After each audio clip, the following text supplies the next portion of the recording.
Hi, welcome back guys. This is your friend, the Broccoli Fanfics. Back with amazing fanfiction. This is the series of What If Deku Had 3 Swordstyle Quirk. Now before starting, please give this video a like and subscribe to the channel if you want more videos like this. Now let's get into the fanfic. Years ago the human race started to change drastically that will at first topple their society, but then rise into something amazing. What started in China with a newborn baby glowing like a bright light spread across the globe, people started to gain superhuman abilities that you would only see in comic books. In this new superhuman society with 80% of the population having some canny ability called a quirk ranging to useful to useless, a new popular profession will start to rise called heroes. Heroes started to appear out of nowhere to stop those who would use their new powers for selfish deeds or any other kind of evil purpose. Then the governments of the world started to make being a hero a job to help maintain the peace. A young boy will see these heroes help people and wants nothing more than to be a hero as well and help people with a smile on his face. His name is Izuku Midoriya, and he is 4 years old right now, the age when people start having their quirks begin to show.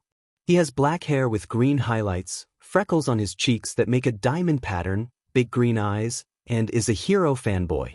He is a fan of so many different heroes, but he wants to be like his own personal hero All Might, who is a giant of a man with a smile on his face and literally can save 100 people in less than 10 minutes. All Might is the current #1 hero and symbol of peace, and it is Izuku's goal and dream to be the next top hero, and his story starts now. Early morning. Wake up, it's time. A person is shifting in their bed, starting to wake up at this child's loud calls. This is Inko Midoriya and the mother of Izuku Midoriya. She is a beautiful young woman with long light green hair and green eyes.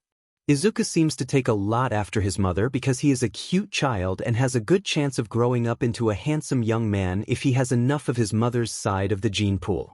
Her quirk gives her the ability to lift up objects with her mind. The drawback, however, is there is a limit on how heavy the object she can lift. As of right now, after training, she can actually lift up her son because she loves playing with him and helping him play as a hero who can fly. Hold on, sweetie, I'm getting up. And what do you mean it's time? It's time to see what my quirk will be. Izuku is vibrating in excitement at the foot of his mother's bed. Oh, that's right, today's the day we go to the doctor. All right, just give me a moment to get ready and make breakfast. Okay, Mom. Then Izuku runs to help set the table. An hour and a half later, after getting ready and had their bellies filled with breakfast, the parent and child are at the doctor's office waiting room. Are you excited to see what quirk you will get, sweetie? Yep, Izuku says, looking up at her. I hope it will be useful enough to be a hero. I think it will be useful no matter what, Inko smiles. Are the Midoriyas ready? A voice calls out. Yes, we are, let's go, Izuku. Izuku is jumping up and down ready for what happens next. Later. Izuku was not ready. I'm sorry, but it's not going to happen. A fat doctor wearing green goggles and has a big mustache says. Oh no, is something wrong? Inko asks while Izuku is in shock. Well, you see, when quirks started to appear, the government started doing tests to see who can and cannot get a quirk and to see what links people and their quirks. The doctor pulls out a chart. They found out that the joints in the pinky toe are related to quirks. The human pinky toe used to have 2 joints, but after quirks they started to mutate to only have 1. If a person has 2, then they are quickness. Izuku here has 2 from this X-ray we took earlier. He says with a bored tone. Inko then got visibly upset. Sir, with all due respect, that method is outdated and is no longer viable. There have been a lot of cases where this method did not work, and there are also people with mutant or transformation type quirks that change the bones in their feet. They should be some blood work done, muscle tests done, and brain wave tests to see if a person has a transformation or emitter type quirk. Inko was a nurse at a different hospital. They only went to this one because the one she worked at is having their childcare wing going under reconstruction to have a little play place and updated tech in the examination rooms. The doctor just shrugged and said, look, I've been doing this for years and I haven't had any problems like those come up, and I have been right so far. You are just gonna have to accept that the brat is quirkless. This got Inko madder, and before she broke anything, either something in the room or the doctor's bones, she took Izuku and left the room. Mom, am I really quirkless? Izuku looked up with watery eyes. Inko changed her expression from angry to kind. I don't believe so, Izuku. That quack of a doctor was just lazy to do any other tests. We will go to a competent doctor, and then left the building. However, things will not go the way Inko or Izuku wants. All other doctors' offices saw Izuku's charts and saw it said quirkless. Apparently the first doctor updated Izuku's chart when they left and got his digital files updated as well to say he is quirkless. No doctor's offices wanted to do any actual tests because they believed the other tests were done and that Inko was just trying to run away from reality for her child by giving him lost hope. After the hospital Inko works it got done with their update, she was shocked to find that they no longer do quirk examinations anymore to focus on more serious injuries or illnesses. Inko had no more options left. The only bright side was that she was able to shut down the quack's office for malpractice and got the man fired and arrested. Later in the Midoriya's apartment, Izuku was watching an old All Might video of him saving people with the lights off, and Inko looking in through the doorway. Sweetie, are you all right? Izuku then turned around and surprised Inko. He was not crying like she thought. Instead she saw in his slightly watered eyes a fire full of determination. Mom, do you think I can still be a hero? Because I still do. Izuku then turned to the video.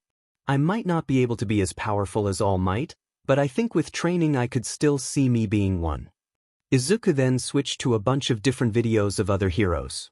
All these other heroes either have a non-combat type quirks or a quirks that needs a support item. Some even carry weapons and tools that don't even need their quirks to use them. If I train hard, master something like a sword, and practice like no tomorrow, do you think I can still be a hero? He turned to look at her once again with hope. Inko thought about it and was thinking about apologizing to Izuku for not having a quirk or not being able to give him one, but instead looked into Izuku's eyes again. She saw once again the fire of determination in his eyes as well as something else. Hope, courage, and a light so bright that Inko forgot about apologizing. It might not be easy, but I think you can, and I will do my best to help you. Inko said with watery eyes and proud smile. Izuku also smiled to his mother, and she then said, I will look up some classes you can take to train you, but is there anything that interests you? Izuku looked back to the screen and saw one hero hold a Japanese katana. I want to train with some swords, mama. That way I not only would I be able to subdue evildoers, but also defend myself. Inko was happy that Izuku didn't just want a way to fight, but to help keep him safe as well. Alright sweetie, I will look into it. But to start your new journey with a nice start, let's have some of your favorite dish for dinner tonight, Katsudon. I will also need your help to make it, so go wash your hands. Izuku then smiled with stars in his eyes and ran off to the sink. All right, mama, thank you. As Inko was about to walk towards the kitchen, she looked back at the computer screen that was playing the video of the hero with the sword and said, I don't know why, but I believe that you will become a great swordsman and hero, my little Izuku. 2 days later, Izuku was in the playground with his best friend Katsuki Baku. Yo nerd, I heard that you don't have a quirk. I always knew that you were a worthless Deku. Bakugo then punched his hands and released a small explosion. While it may be true, Kaken, that won't stop me from being a hero, all I need to do is train. This angered Bakugo and then they started to fight. Since it was announced that Izuku was quirkless to his preschool class, he was constantly being picked on. Izuku didn't let that bother him, but what did was that Bakugo also changed and picked on him as well. Izuku always stood up for himself but was saddened that his friend was no longer how he once was. Despite this, Izuku will try to save their friendship with Bakugo and save his childhood friend from turning into a bully. Thankfully, after 2 weeks of always standing up to Bakugo and stopping him from bullying other kids caused Bakugo to kinda respect Izuku. He still would pick on him and occasionally tried to use an explosive punch on him, but to Izuku it gave him hope that Bakugo won't turn into something that wasn't like the hero that both Izuku and Bakugo wanted him to be. 1 week later, Inko was shopping with Izuku at their nearby shopping center, getting the ingredients for tonight's dinner and dinner for the next few days. Izuku was happy because he just got a new All Might action figure and a new kendo wood training sword that his mom got him for his good grades. He just needs to wait till they get home before she will hand them to him. The teachers at Izuku's preschool don't grade him any different ever since he was announced as quirkless, because they know better than to anger his mother Inko lest they want to feel her wrath. They have heard how she was able to shut down that one doctor's office because they treated her child differently, so they knew to just grade Izuku like any other kid. The reason why Izuku was not playing with his new gifts is that Inko knows that if Izuku was given one of these things he would stop paying attention to his surroundings and might get lost, hurt, bump into people, or to be able to see any incoming danger, which will now turn out to be a great choice. As they were walking, Izuku spotted an old man who dropped some of his things in the street. He then saw a car with the driver talking on his phone about to hit the old man who was busy picking up his stuff to notice this. His eyes widened and started to run towards the old man without a second thought. "Izuku, what are you doing?" Inko yelled as her child took off like a rocket. Izuku did not say anything and continued to run to help this old man. Izuku started to strategize on how to help this old man from becoming a horrible mess on the side of the road. Thankfully the man was still close to the curb, so all he needed to do is pull him in instead of pushing because Izuku doubts he is strong enough to fully push him out of harm's way. So Izuku ran to the man's back, and when Izuku got to him, he just pulled hard on his robes back toward the sidewalk. The car speeded by with the driver still unaware of what happened. Thankfully karma exists and he was pulled over by a police officer nearby who saw what happened. "Izuku, are you alright? You aren't hurt, are you?" asked Inko as she caught up and saw what happened. "I'm alright, Mom, I didn't get hurt or anything, but I didn't want this uncle here to get hurt," said Izuku as he was then pulled into a bear hug by his mother. The old man then sits up rubbing his back. "Oh, that's smart, I'm going to need a nice hot cup of tea later." The man then looks over to the parent and child combo. "Thank you, young man, I did not see that driver and would have been hit if not for you." The old man stands up to thank his savior. The old man is somewhere in his mid-40s and early 50s, closer to about 54, with a bit of a belly and has long gray hair and beard that has 3 points, but no mustache. He is wearing sandals, a gray and dark red robe, and is carrying a messenger bag to carry his groceries. "I'm so happy that you are all right. My name is Midoriya Inko, and this is my son Izuku." Inko sets her son down so she can introduce him while showing a big smile. She is proud because of how Izuku did a brave and heroic act to help this old man from getting hurt. "How nice it is to meet you, my name is Iroh." The man now with his name known bows to them. As he rises from his bow, he notices the mother carrying a kendo training sword. "Oh, what's that you are carrying now?" he asks as he points at the sword in question. "Ah, this is my son's new training sword. I just bought him this so he can learn swordsmanship," Inko says as she looks over her shoulder at the item in question. "Then is he already signed up for a dojo to train him in swordplay already?" Iroh asks, hoping she says no. "No, not yet. I am still looking into dojos to sign him up for at the moment." Inko wonders why he is asking this. "That's great, now I know how to repay my young savior then. I actually own my own dojo nearby, and right at the moment I don't have many students, so I can easily take him on and teach him to learn all kinds of swordplay. My teaching method doesn't stick to just one style either, but on a few. Please give me this chance to repay you both for what he did." Inko was shocked at this and happy that she might have found a place to teach Izuku. However, there is one lingering thought stopping her from saying yes right now and having Izuku take his first step towards his dream. "I would be happy with this, but there is one thing you need to know before we sign my son up. My son my son is quirkless." Inko looks down toward her son. Inko knows how the quirkless are treated and how soon people turn their backs on them. She is worried on how this man might react at hearing this. Being quirkless is also what stopped Inko from signing him up earlier, because most if not all dojos do not take on quirkless students. Izuku is also looking down at his red shoes, worrying on the same thing as his mother is.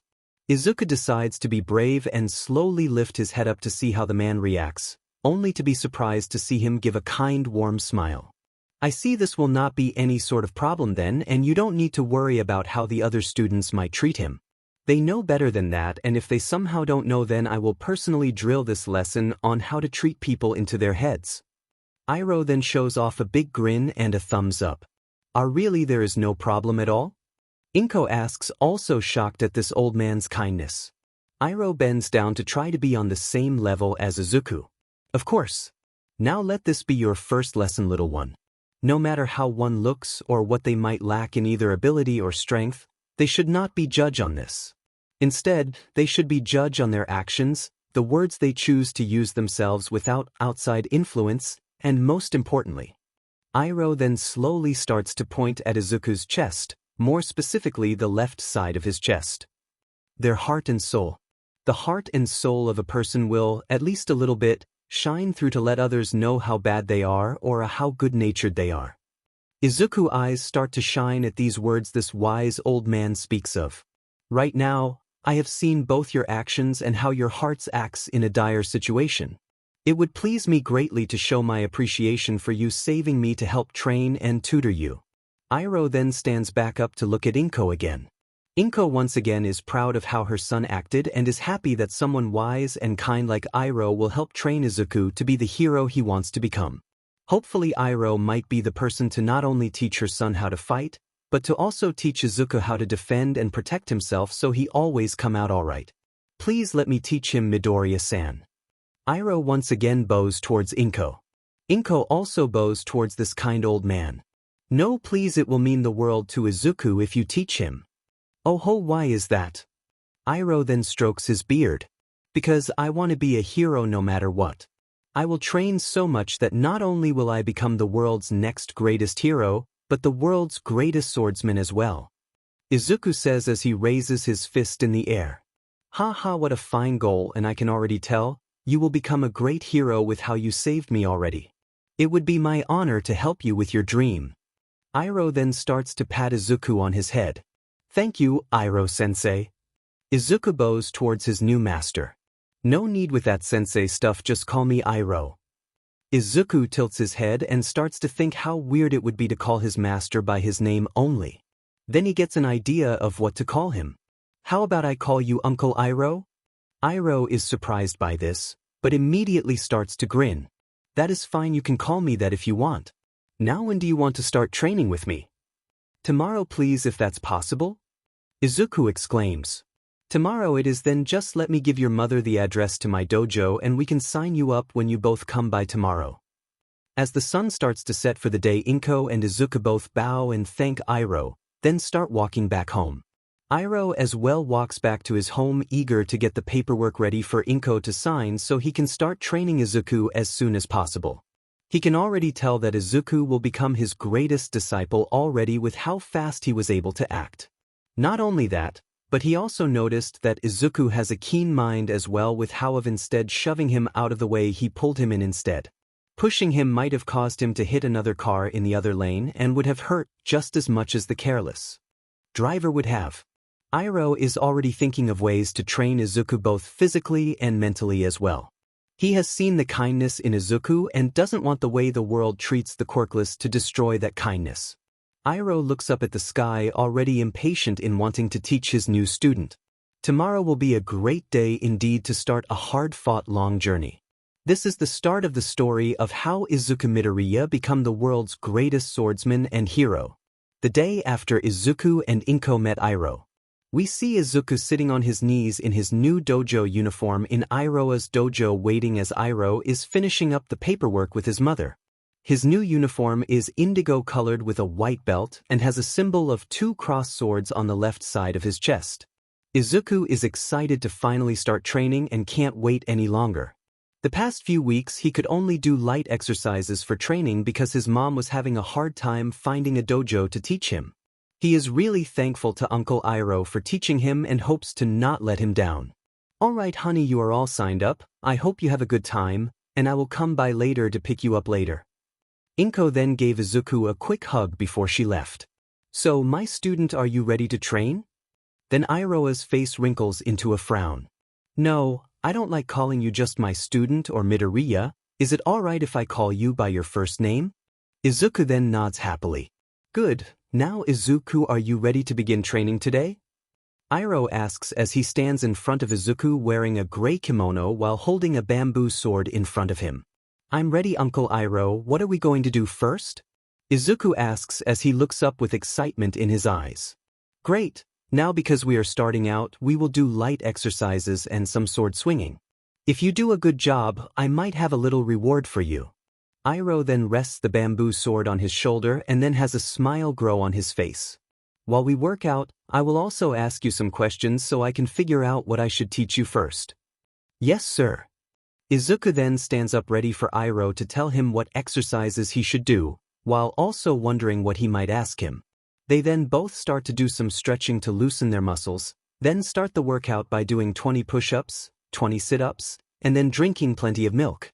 Izuku was confused and asks about the milk, making Iroh laugh and say to him, "It is to help make strong bones, it is healthy to drink, and it is important to always be hydrated while working out." They then do some light jogging around the dojo to help work up a sweat and build up Izuku's stamina. "Uncle Iroh, why are you doing these exercises with me? I thought you would just stand and supervise." Izuku asks as they make their third lap. "What kind of teacher would I be if I could not do what I tell my students to do? It also helps keep me in good health and shape. I have been sitting down and drinking tea while not exercising for a little too long." Iroh explains as they make their fourth lap around. It is also important to never forget the basics of training. They say that if you waste 2 days not training, that you lose about 3 or 4 days' worth, and I believe that. So, make sure you remember this lesson, Izuku, and also make sure you stretch after exercises as well, so that you don't get all stiff later. Izuku nods, already feeling like he is learning a lot of important stuff.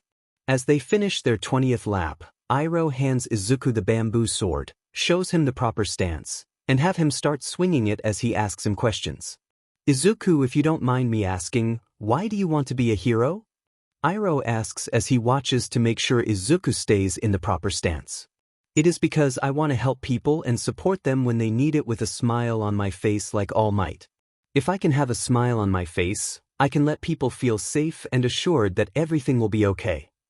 Izuku beams as his arms start to sting a little after the 50th swing. "I like your answer, and if you train hard, I'm sure you can do that someday. Now why do you want to be a swordsman? There are other tools and weapons you could use. Heck, I thought that since you like All Might so much that you would have tried to learn boxing instead." Iroh asks as he strokes his beard, curious why Izuku wanted to learn the way of the sword. Izuku exclaims as he tilts his head trying to remember.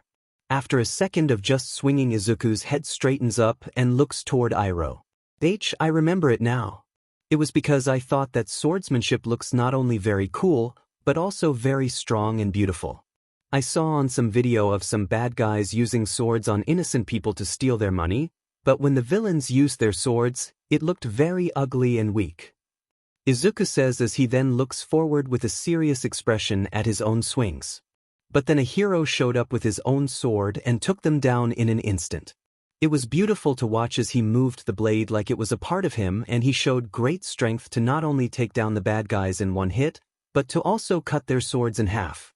I then fell in love with swordsmanship at that moment. Izuku has stars in his eyes just remembering the video. Then his face went straight to sadness. After I watched the video about 40 times, I had to close it because it was time to have dinner. When I came back to watch it, I could not find it again no matter how hard I tried. I couldn't even find out who that hero was. That is also why I couldn't immediately remember why I wanted to learn how to use a sword. It has been a few months since I saw the video. After about the 84th swing, Izuku's arms start to sting more, now making it harder to swing the practice sword. Iroh looks at Izuku with a warm smile as he thinks, "I thought it earlier, but now I know for certain that Izuku already knows one of the most important things to being a great swordsman, and it is to also love almost every aspect of it.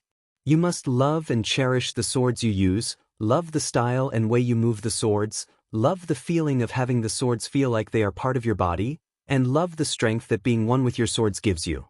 Iroh then has Izuku stop for a second to rest his arms. He also can see what those who just use a sword without care or concern look like. They only show ugliness and weakness when they don't properly use a sword. Those types of people never last long in a fight because they don't even care about how to use them properly, they don't even know the real weight behind wielding a sword. They only use swords as a means to an end to them, to try to steal and take what they want. However, it is only once when they lose the means that they see the error of their ways, but it is already the end for them. Iroh thinks sadly. Alright Izuku, I gotta say you are doing well, and I just love the answers to my questions. After taking a break to sit and have some tea, I think you have more than enough earned that reward I talked about earlier. Iroh says as he starts to take out his tea set. Izuku is not only glad he can catch his breath, but also glad he has earned a reward as well. 30 minutes later. Both Izuku and Iroh are standing in the middle of the dojo after the tea break. Iroh has set to the left of Izuku near the entranceway a barrel full of wooden practice swords sticking out the top of it. Iroh then walks over to the barrel and pulls out one of the swords. For your reward, I thought we could do a little practice match between the two of us. Iroh tells Izuku as he walks back to the center of the room now armed with the practice sword. Izuku looks excited at first, but that look soon turns to confusion and concern.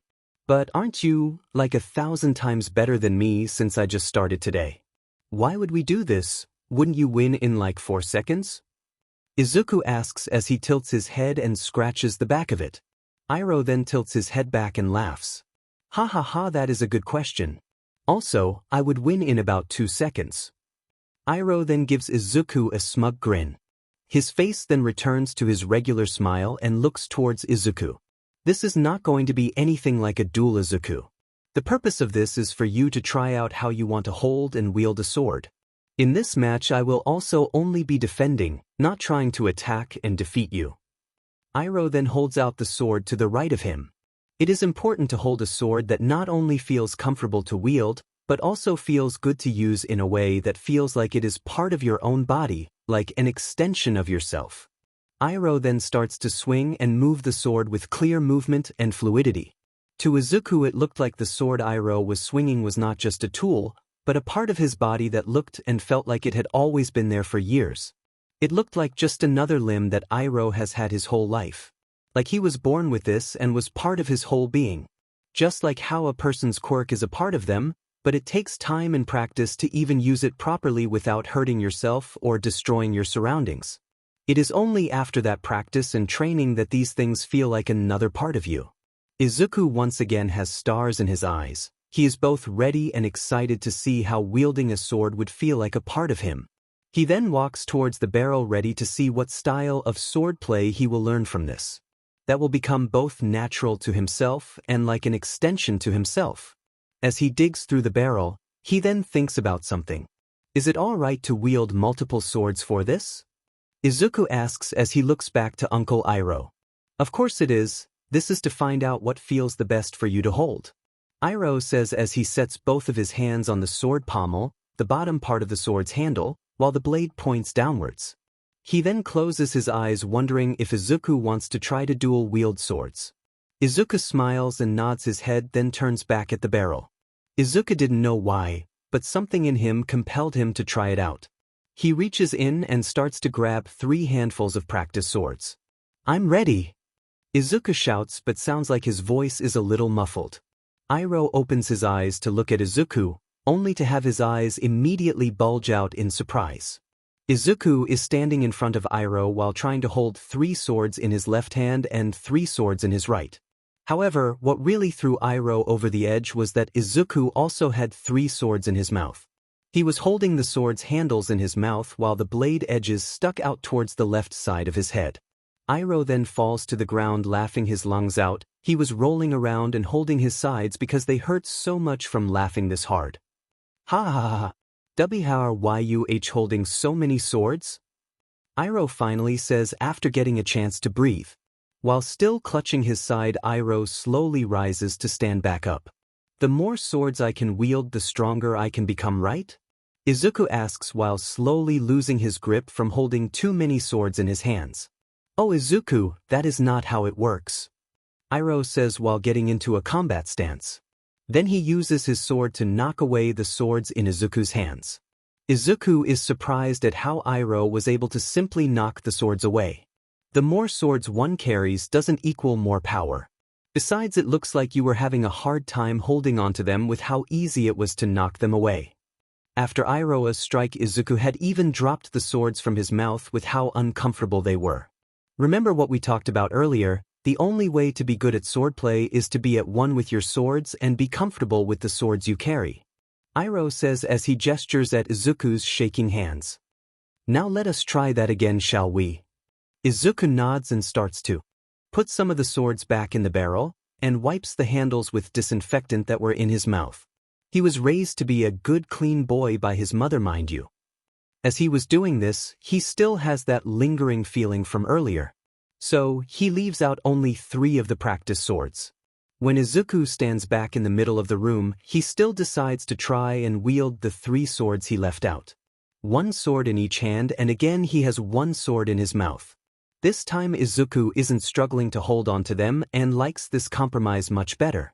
Iroh once again widens his eyes and is surprised by Izuku's choice, but is not laughing again at the boy's choice at how many swords to wield. He also notices how Izuku is having a much easier time holding them, including the one he has in his mouth. Are you sure you want to try to fight with 3 swords? Iroh asks as he raises an eyebrow at Izuku. Yes, Uncle Iroh. Izuku says, having a much easier time talking with 1 sword in his mouth instead of 3. Iroh then shrugs and gets into a defensive stance. Alrighty then, if you are okay with that, then come at me. Izuku rushes in at Iroh, swinging the swords at any opening he sees. Iroh, being a master of course, easily deflects these attacks. While deflecting, Iroh takes mental notes of how Izuku strikes at him. He isn't doing that bad, even though this is his first time dual wielding, or is it tri-wielding? Iroh thinks as he steps back away from Izuku's right swing, aiming for his legs. He is also instinctually attacking with 1 sword while the other sword is reeling back from an earlier attack. Iroh then parries a move Izuku made from using both swords. And he's even using the advantage of attacking with 2 swords for more powerful strikes on his opponent. Iroh smiles at how clever his student is. Then Iroh's eyes widen for the 3rd time in a row when he sees Izuku turn his head to try and attack with the sword in his mouth. Wow, he even is attacking from an unexpected angle with the sword he's using in his mouth. I didn't expect that to even work out that well. Iroh blocks again, then uses his strength to push Izuku back a few steps to get a good look at Izuku. This 4-year-old child is already as clever as kids in their second to last year in primary school, heck, maybe as clever as them in their final year. Iroh then holds his hand out in front of Izuku and says, "Alright Izuku, I think that is enough for now." Izuku then exhales and drops to the floor. Impressively, he is still holding on to all 3 of the wooden swords. I got to say, Izuku, I'm impressed at how well you are able to use 3 swords. I don't know of anyone to even try to use 3 swords. I've seen 2 guys use 4 swords, but one had a quirk that gave him 4 arms while the other guy held 2 swords in each hand. He would hold the handles together and have the blade of one stick out of the top of his hand while the other blade sticks out the bottom. Why did you want to try and use 3 swords? Izuku looks at the practice swords in his hands and says, I don't know a logical reason why, but something instinctual in me said to use 3. Izuku then smiles and looks back up at Iroh. I'm really glad I decided to listen to it. It felt really good to hold these swords this way. Izuku then takes the sword out of his mouth and then starts to clean his drool off it. Iroh then smiles once again from the warmth that Izuku makes him feel from his heart. Well, Izuku, then it seems you have good instincts, however, be warned. Iroh's face then turns serious quickly. I do not know any kind of style that uses 3 swords, so I won't be able to teach you a style that does. Izuku's eyes widen at the problem that his master is pointing out. Then just as fast as his face turned serious, Iroh's face then went back into a smile. But I can help you make one. I can teach you how to create your own sword style. It will not be easy, but I can get you there. The real question is, do you want to? Iroh asks as he holds his hand out for Izuku. Izuku's eyes then explode into a sea of stars and immediately stands up to take his master's hand. Yes, Uncle Iroh, please help me create my 3-sword style. Izuku then holds onto Iroh's hand while his other hand clenches the 3 swords he had just used. Great then, Izuku, and I already like the name you gave to this new style, 3-sword style. Now it is almost time for your mother to pick you up. We didn't want you to train you hard on your first day, so we only wanted to set the pace to get you ready in the future. Now before you leave, do you have any questions for me? Iroh asks as they walk back towards the locker Izuku put his bag in. Oh yes, give me a quick few seconds. Izuku then starts to rummage through his bag and pulls out a notebook and a mechanical pencil. I've been meaning to ask you, what is your quirk? Iroh was surprised by this question and even more so at the notebook Izuku was opening. Hero Notes for the Future Volume 2? Iroh raises an eyebrow and then kindly smiles. Now what is this notebook Izuku? Oh, this is my hero notebook that I use to help keep notes about heroes, their abilities, skills, and their quirks. Izuku then lifts up the object in question. This is Volume 2 because I just finished Volume 1, but I might have to rewrite that one. I used crayon to write this stuff down in, and it is not possible to erase any errors or mistakes. Izuku grins sheepishly and scratches the back of his head. Iroh is once again proud to have such a bright student. Alrighty then, well Izuku, it is good to take notes for they will help you to remember not only the abilities and skills of others to see what you can learn from them, but to also keep track of your sword training. It may even help to write down ideas and moves for the new 3-sword style you wish to create. Iroh then pats Izuku's curly and fluffy dark green hair. Then to answer your question, I call my quirk Fire Bending. It lets me control fire and bend it to my will to make any form I want or even make it burn stronger and hotter. The drawback is that I cannot make my own fire and it requires some concentration to use it. Izuku then starts to rapidly write this info down and it already writes about the strengths, weaknesses, and support items to help this quirk. Iroh smiles at Izuku as he makes him remember someone from his past. Iroh then shakes his head and pulls out a piece of paper. Here Izuku, this paper will have your training schedule on it, so make sure to give it to your mother. Izuku grabs the paper and smiles. Yes, Uncle Iroh. It was right at that moment that Inko came in to pick up Izuku. Hi sweetie, how was your training? Inko bends down to hug Izuku. It was amazing mom, we trained, did a little sparring match, and Uncle Iroh says he will make me create a new sword style. Izuku says excitedly while hugging his mother and then hands the paper to his mom. Ooh, that sounds like fun, and what do we have here? Ink then opens and reads the paper. That is the schedule for Izuku's training. Every weekday after school he will come into the dojo to train. He will also come in on Saturday, but he will have Sunday off to relax and have fun. Iroh tells Inko as he hands Izuku his bag. I look forward to teaching you Izuku and ready to help you create your new sword style. I do too, Uncle Iroh, and I can't wait for tomorrow to come by. Izuku then waves goodbye to Iroh and leaves with Inko holding his hand. For months later, Izuku has continued to train at Iroh's dojo and has even met the other students. Thankfully they don't mock him for not having a quirk, so Izuku gets along with them even though there are only 6 other students. Izuku has continued training his body and keeps practicing his swinging with his new kendo sword even at home. Izuku is getting better at holding the 3 swords and is getting into shape thanks to Iroh's training. Iroh trains Izuku's body to stay in shape, his stamina so he has more energy and can fight longer, and even teaches Izuku both 1-sword style and 2-sword style.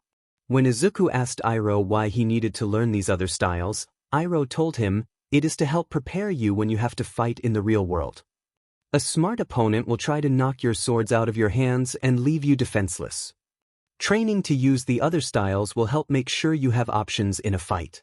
I will even train you in hand-to-hand combat in case you don't even have any swords. Also, when I train you to use these other styles, I will teach you to use your non-dominant hand and become ambidextrous as well. That way, in case your dominant hand gets hurt, you can easily switch to the other one. Heck, I will even help teach you how to fight with only 1 sword in your mouth if you can't use your hands. Iroh explains happily to Izuku.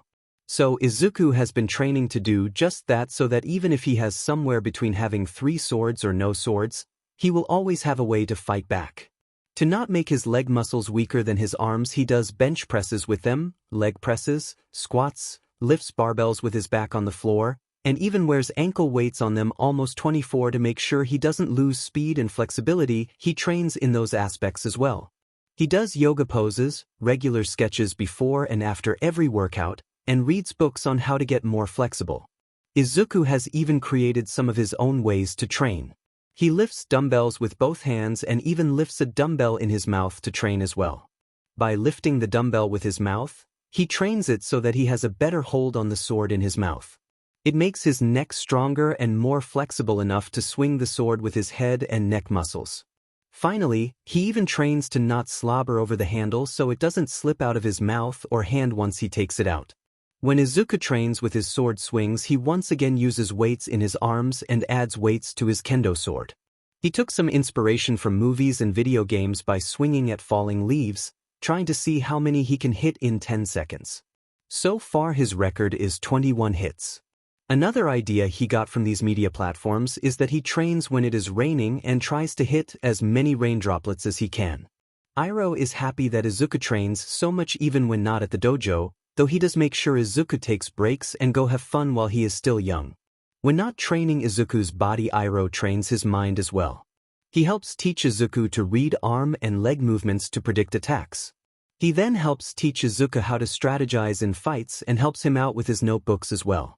Right now, Izuku is on volume 4 of his hero notebooks. Even when training, Izuku still finds time to fanboy over heroes. When with his mother, Izuku always makes sure to help her out. Inko is thankful and proud to have a son like Izuku.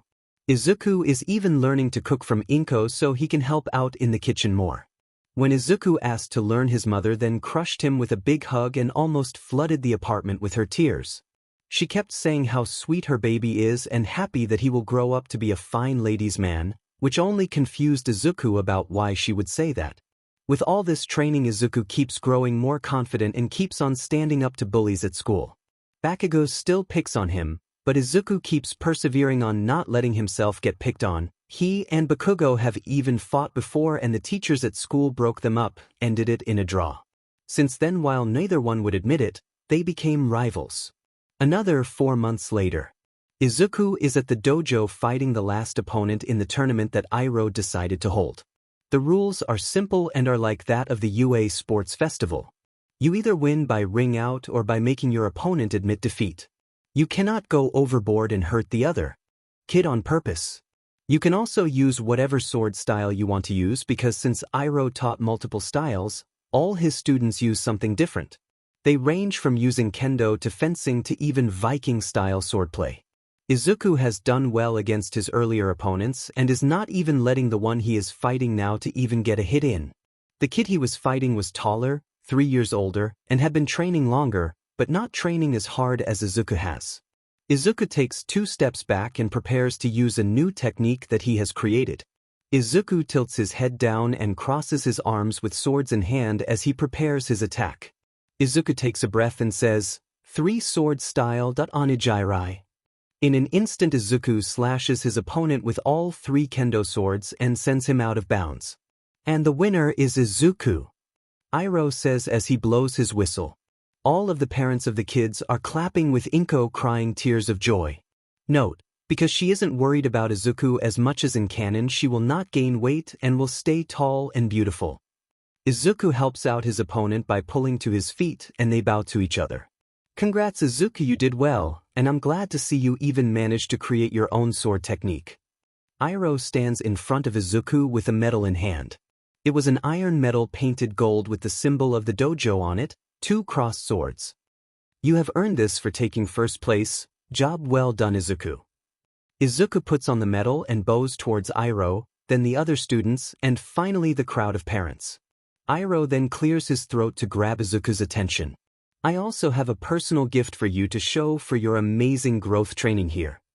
Izuku is surprised that Iroh said he got him a gift and looks up at Iroh with excitement written on his face. Then Iroh pulls out a small box from behind his back and hands it to Izuku. The box wasn't that big and didn't even have any wrapping paper on it, it was just a small wooden box with a lid. Izuku is smiling big time as he lifts the lid off the box to see what's inside. Wondering what his uncle Iroh had got him. What he saw was a big dark green bandana that Iroh then picks up and reaches for Izuku's head. I remember you telling me that your hair sometimes gets in the way of your eyes. Iroh says as he ties the bandana to Izuku's head. You also said that you don't want to cut your hair. So, I figured this was the best thing for it. I also wore one when I was younger, so I thought you would enjoy that. Iroh then tightens the knot and shows Izuku a mirror to see what he looks like. Izuku had the breath taken away from him as he saw how awesome he looked. The dark green bandana almost matches his own hair color with it being more black than green.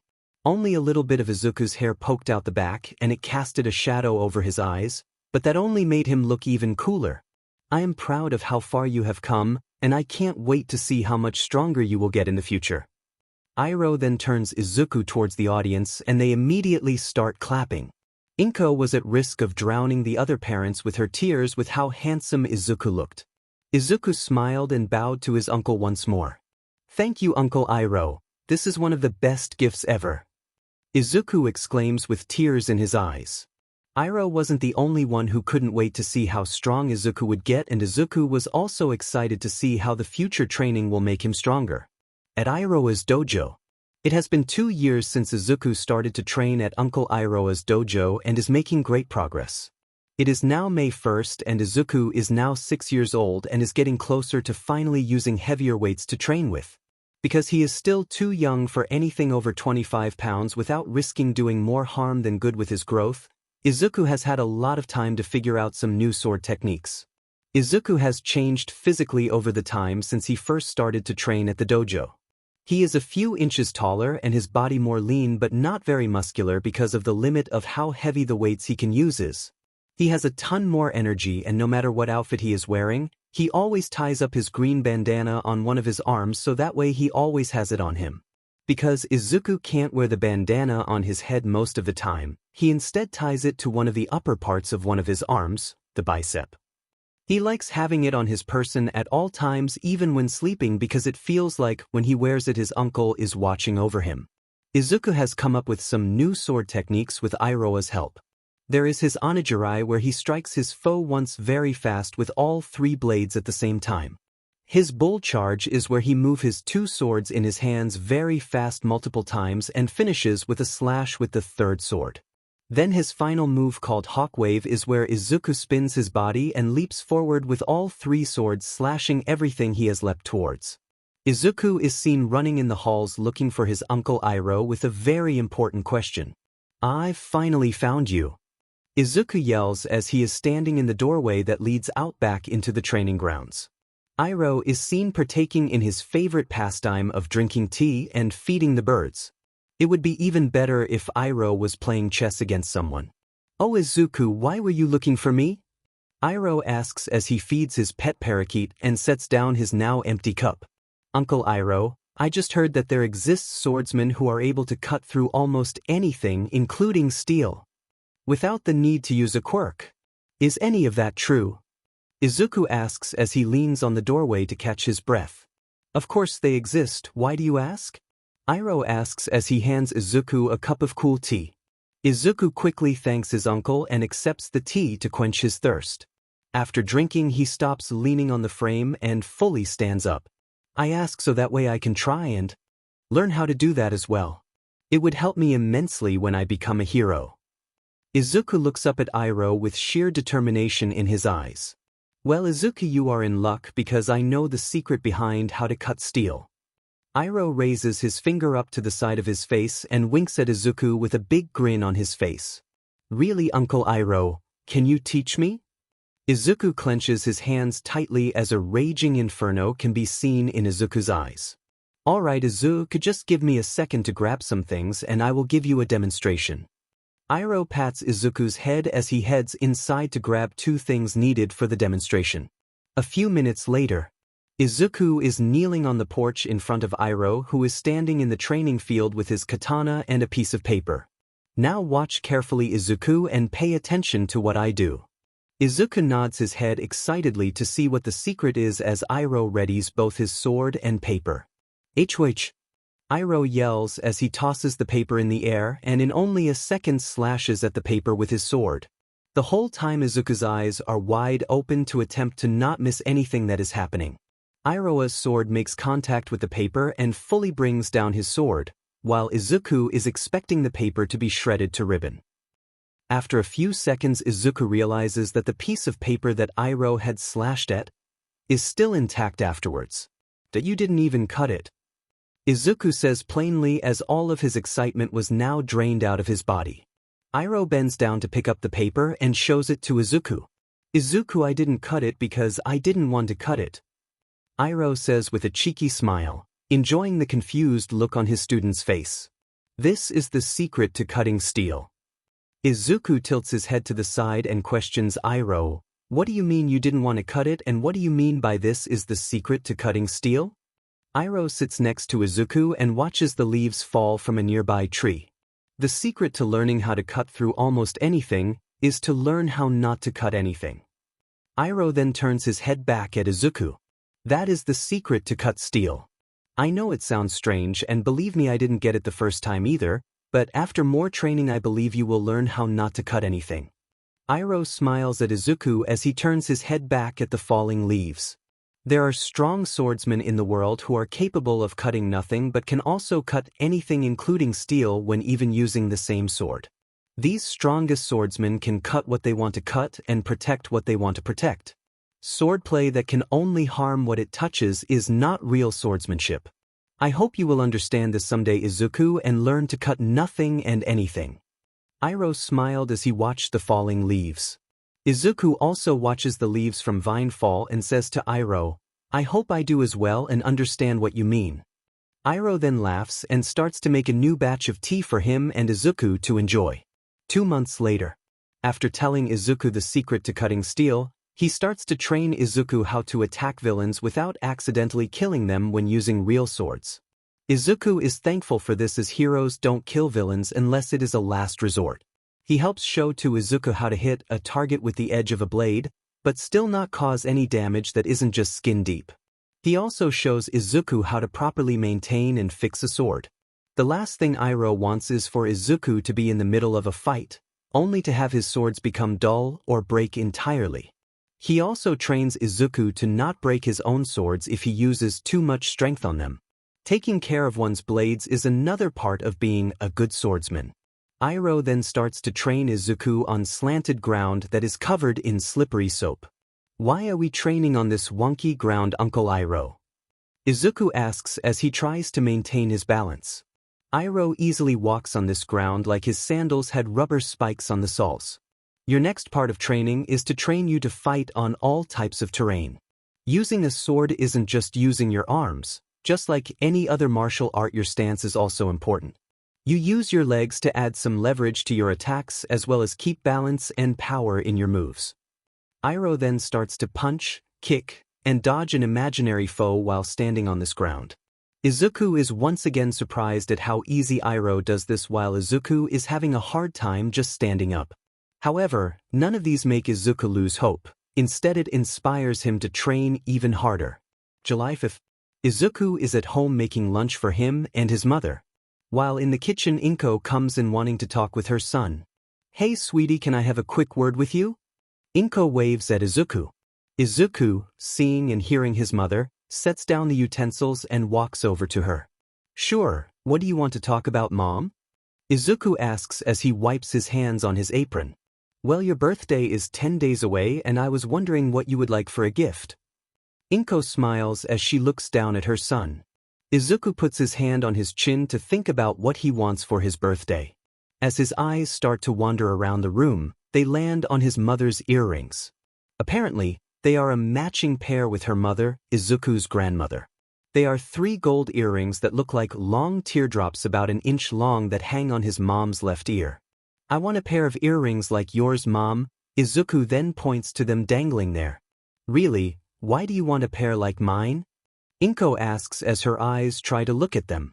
Izuku puts his hand around his arm just underneath the bandana Iroh gave him. When Uncle Iroh gave me this, it feels that whenever I wear this, it feels like a part of him is with me. I also want something like that with you, so a part of you is also with me. Izuku then closes his eyes and gives his mom one of the biggest grins he can give. His smile was so bright Inko thought she needed sunglasses. Inko's eyes start to water and squeals in delight. Of course, my baby, I will get you a pair just like mine, even if I have to special order then. Inko once again gives Izuku a hug that is practically snapping all of his bones in half and pushing the air out of his lungs. She can't be breath. Izuku tries to wiggle out of her grasp. July 15th. Izuku is having his 7th birthday and is having a great time. While Izuku doesn't really have any friends besides Bakugo, who didn't want to even think about showing up because he is too cool for shit like that, Izuku is still enjoying it with his mom. They both will later head to Uncle Iroha's dojo to celebrate with him as well. Izuku has had his slice of birthday cake and opened up his present from his mom as well. She was able to get a matching set of 3 teardrop earrings, and he was now wearing them proudly. Izuku can't really think of any way that today could go better. Inko then walks towards Izuku while holding an old photo album. "Izuku, I have another gift to give you." Inko then sits down on the couch and sets the album on the coffee table. Izuku then sits next to his mother, wondering why she has the photo album out. "You remember the story I told you about your grandmother and grandfather when they first got together?" Izuku slowly nods his head, remembering this sad story. Back when his grandparents were both in high school, they got together for a one-night stand. They didn't really like each other that much because his grandfather hated heroes and anything to do with them. His grandmother, on the other hand, was a fan, and they only got together because they both look attractive to one another. Well, after the one-night stand, his grandmother finds out 2 weeks later she was pregnant with his mom. Because his grandfather was only physically attracted to her, when he found out she was pregnant, he didn't want anything to do with her and the child. He hated the thought of marrying a hero fangirl. Thankfully, her grandmother's parents were caring and understood her situation and helped her make sure she still got a college degree and helped raise Inko. His mom then turns her head to look at Izuku. "Well, Izuku, there is a bit more to the story than what I told you." Izuku looks up at his mom, surprised to hear more to the original story. "You see, the reason that your grandfather told your grandmother why he didn't like heroes was because his mom was a hero. While he was a baby, his father got really sick and sadly wasn't able to fight it off. His father had died, leaving only his mother left. After the funeral, his mother couldn't quit being a hero but didn't want to risk herself dying at the hands of some villain and leave her son with no one to look after him. They didn't have any relatives, and they didn't have any non-hero friends to be his godparent either. So, she was left with only one choice, which was to give him up to an orphanage. When she gave him away, she left him a picture of herself so he knows what his mother looked like. It was because of all this that your grandfather started to hate heroes. Before he abandoned my mother, he gave her his mother's picture. That way he no longer has anything to remind him of her and to show me who to blame for why I have no father." Izuku is surprised to hear this news, but even more surprised to see his mom not cry. "However, I never did blame her, instead I respect her strength." Izuku then tilts his head in confusion. Inko giggles at this and explains further. "You see, Izuku, I respect her because it takes great strength for a mother to give up her child to give him a better life. A life being loved and cared for by a family. I am proud to be related to this woman even though I don't know what happened to her. Though I did hear that my father did later get married to someone else and start his own family." Izuku is still confused as to why his mom is telling him this story. Inko sees this and smiles. "The reason I'm telling you this, Izuku, is to not try and stop you from being a hero. You are too kind-hearted to not be." Inko then rubs the freckled cheek of her son. "I'm telling you this so that you know that a hero's blood flows through your veins. It is because you and I are related to this woman that I believe you will become a great hero." Inko then takes a picture out of the album and shows it to Izuku. Izuku is shocked to see that the woman in the picture is almost the spitting image of his own mother. "Izuku, I want you to have this picture of your great-grandmother because something in me tells me you should have it." Inko then gives Izuku the picture as he stares at his mom in surprise. "There are 3 things I want you to always remember, Izuku." Inko then points at his new earrings. "First, remember that I will always support and love you." She then points at Izuku's arm with the bandana wrapped around it. "Second, remember that your Uncle Iroha will be there to help teach and guide you." Then Inko finally points at Izuku's heart, which he now realized he was holding the picture next to. "Third, I hope and believe that your great-grandmother's spirit will watch over you and protect you." Inko then pulls Izuku in for a hug as tears start to fall from her face. Izuku is also crying, and because it has been a long time since he last cried and he had built up a lot of tears in reserve. The only thing different about crying this time, he wasn't sad, he was happy. When the dam broke, it looked like 2 waterfalls were on his face. They hugged like this for a while until they separated, got cleaned up, and headed towards Uncle Iroha's home dojo. They had fun and played games for the rest of the day. This has been Izuku's best birthday so far. 2 months later. Izuku is at Iroha's dojo wearing his bandana on his head as he is training. After his birthday, Izuku has kept the picture of his great-grandmother in his wallet. Right now, it is only Izuku and Iroha at the dojo today, as the other students are with their parents today. Izuku wants to try and come up with new techniques for his three-sword style and is waiting for Iroha to come by and help him. Izuku, how is it going? Iroha asks as he walks up next to the porch that leads into the main studio. It is going good, Uncle Iroha. I was just waiting for you to come on by. I was hoping you can help me come up with some new techniques today. Izuku then stops swinging his kendo sword. Iroha smiles and starts to walk up to Izuku to help him out, but his foot slips because it had rained yesterday. Iroha's face was about to smash into the porch step but was stopped by Izuku. He was able to grab onto Iroha at the last second before something bad would have happened. As Izuku pulls up Iroha, Izuku looks up at him. Are you okay, Uncle Iroha? Iroha doesn't even respond as he stares at the step he was about to fall on with a shocked expression. Uncle Iroha? Iroha then shakes his head and looks at Izuku. Why yes, I am okay, and sadly Izuku, I don't think I will be able to help you today, I am too busy. Iroha gives Izuku a strained smile and hurries off down the hallway. This didn't make any sense to Izuku. There was no one else to help with today as it was only the two of them at the dojo. There was also something off about Iroha's smile. He never had a hard time to smile before. Izuku decides to check up on Iroha and see what's wrong with him and see if he can help out. As Izuku walks down the hallway, he wonders where Iroha went off to. As Izuku nears Iroha's private office, he hears something come there. Izuku presses his ear against the door to listen better. Little soldier boy, come marching home. Brave soldier boy, come marching home. Leaves from the vine, in orange glow. A sun setting in the sky, the edges cracked though whole. Izuku is surprised to hear that Iroha is singing, but he also hears that he is also crying. Izuku then decides to open the door to see if Izuku can help his uncle. When the door opens, Iroha turns around in surprise to see Izuku coming in here. The room was very modest with only a desk, a bookshelf, a tea set, a table, a wall closet, and a shrine behind the desk with an incense stick burning. Iroha is kneeling in front of the shrine. Izuku, what are you doing here? Iroha asks as he cleans the tears off his face. Izuku walks up to Iroha and kneels next to him. I'm here to see why you are sad and to make you feel better. Izuku's eyes are so clear that Iroha can tell he won't take no as an answer. Iroha exhales deeply and then turns his body towards Izuku while still kneeling. I can already tell, you won't leave without an explanation. Izuku nods. All right then Izuku, this is the reason why I am upset. Iroha then points his arm towards the shrine and Izuku sees 2 pictures on it. I have never told you about my family Izuku, have I? Iroha looks at Izuku to see him shake his head no. You see Izuku, I was once married to one of the most beautiful women in the world. After a few years of being married, we decided to have a child. So far things were going good and both my wife and our soon-to-be-born child were healthy. Iroha's smile then slowly starts to frown. But then a few days before my wife was about to give birth, she got sick.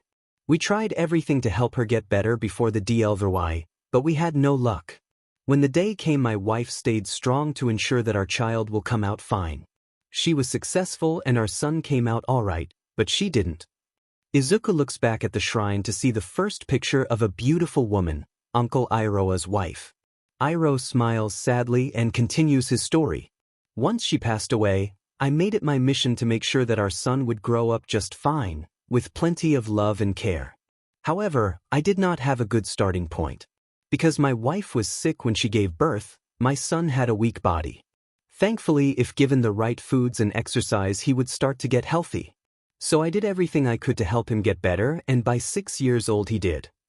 Iroha then looks at Izuku with a smile on his old face and Izuku tilts his head. You know Izuku, you remind me a lot of my son, you both are so alike. Iroha then starts to giggle as he reminisces. You both are very clever, have a strong will to help others, and are both excited to learn about swordplay and being heroes. Iroh then starts to giggle even more when he remembers a certain memory. My son once said that he will train his quirk enough to be able to set the ocean on fire. You both have a very creative imagination. Iroh once again looks sad and his eyes tear up. You see, my son also wanted to be a swordsman and even inherited his mother's sword. He was training so much because he wanted to be like me. Iroh is now crying as he remembers what happens next. One day after training, my son went out to buy a sharpening stone for his mother's sword. I wasn't able to go with him because I had to clean the dojo. When he got to the steps of the store, he tripped and Iroh was clutching his knees while trying to go on with the story. He wasn't able to survive when his head hit the steps.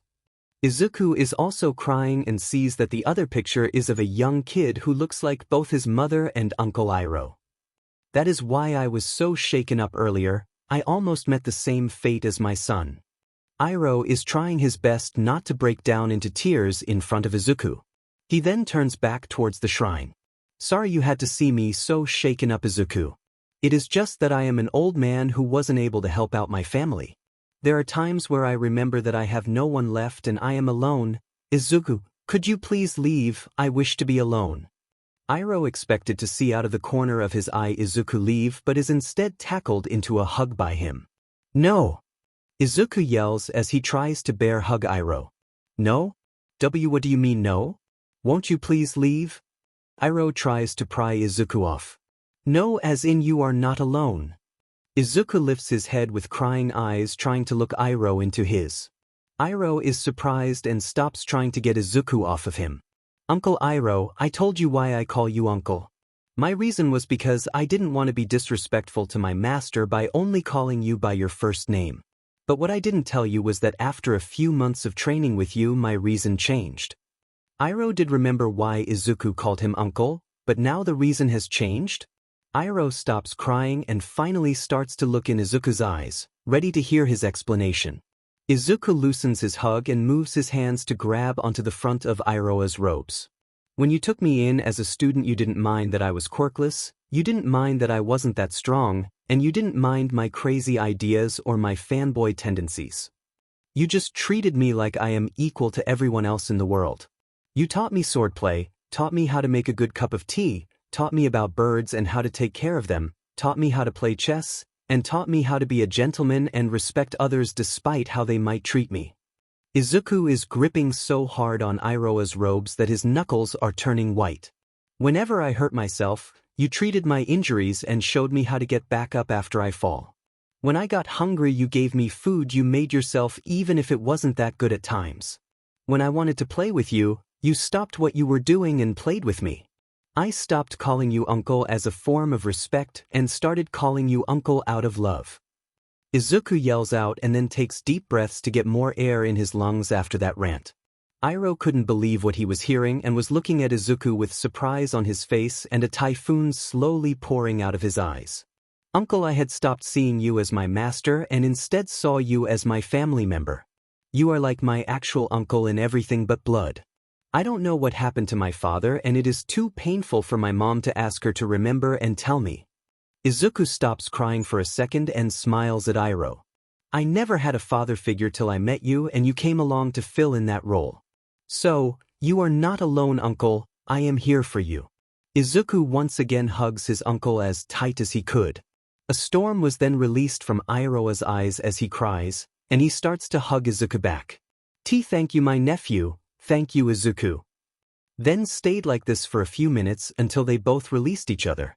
Both Izuku and Iroh clean their faces and look at one another with smiles on their faces.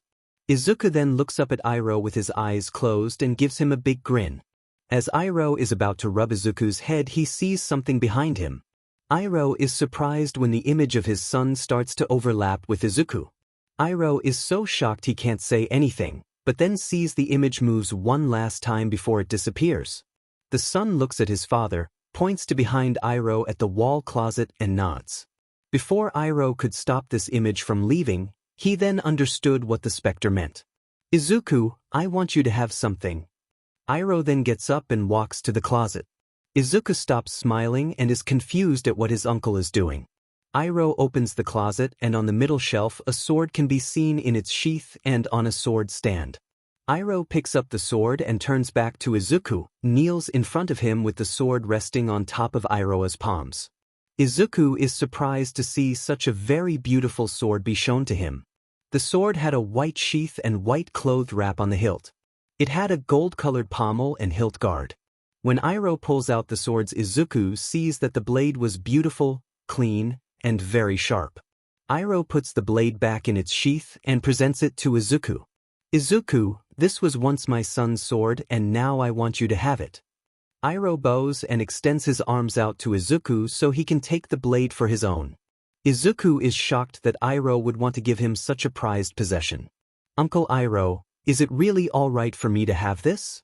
Izuku asks before trying to reach for the blade. Yes, Izuku, something in me tells you should have it. While bent over, Iroh smiles, understanding what his son's message to him meant. Izuku smiles and picks up the sword and inspects it with his hands. Does the sword have a name? Izuku looks back toward Iroh. Yes, it does, and its name is Wado Ikimanji. Iroh straightens up and grins at Izuku. Please use it to help you become the world's greatest swordsman and hero. Izuku smiles and straps the sword to his back because he is still not tall enough to have it on his waist. Izuku and Iroh go to the backyard training ground and have some snacks, tea, watch the leaves fall, and play a game of chess. Izuku may have gotten better at chess but is still no match for Iroh. Uncle Iroh, can you sing the song you sang earlier? I really liked it. Izuku asks after his fifth loss. Of course, Izuku, it is both mine and my son's favorite, just so you know. Iroh turns to look up at the leaves. Leaves from the vine falling so slow. Like tiny fragile shells, drifting in the foam. Little hero boy, come marching home. Brave hero boy, now I am Hami. I don't remember that in the song you sang earlier. Izuku looks at Iroh confused. It is part of the next verse, Izuku. Iroh smiles at Izuku, knowing only to himself that he had changed the lyrics as he makes the next batch of tea. Izuku just shrugs and helps his uncle clean up the chess set. For the rest of the day, Izuku didn't train and just spent time with his uncle. Izuku understood why it was important to relax and take time off every now and then. Now though, Izuku now understands the importance of making sure you take time off to spend time with loved ones. Uncle Iroh's garden 5 years later. 5 years have passed since Izuku had inherited the Wado Ikimanji katana and Izuku was finally able to add some muscle to his body. Once he turned 11, he was finally able to start training with weights heavier than 25 pounds. He then was able to finally master one sword style and hand-to-hand combat. He is still learning two sword style and Izuku thinks it is still a few years off before he has perfected his 3 sword style. One thing he has also trained for was to use any of his 3 sword style moves with 2 swords, 1 sword, and no swords at all. He was able to create more techniques to his skill set. Lion Song is a move where Izuku stands still with his swords in his sheaths. When his enemy charges at him, he draws them for a quick and powerful strike. Because he is standing still as well, he is able to adjust his stance to add more power and speed for this attack that he would have a harder time to add if he was moving. This move is used as a defensive counterattack. Flying Dragon is where Izuku jumps into the air and uses his weight and some slight spin to slash at his opponents. Izuku has practiced being able to jump from great heights without hurting his legs. If he tucks and rolls, he can jump out the window on the 2nd floor and not get hurt at all. Crab Claw is where Izuku puts the sword in his mouth near any part of his foe. He then chops both swords to meet the 3rd sword in the middle to attack his foe with great force like a crab's claw. He only uses this on strong, tough enemies though, because anyone else might not survive this attack without losing a limb. Dragon Twister is another move where Izuku stands still and spins his body and swings his swords once his enemy is in range to cut them and send them up a few feet into the air. If Izuku swings hard enough, you can slightly see the air current created. And finally, his ultimate attack. 3000 Worlds is Izuku's strongest attack. Izuku starts by spinning the swords in his hands in opposite directions. He then charges in an instant to slash at his opponent with multiple sword slashes. The spinning helps to build up speed and kinetic force that Izuku uses to attack his enemy with greater power. When he perfected the move, he tested it on a training dummy in the training grounds. The end result was that the dummy was cut to pieces and left slash marks a few inches long in the ground at the dummy's feet. Thankfully, Izuku trained to make sure the marks he left were not that far from his target. He had a problem where he slashed the path he took and even hit the other dummies next to his original target. If Izuku has only 2 swords, he calls it 2,000 worlds, 1,000 worlds with 1 sword. Izuku was also able to master some of Iroha's other teachings. He learned how to fight on any terrain, how to take care of, fix, and even make his own sword, since Iroha also taught Izuku how to be a blacksmith. While he is not a master blacksmith, he ain't no amateur either. He mastered reading his enemies' muscle movements in their arms and legs to predict their moves. Though he still has a very hard time reading the muscle movements in other parts of the human body. Because of Iroha, Izuku started to learn other things to help himself enjoy his time off when not training. Izuku was able to learn some things that were not a part of swordplay thanks to Iroha and his mom. He became a great cook because of his mother. He learned how to make a great cup of tea and better strategize in chess thanks to Iroha. Also, he learned a lot about birds and other animals thanks to Iroha again. His mom also helped teach him how to do everyday home care stuff because it will earn him extra points with girls, even if Izuku doesn't know how and why it helps with girls. Izuku also started to learn to play the guitar because he loved his uncle singing and started to enjoy music more. There are still some things Izuku needs to master, and he still hasn't figured out how to cut through steel. Izuku is sitting outside in Uncle Iroha's garden taking care of his sword while thinking about what Iroha told him. To cut almost anything you need to learn how not to cut anything. What does that mean? Izuku then starts to polish his blade. The strength of most sword techniques is strong moves, but that will only break my swords if I try that. At least I was able to learn how not to kill anyone if I use any of my sword attacks, even with a sharp blade. It looks like I will just need to be patient, and hopefully I will eventually figure it out. Izuku then stands up and starts to put his sword care supplies away. As he does this, Iroha then walks out of the dojo and heads towards Izuku. Izuku, are you ready to earn your paycheck today?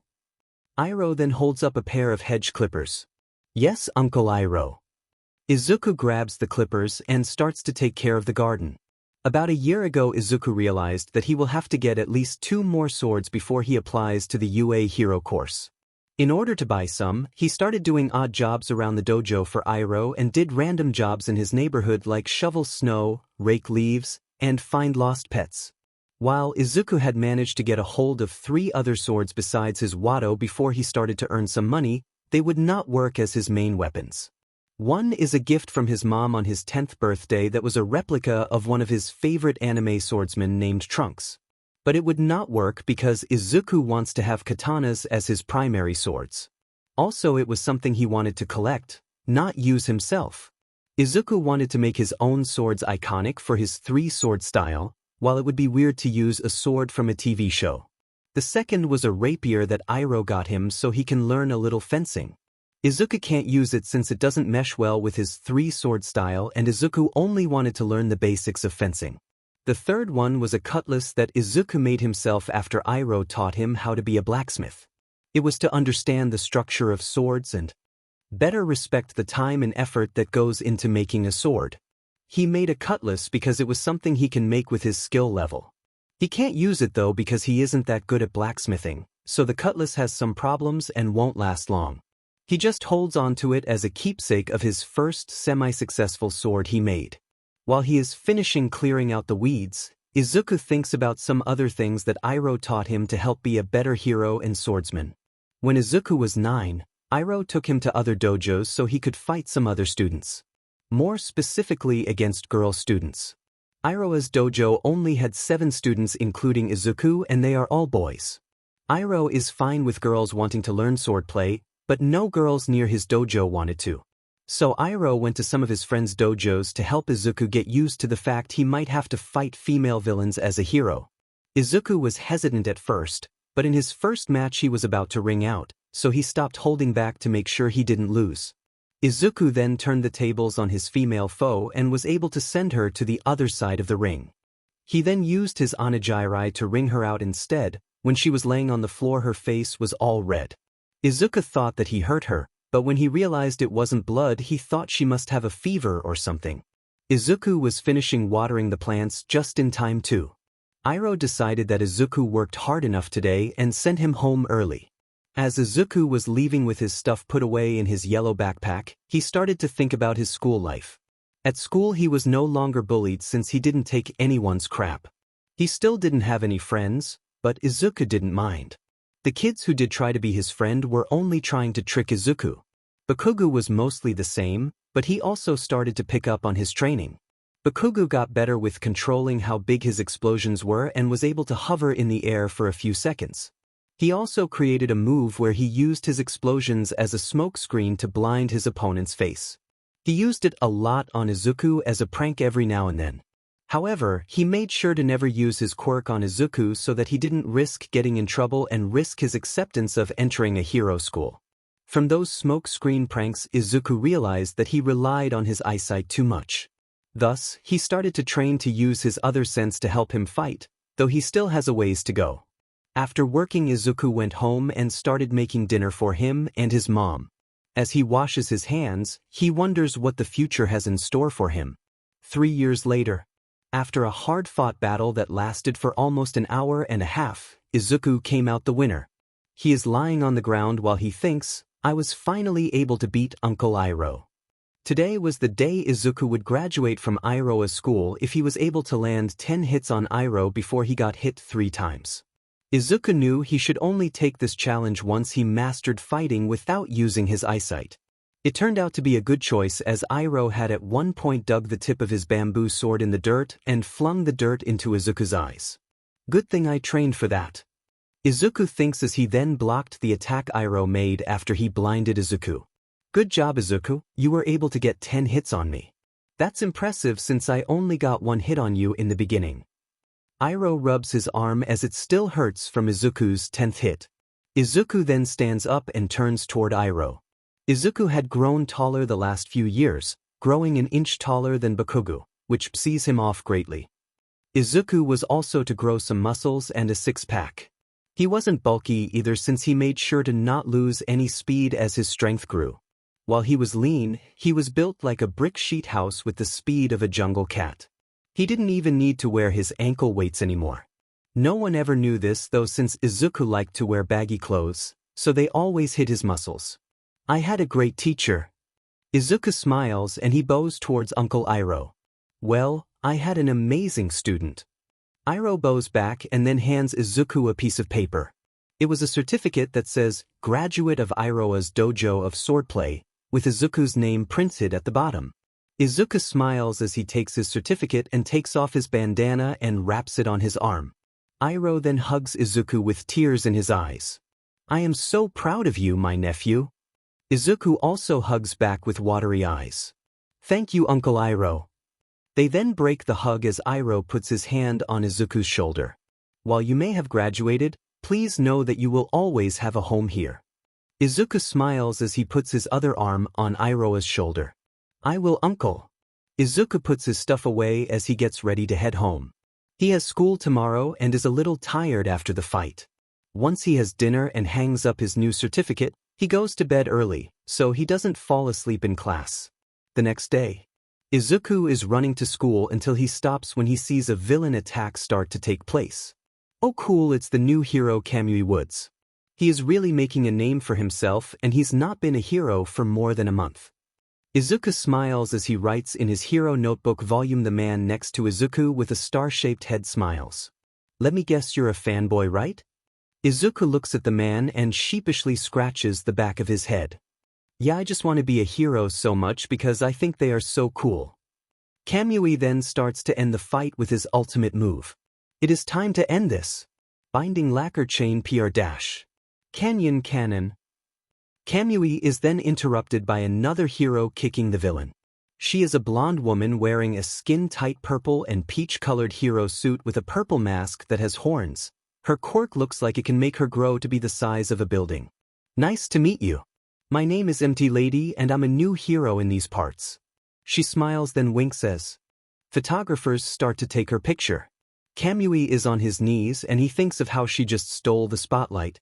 Izuku frowns and yells at the paparazzi. Why you shouldn't take a woman's picture without asking permission first. The photographers then turn to look at Izuku, confused on who this kid is. Before he could chew them out, he notices that if he doesn't get going, he is going to be late for school. Crud, I'm gonna be late. Izuku then takes off while Lady smiles at Izuku, thinking how cute he was.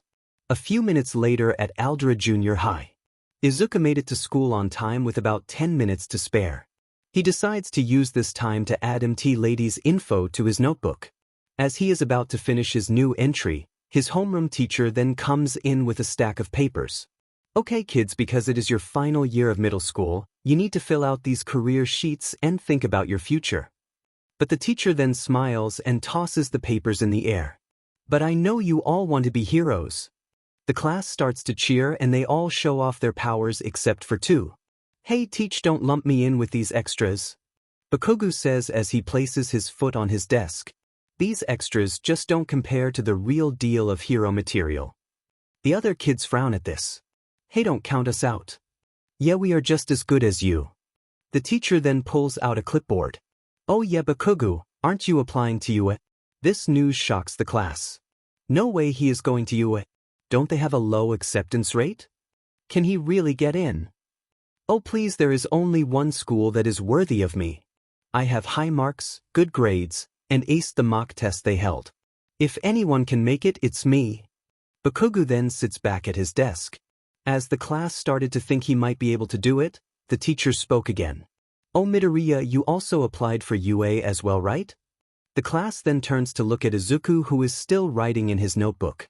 Izuku then looks up and nods his head. Yes, sensei. The class was about to mock Izuku and say he won't be able to do it, but then they saw the look on his face.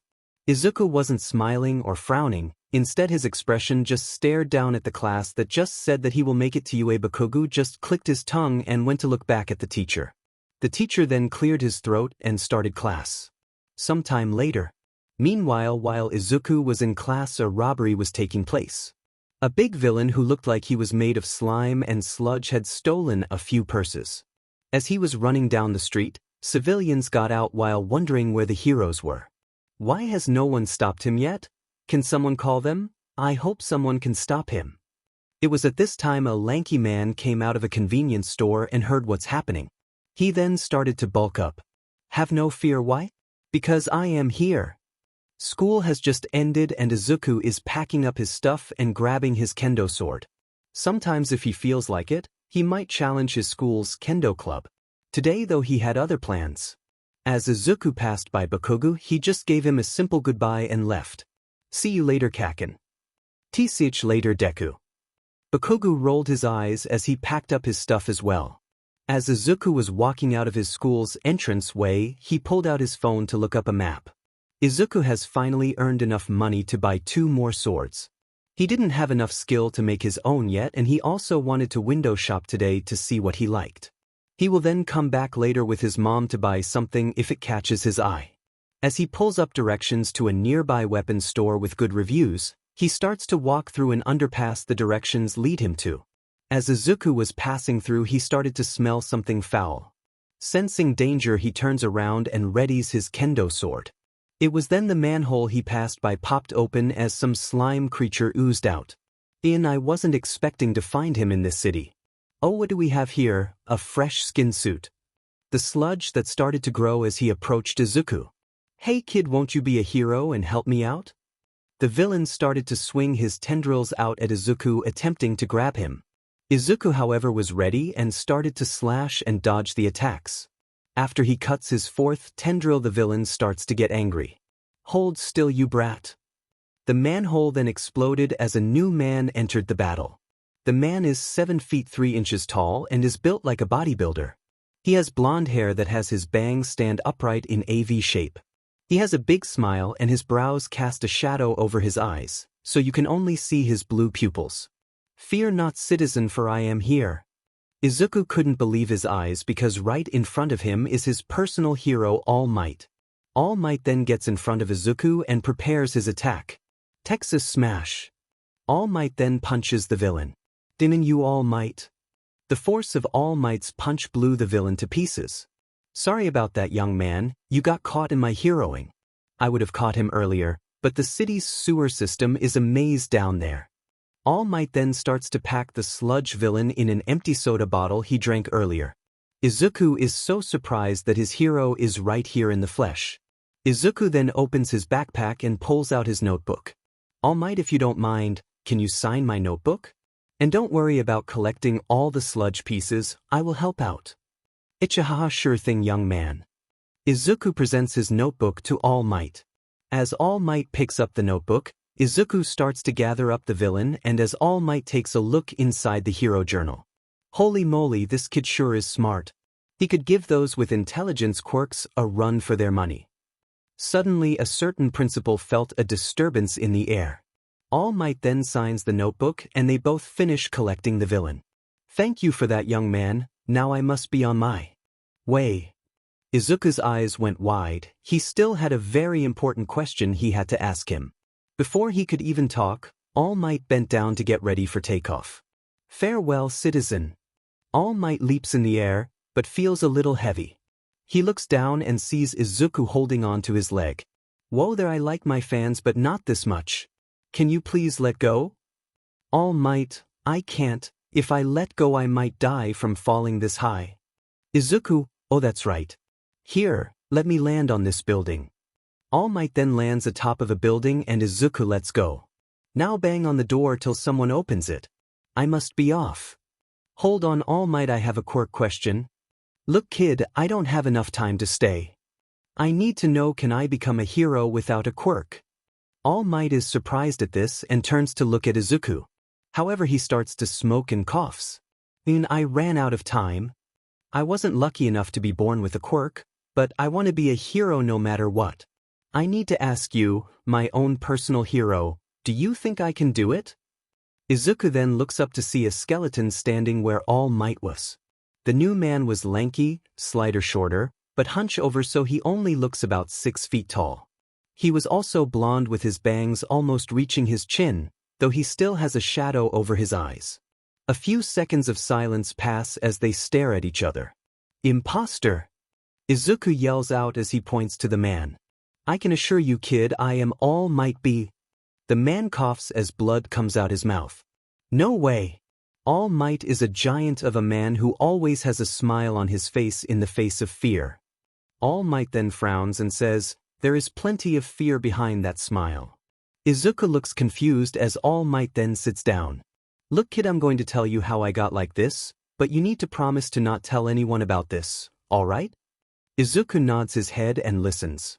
You know those guys at the pool who SCK in their gut to look more in shape? I'm like that. I got in a fight about 5 years ago that weakened me to this state. Izuku then asks, was it the fight with Toxic Chainsaw? All Might is surprised then shakes his head no. You know your stuff, but that guy couldn't even land a single hit on me. This fight I kept out of the public's attention. It left me this nasty scar. All Might lifts his shirt to show an ugly scar on the left side of his stomach. Izuku gasps at the horrible scar. After the fight I lost about 50% of my stomach and had to have surgery. The surgery took almost all my energy and now I can only fight crime for about 3 hours a day. That's why I smile kid, to hide my fear and help make everyone feel safe. A true hero never gives up. All Might then pulls down his shirt and stands up. Now let's get off this building. As All Might heads to the door, he is stopped by Izuku.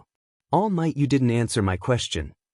All Might turns around and is shocked to see a look of pure determination on his face. I have trained almost all my life to help me become a hero without a quirk. But I have to ask this from my own personal hero. Do you think I can become one?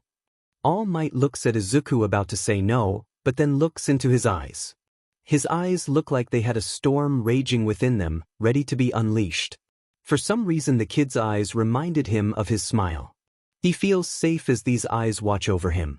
All Might scratches his head and against his better judgment says, honestly it won't be easy, but if you train really hard you might be able to.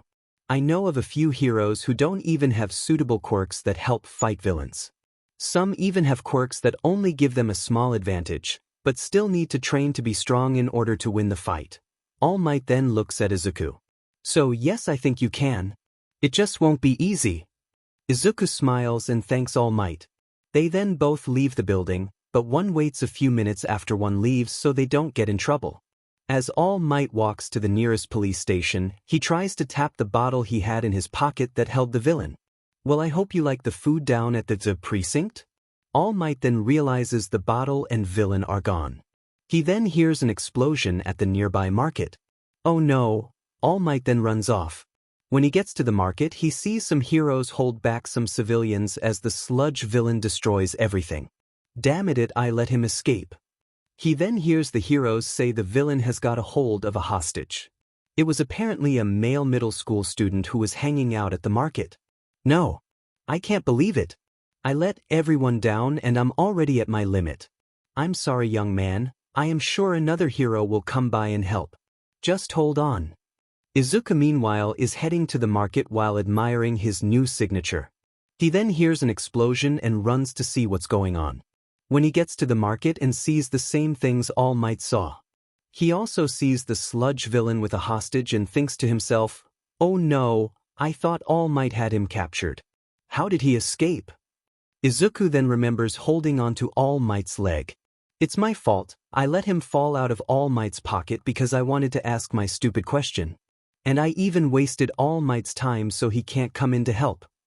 Izuku clutches his shirt and looks at the hostage. I'm so sorry, but I'm sure a hero will come to help you. I'm sure of it. Izuku's eyes start to water. I am a disgrace. All Might clenches his fist.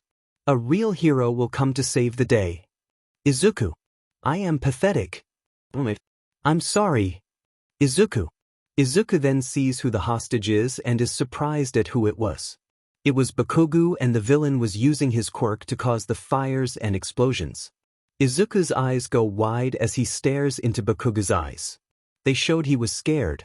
Izuku then drops his notebook, puts his kendo sword in his mouth and runs. The heroes and All Might are surprised at this, and the heroes try to stop him.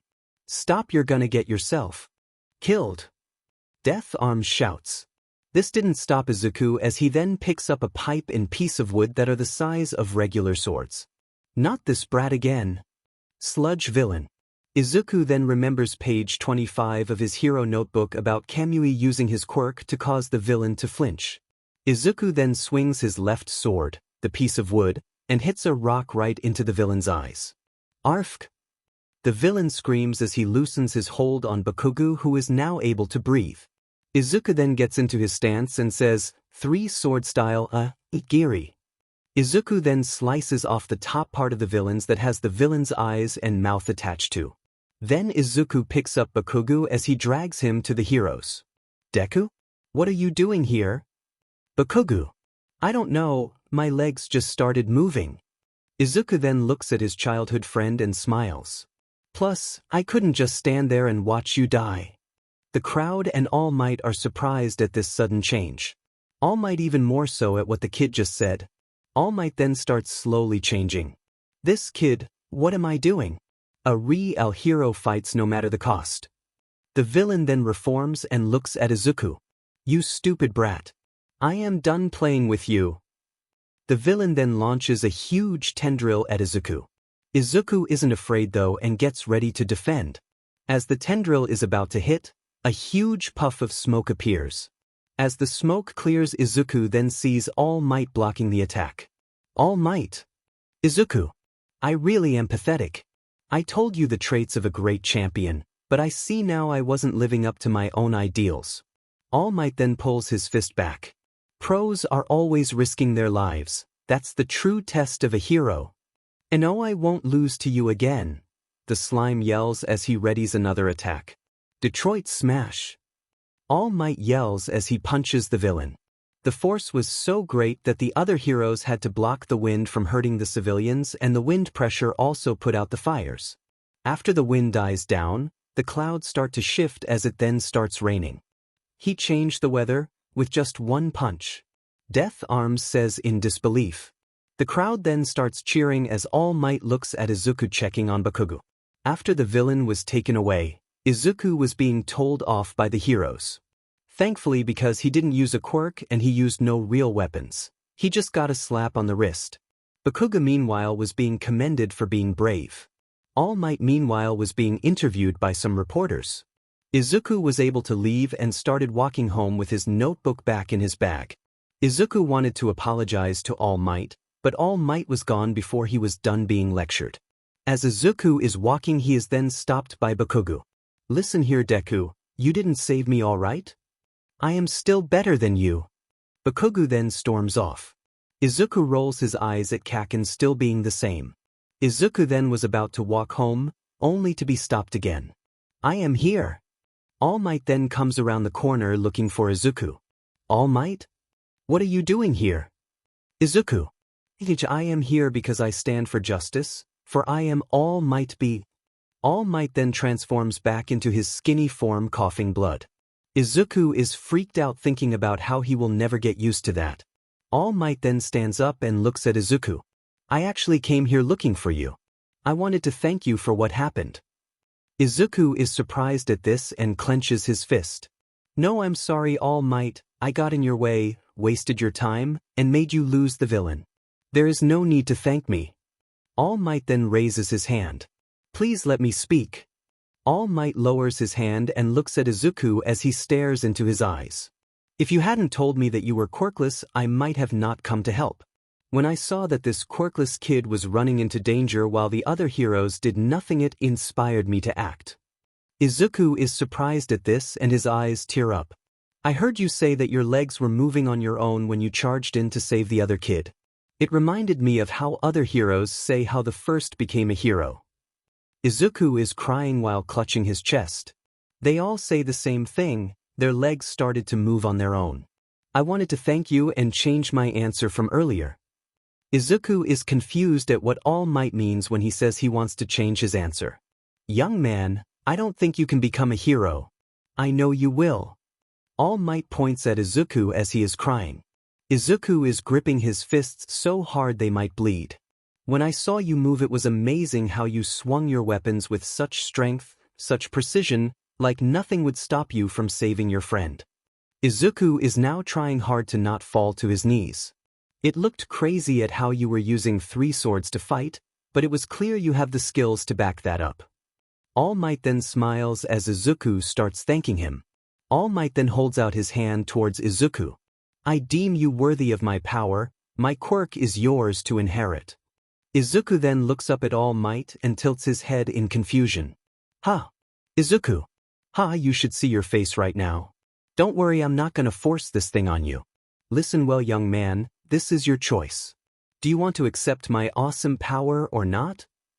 All Might yells out while blood explodes from his mouth. Izuku is confused as he looks at All Might. "What do you mean, what are you talking about?" All Might then wipes the blood from his mouth. "Listen, there are a couple things you should know about my abilities. Journalists always guess that my quirk is some kind of super strength or invulnerability type quirk. In interviews that ask about my quirk, I joke or dodge the question. It is because the world needs to believe that their symbol of peace is just a natural-born hero like anyone else." Izuku is staring at All Might with his utmost attention. "But I'm not. There is nothing natural about my ability. I wasn't born with this power. It was a sacred torch that was passed down to me from someone else." All Might spreads his arms apart as he tells Izuku this. "Someone gave you this quirk? No way." Izuku: "Yes way, and you're next. I can give you my abilities." Izuku then looks at All Might with his eyes wide as they have ever been. "Wait, hold on, this is a lot to process. It is true that there has been a lot of debate about what your quirk is. Nobody has been able to figure it out. It is one of the world's greatest mysteries. The idea of being able to pass on a quirk or ability sounds crazy to me." Thankfully, because Izuku isn't as nervous anymore, he doesn't mutter a lot. "Look, you are just gonna have to adjust to this new reality and accept this new truth. I can transfer my quirk to someone else. And that is just one facet of my secret abilities." All Might then holds out his arm with his hand cupped open. "The true name of my power is One for All." "One for All?" Izuku: "Yes, one person improves the power and then hands it off to another person. It continues to grow as it is passed along. It is this cultivated power that allows me to save those in need of a hero, the truth behind my strength. All Might then grips his hand as he finishes his reality-shattering truth. Izuku stares at All Might's fist. Why would you choose to give me a gift like that? I was on a long hunt for a worthy successor, and then I watched you jump into action as the rest of us stood idly by. While you are quirkless, you were able to save that boy. You acted like a hero. All Might. Izuku's eyes tear up as All Might praises him. Seriously, you gotta stop crying so much if you want my quirk. Come on, kid. Izuku then clenches his hands as he looks up at All Might. He said so much to encourage me, he even told me the secret of his power. How can I turn him down? Okay, I'll do it, yes. Izuku. No reluctance, that's exactly how I figured you'd respond. All Might. But it wasn't that simple. Receiving All Might's power turned out to be no easy task, as I'd soon found out. Izuku. Izuku POV. All Might then gave me his phone number and told me to meet him tomorrow morning at Dagoba Beach. I then walked home and had to calm down my mom after she had heard the news about what happened. After dinner I went to bed so that I could meet All Might bright and early tomorrow. This was the first step on how I was able to get my quirk. Dagoba Beach. After All Might told Izuku to meet him here for training, he then makes sure to wear an undershirt, hoodie, track pants, his red shoes, and brings his kendo sword. It was about 7 in the morning when he arrived at the beach. Hello, young Midoriya, are you ready to train today? Izuku then turned around to see All Might in his skinny form waving at him. All Might was wearing some casual clothes and had just got out of a pickup truck. Hello, All Might, and what do you mean by train? Izuku. Well, you see, in order for you to receive my quirk you need to have a strong enough body so you can handle my quirk's power. Also, my real name is Toshinori Yagi. So while I am in this form, please call me Yagi. Yagi. Yagi then points to the trash-filled beach. You see, this beach was once beautiful, but because of sea currents and people illegally dumping here, the beach is now just a huge garbage pit.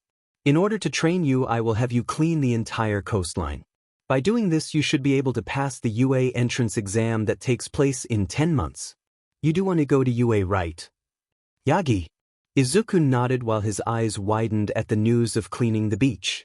By cleaning this beach, you will also be helping the community. Back in the day, being a hero was helping your fellow man and community by doing tasks like this. Yagi. Okay, so by doing this I am killing 2 birds with 1 stone. Izuku. Yes indeed, young man. Now if you don't mind, can you take your shirt off real quick? I need to see what I'm working with here so I know how much to train you. Yagi. Izuku agrees and then takes off the top part of his clothes, and Yagi is surprised. Man, I thought that this kid was strong, but his clothes really hid his body. He might be able to clean this beach in about 7 to 8 months. Yagi. Alright, you can put your clothes back on, and before we start I want you to have this. Yagi then pulls out a stack of papers. Izuku grabs them and reads the title. Aim to pass American Dream Plan? Izuku looks up at Yagi, who is smiling. Yep, this will be your training schedule. I made it to help make sure you are ready for my quirk before the UA entrance exam. Almost every part of your day-to-day life is written here so you can follow what to do at what time to help train your body. You will still have days off to relax and help make sure you do not overexert yourself, but keep in mind that this still won't be easy. Do you think you can handle it? Yagi. Izuku smiles and nods his head. I have trained for most of my life to help me accomplish my dream.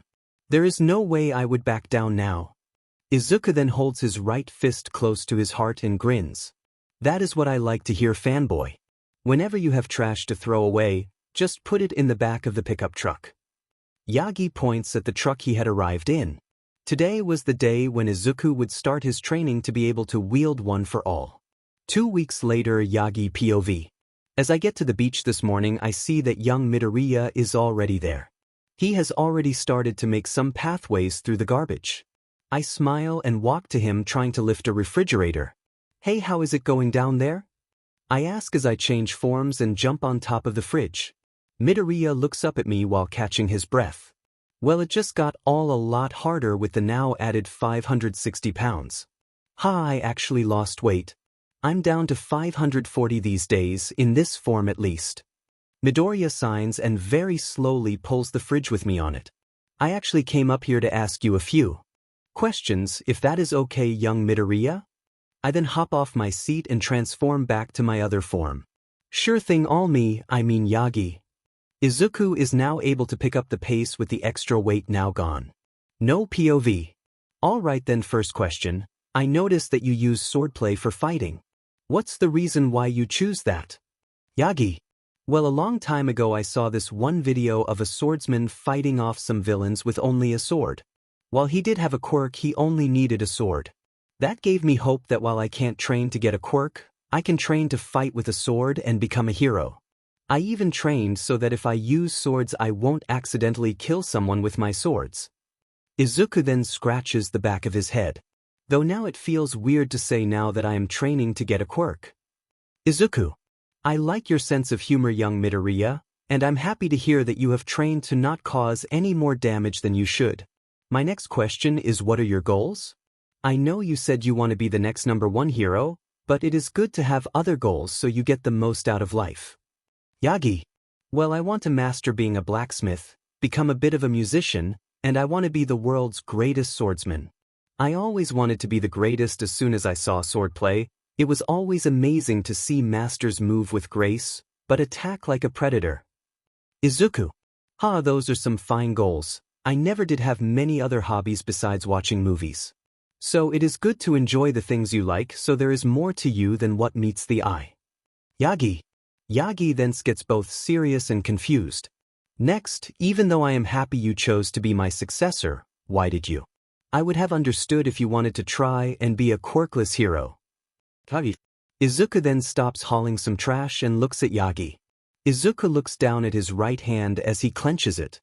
You see, I never want to see people get hurt when I wasn't strong enough to stop it. I want to ensure I do the same as you and save as many people as I can. While I can't save everyone, I would regret it if I never used this chance to make me the best hero ever. And besides, Izuku then grabs his kendo sword and holds it out. When the time comes for me to take the title of world's greatest swordsman, I will not use my quirk. I will only use my skills to prove to the world and everyone in it that I didn't need a quirk to earn that title. Izuku smiles as he then slashes at the air with speed only earned through rigorous training. Yagi is speechless at what Izuku is saying, but smiles at the goal of the young man. He would still prove his worth through tackling this challenge without a quirk, while still using his power to save others. Man, you keep on getting better, young Midoriya. Well, it is an honor for me to have someone with such a kind, strong heart be my student. Yagi gives a thumbs up at Izuku as he smiles while scratching his head. Izuku then started to clean up the beach at a faster rate to help his body be worthy of one for all. 3 weeks later, Izuku is at the beach getting rid of more trash. Yagi had some other work to do, so he wasn't there to take the trash. Thankfully, Yagi thought of this beforehand and had set up a big dumpster out by the beach. As Izuku hauled 2 more trash bags up the steps and into the dumpster, he heard someone yell, "Hey! Where did all my salvage go?" Izuku turns around to see a teenage girl looking at the junk. She had pink dreads and yellow eyes that looked like they had the crosshair of a scope in them. She was wearing some steampunk goggles, brown gloves, a black tank top, and had a mechanic's jumpsuit on, with the top part tied to her waist. She turns around and sees Izuku just put away his last trash bag. You? You have been stealing my baby-making materials, haven't you? She points accusingly at Izuku. What do you mean baby-making? I am just cleaning up the beach. Izuku yells out as he holds up his hands in defense. The girl then walks over to Izuku and grabs his hoodie. She then starts to drag him over to the next lot. I use this stuff to help make my babies, my inventions. And you have been taking it. Izuku then goes ooh as he now knows what she means, but is still confused as to why she is dragging him. Where are you taking me? Because you have taken away some materials I need, you are gonna help me find some more. She exclaims happily as she brings Izuku to a storage garage in the next lot. When she opens it, Izuku sees that it is full of crazy inventions and a makeshift workshop. So here is the deal, any strong metals or junk with circuitry in it you find while cleaning, you will bring here. If you do this, then I won't get mad and break your legs. The girl smiles as she then pulls out a big heavy wrench. Izuku gulps and rubs his legs hoping that it won't come to that. Alright, since I can still get a workout if I bring those materials to you, and because I did take away some of your scrap, I will help you out. The girl smiles and sits down at her work table. Great. Now get me some car doors, please. Before Izuku leaves, he approaches the girl first. My name is Izuku Midoriya, what is your name? The girl looks at him and holds out her hand. My name is Mei Hasjum, future inventor extraordinaire, and I won't be able to remember your name. She smiles as Izuku is confused by her saying she won't remember his name and starts to try and shake her hand. Before he could take it though, her hand then starts to feel up Izuku. What are you doing? Izuku. Wow, you got a lot of muscles and you said you were training, why? Hazem asks. Well, I am training for the UA Hero Course entrance exam. Izuku stutters. Hatsum smiles and stops feeling him up. That's great, I'm going to apply for the support course at UDOTA too. If you make it in, I can use you to help test my inventions. In return, I can make you your support gear. Hatsum smiles as she then shows off the inventions in the workshop. Izuku is surprised to hear that she is applying to UA as well. The inventions she showed looked crazy, but well built and helpful. Hey Hasjum, can you make some swords? Izuku. Sure I can, and just call me Mei. While I never did master blacksmithing, I can easily make a sword that has jets to apply speed to your swings, or some electric coils to make it a sharp stun baton. No need for any of the extra gadgets Mei. I only need 2 basic katanas. I can even help you make them since I also know some blacksmithing. Izuku. Mei gains a huge grin as Izuku has just said something he shouldn't have. Really? You know how to make weapons? That's great, you can help me out with some work as payment for the swords. This is going to be great, new best friend. Mei. Izuku blushes at this news. I'm your new best friend? Izuku. Sure, I don't really have any other friends, and this way we both can have a friend when we get into UA Muscles. Izuku is confused by the nickname. Muscles, why did you call me that? Well, because I have a hard time remembering names. This nickname will help me have something to call you. Mei. Izuku just grins nervously and once again tries to shake hands. Well, I look forward to working with and being friends with you, Mei. Mei then shakes his hand and gives Izuku a smile that he thought was pretty cute. Likewise, Muscles. 3 weeks later. 2 months have passed since Izuku took up the challenge to clean up Dagoba Beach so that he can train his body to inherit All Might's quirk. Even though he has started to help out Mei by bringing her some scrap now and then, he is still making good progress. Izuku just finished getting the area in front of where Yagi parks the truck cleaned up. There is still some work to be done, but Izuku is getting there. Izuku has the day off and is hanging out with his mother. They are going clothes shopping for Izuku's hero suit. Because Mei had said she would be his exclusive support technician, he needs to have the base of the costume ready for Mei to upgrade it. When Izuku first told his mom about Mei, she cried at how her son got his first girlfriend, even though Izuku denied that she is his girlfriend. Izuku knew while shopping that his hero costume would not be some skin-tight bodysuit or jumpsuit. Because he still likes his baggy clothes and hates if something is tight on him, he and his mom are looking for clothes he can use. So far they had found a black undershirt, some dark green cargo pants, and a dark green short-sleeved hoodie. The pants were great because the pockets could store useful things and the hoodie could easily be modified to have some armor pads built in. Bonus points because they are the same dark green color. Right now they had just left a sports store with some white gloves, a red utility belt, black knee pads, black elbow pads, and a white short scarf. The whole time shopping, Inko kept teasing her son about Mei. Inko was just happy that Izuku finally found a friend after so many years. Since she was still friends with Mitsuki Bakugu, Koksuki's mom, Inko knew that their sons didn't hang out anymore. While Bakugu doesn't pick on Izuku anymore, they do not hang out like regular friends do because they see each other more like rivals than anything else. Inko is happy that Izuku may start to interact with kids his own age and make friends once he gets to UA. 2 months later. Izuku has cleaned up about 65% of the beach at this point. It has stopped smelling as bad and he only has the really heavy stuff left. When Izuku first started, he decided to get rid of the trash bags and any gross stuff first.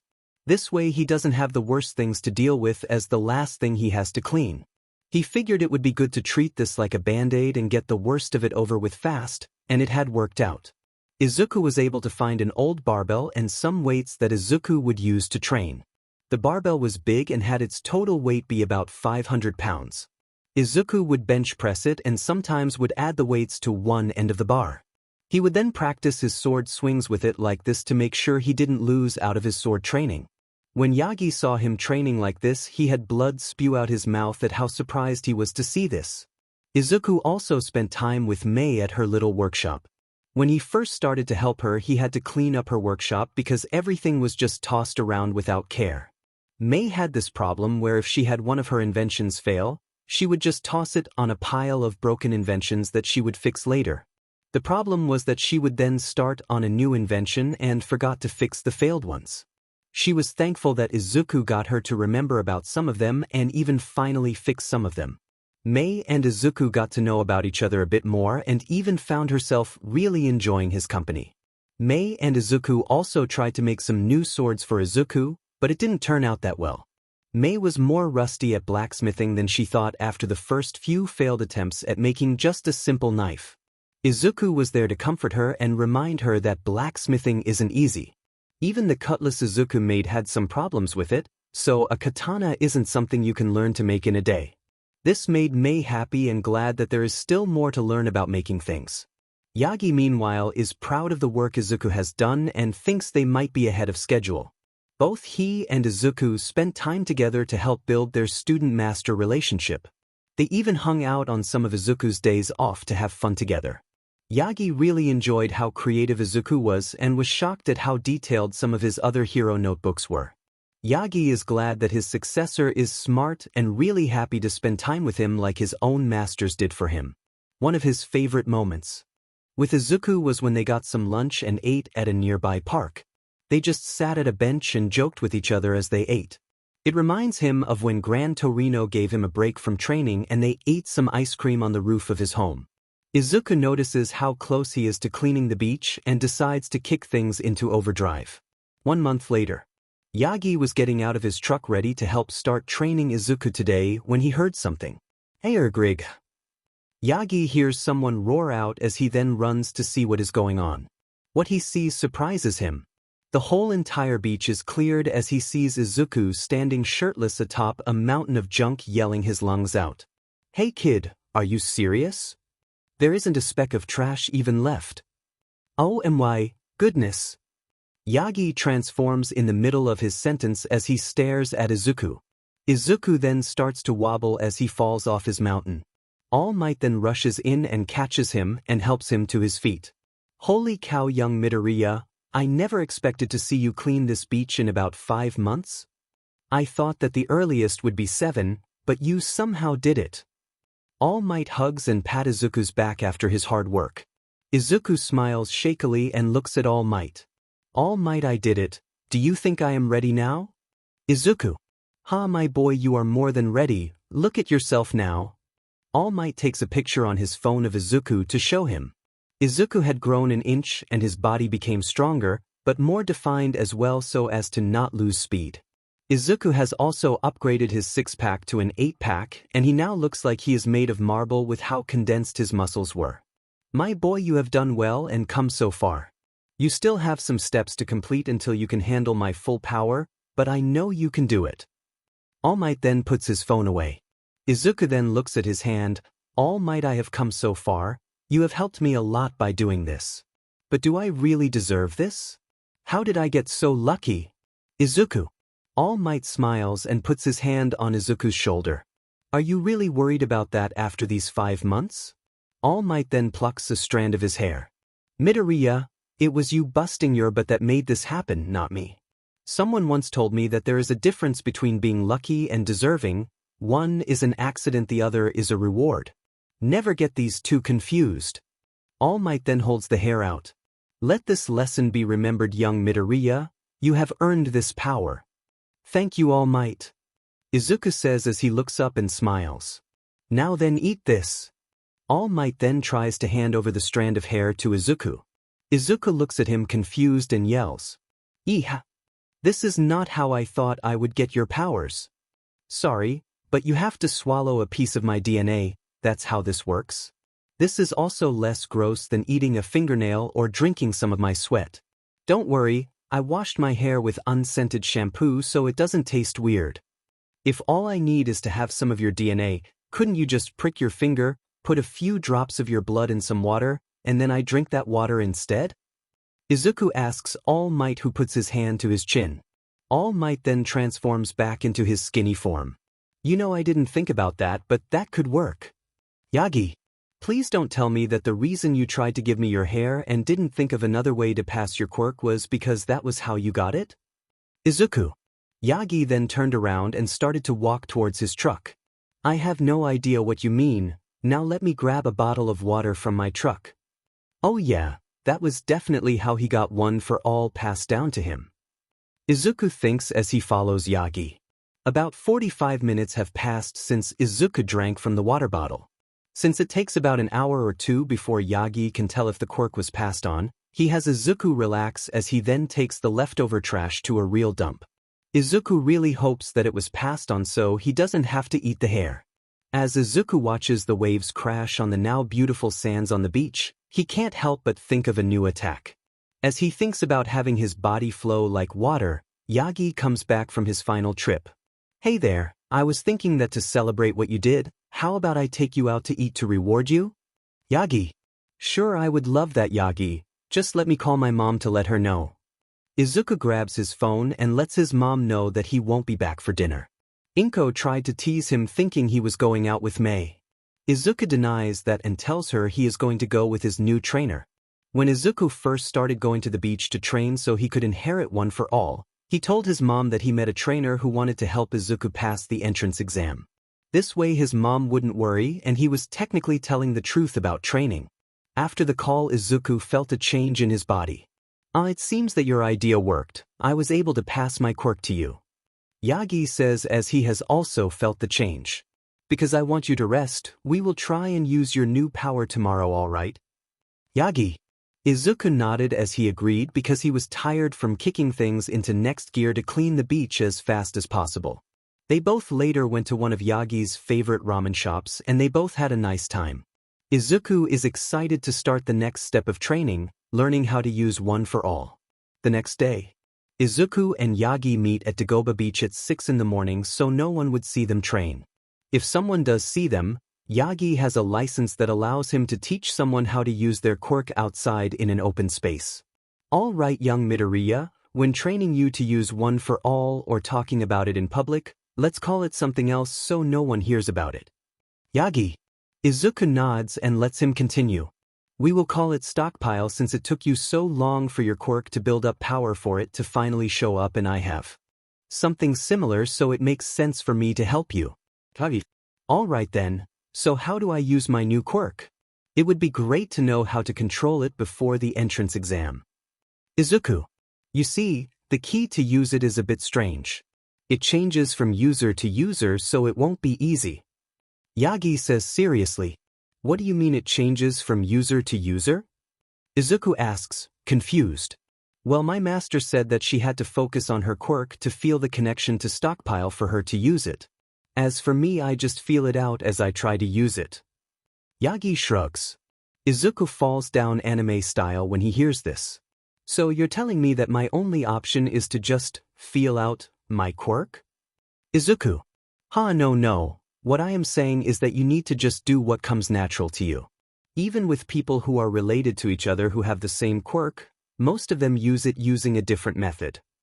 Yagi lectures with his finger pointing up. Izuku nodded as he kinda understood what Yagi was saying. There are many cases where a parent and child have the exact same quirk, but they both activate them differently. That makes sense, I guess. So what should I try? Izuku. Like I said, it is best to try what comes naturally to you. If that doesn't work, we can try something else. Yagi. Izuku then closes his eyes and tries to think of what to do. Then he starts to visualize him holding a sword in his right hand. Izuku focuses on that feeling and his hand starts to tingle. When he opens his eyes, he sees his hand and part of his arm glow with red veins. That's good, Midoriya, whatever you did seems to have worked out. Yagi. Izuku smiles as he feels like he had an ocean of power that was set on fire in the middle of a storm raging within him. His arm really starts to hurt, so Izuku then reels back his fist to try and unleash some of it. Wait, no, stop. Yagi yells, waving his arms out. Izuku stops just in time as the power turns off. What do you mean stop? Izuku asks, confused. Look, while your body can hold stockpile now, it was kinda rushed to do it. It would be safer if you try not to release 100% of your power. I recommend lowering it to something that doesn't make your arm hurt just holding it in. Yagi says this as he signs because Izuku almost gave him a heart attack when he almost released his full power towards him. Oh, I guess that makes sense. Okay, then let me try to lower it. Izuku says as he closes his eyes again. When he visualized the sword again, he felt the power from before ramp up as he tried to pull some of it back. Tugging on the sensation did nothing, but after thinking about how visualizing a sword helped him, he figured he would try thinking of a similar analogy. He starts to think of the sword's blade becoming duller and duller. It works as his arm is still glowing, but isn't hurting from trying to contain the power. Alright, now that looks much better, now time to release it onto the ocean. Yagi yells as he then points to the ocean. All you need to do is reel your fist back and yell from the depths of your heart, smash. Izuku's sweat drops at Yagi's behavior, but complies with him anyway. It would be a good idea to see what he was able to do and see how much power he was using. Okay then. Izuku gets into his stance and faces the ocean. Smash! Izuku. The punch creates a shockwave that indents the waters a little. It felt amazing to use this power, and Izuku felt like he did when he first mastered his Onigiri strike. However, it was nowhere near All Might's level. That was good, kid, you did pretty well. If I had to say, you were able to use about 8 to 9% of Stockpile's power. Yagi says as he cups his chin. Izuku is surprised that he was only able to use at most 9% power. Is that really the best I can do? I thought I would be able to do more than that. Izuku. Of course that is the maximum you can do, your body hasn't adjusted to it yet. Your body needs some time and training until it can handle more horsepower. It is like someone who just suddenly grew a tail and you asked them to do tricks with it. Yagi. Izuku looks up at his master. Oh, once again that makes sense. It took me a while to learn how to use a sword until I was able to fight in practice matches against other students at the dojo. Izuku. Don't worry, young man. This old man will help you figure out how to use your newfound power. We now have 5 months worth of training left for you. Yagi gives another thumbs up. Thank you, and you aren't an old man, Yagi. Izuku. Yagi laughs as he pats Izuku on the back. Izuku just hopes he will be ready for the entrance exam.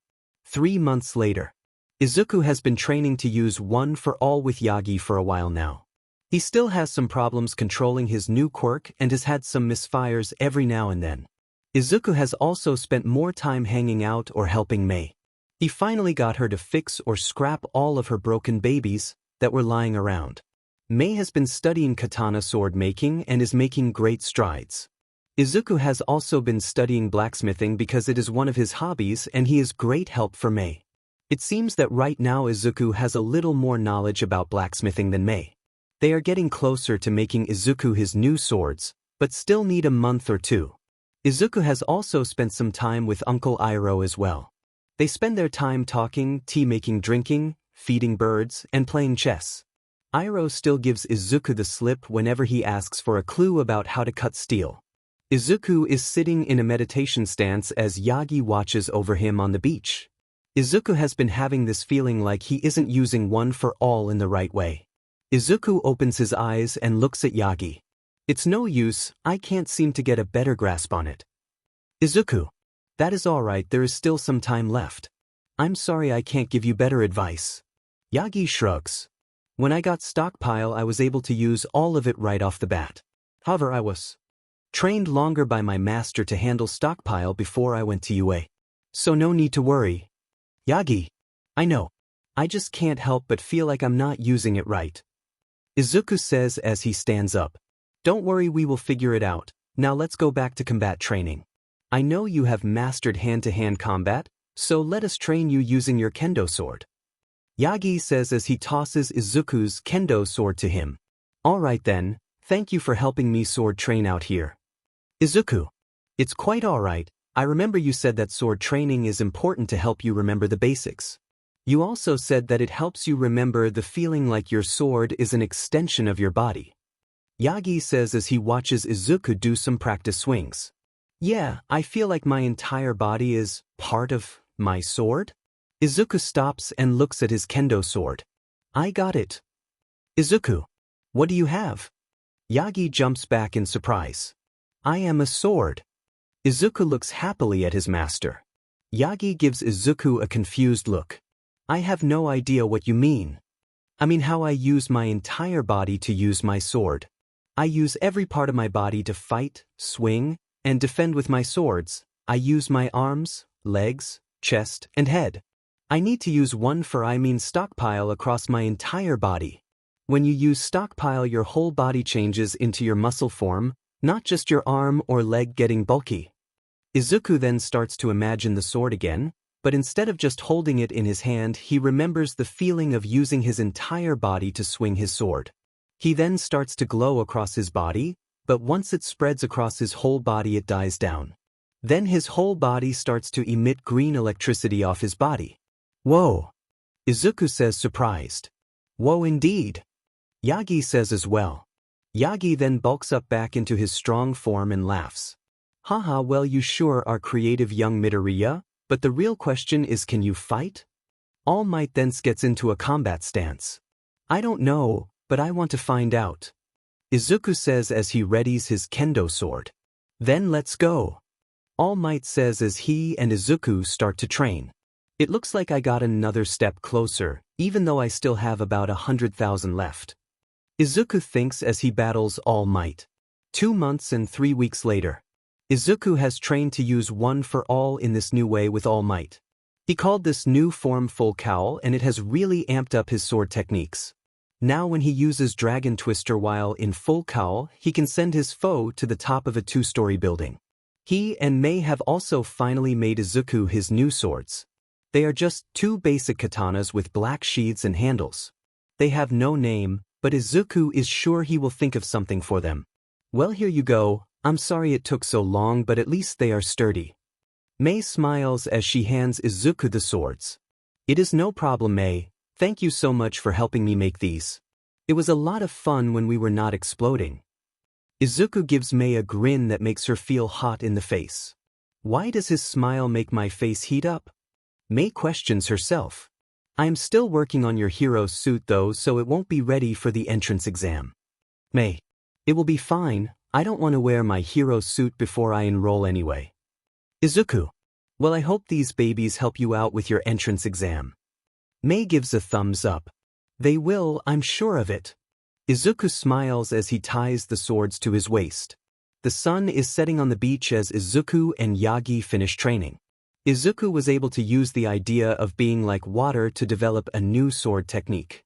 Izuku calls it streaming wolf swords and he dodges and weaves through his foes, like his body is water flowing in a stream. As he flows by his enemies, he cuts them and sends them flying.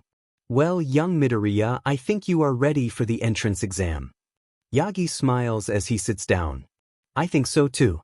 I can use about 10% of stockpile. Izuku sits next to Yagi as they watch the sunset. You have done well, and I want you to know that, pass or fail, I will always help you become the next symbol of peace. Yagi smiles as he looks at Izuku. I know that I will always have those close to me to help me out when I need it. Izuku smiles back as he looks at Yagi. I will always have you, my mom, Mei, Uncle Iroh, and my great-grandmother to watch over me. Izuku. You have never said anything about your great-grandmother before. Who is she? Yagi. Oh, I guess I never had. Well, it is a sad story, but it means a lot to me. Izuku. Izuku then retells the story of his great-grandmother and his mom giving him the picture of her to him. Yagi's eyes water as he is told this story, but smiles at the end of it. That was a beautiful story and she sounds like a lovely woman, young Midoriya. I also think that she is watching over you. Yagi. Thank you, and I think so too. I am happy that I have a hero's blood flowing through my veins. That's why I always keep her in my heart. Izuku says and then pulls out the picture from his wallet. I know that she will watch over me, but I only wish I got to meet her. Izuku smiles sadly as he looks at the photograph. Yagi looks at Izuku and sees the picture. He thought he saw something peculiar out of the corner of his eye. Hey, if it is all right with you, can I look at the picture? Yagi. Oh sure, here you go. Izuku hands the photo over, and when Yagi gets a good look at it he is shocked. This was a picture of his master, the one who passed one for all to him, Nana Shimura. He can't believe that Izuku was her great-grandson. When her husband died she had to give up her son to an orphanage. Nana didn't want All for One to get his hands on him, so she did one of the hardest things she had to do and gave up her son so he would be alright. When she sent her son away she made Gran Torino and him promise that when she is gone that they would not try and find him. She didn't want to risk All for One tracking them when they try to find and pick him. Yagi is now worried that he gave One for All to her descendant and might have painted a target on his back. What do I do now? I can't just break my master's trust that I would go back on the promise that I made to her. Even though I only promised to not interact with her son and not any of her descendants. But I also can't just ask Midoriya to give me back One for All. I know that he can become the next #1 hero and world's greatest swordsman. Oh, what do I do? Yagi starts to freak out in his mind about this dilemma. Then out of nowhere he feels the embers of One for All spark out within him. He then feels like someone is next to his left ear. It is okay, Toshi, you gave it to the right person. Yagi is surprised and looks to his left and is shocked that no one is there. Yagi, are you alright? Izuku asks, confused. Yagi smiles with tears in his eyes, then turns back toward his successor and gives him back the photo. Yes, I'm fine, I just thought I heard someone. Yagi. He then wraps his right arm around Izuku's shoulders. You know, if you pass, and I know you will, I will tell you a secret. Master, thank you. I am glad you also think that young Midoriya is worthy. Yagi. Really? Cool, I will try my best. Izuku smiles as they both go back to watching the sunset. Yagi looks at Izuku's smile. I always thought that his smile was familiar. I guess he has your smile, Nana. Izuku is ready to take the entrance exam and starts his hero training at the school All Might has graduated from. Yue won't know what hit them. Yue entrance way. Izuku is now standing in the archway of Yue High School ready to take the entrance exam. He has his swords in a silk sword bag tied to his backpack and is ready to use them. The exam consists of a written test and a physical exam. Izuku not only trained for the physical portion, but also studied to be ready for the written test. Right now, many students who want to be heroes are applying. Being a UA graduate helps start off people's hero careers with a bang. Bakugo just glares at Izuku before walking away. Bakugo has had a slight change since the slime villain incident. He was not as antagonistic as he used to be and just left Izuku alone. However, the few times they have crossed paths they did stare down at one another. Izuku shakes his head to refocus on Yue. He looks back at the entrance and thinks about the heroes who have graduated from UA and are some of the top-rated. Some of the best heroes who have graduated from UA are top rankers like All Might, Endeavor, Best Jeanist, and Hawkeye Mihawk. Izuku later found the video again that inspired him to train as a swordsman. The video was taken down in the first place because of its violence but was later re-uploaded when it was then he found out who the hero was in the video, the greatest swordsman in the world and #7 hero, Hawkeye Mihawk. He is about 6 feet 6 inches tall and has black hair, mustache, and beard. His hero costume consisted of black boots, violet pants, a musketeer hat and feather, cross necklace, and a black trench coat with red cloth lining and red sleeves. His quirk is called Hawkeye. It allows its user's eyes to have the eyesight of a hawk's eyes and looks like a hawk's eyes as well. There are no real downsides to it but no real upside either since it just allows you to see farther and better. He carries 2 weapons, one on his back that is the strongest black sword in the world. One is a hidden knife in his necklace and the last one is a kodachi strapped to his lower back. Izuku shakes his head to clear out his thoughts on Mihawk. He has an exam to take and just standing here won't do anything. As he walks inside he sees a brown-haired girl about to trip. Before she fell, Izuku caught her and helped her to her feet. She was shorter than him with bob-cut brown hair and had a permanent blush on the sides of her cheeks. Sorry for catching you, it would be bad luck to fall before an exam, so I hope you don't mind. Izuku smiles. Oh, thank you and I don't mind. I am just really nervous. The girl smiled. I don't blame you, today is really exciting. Well, I hope you make it and see you inside. Izuku then runs into the building so he isn't late. The girl then thinks, he was really handsome and his arms felt so strong. She blushes and then runs in as well. 2 hours later. Izuku had finished the written test and is now sitting in the auditorium waiting for the explanation of the physical test. He is sitting next to Bakugo and they both are sitting there in silence. The lights then dim as someone takes to the podium. Welcome to the UA physical test. Now are you guys ready? He yells as no one responds. Izuku knows this man as Present Mike and decides to throw him a bone. Yo! Izuku yells. Mike smiles and then points at Izuku. Thanks for that, little listener. While I know we aren't supposed to play favorites, I hope you make it in. Now onto the rules of the physical test. Mike then turns on a projector that shows some pictures of robots and numbers next to them. Now here is how the test works. You will all be led to a combat ground where the test will take place.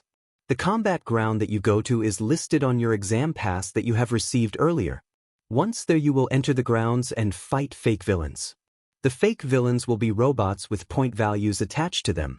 They range from 1 pointer to 2 pointers, and to 3 pointers. The goal is to defeat the robots and gain the points attached to them.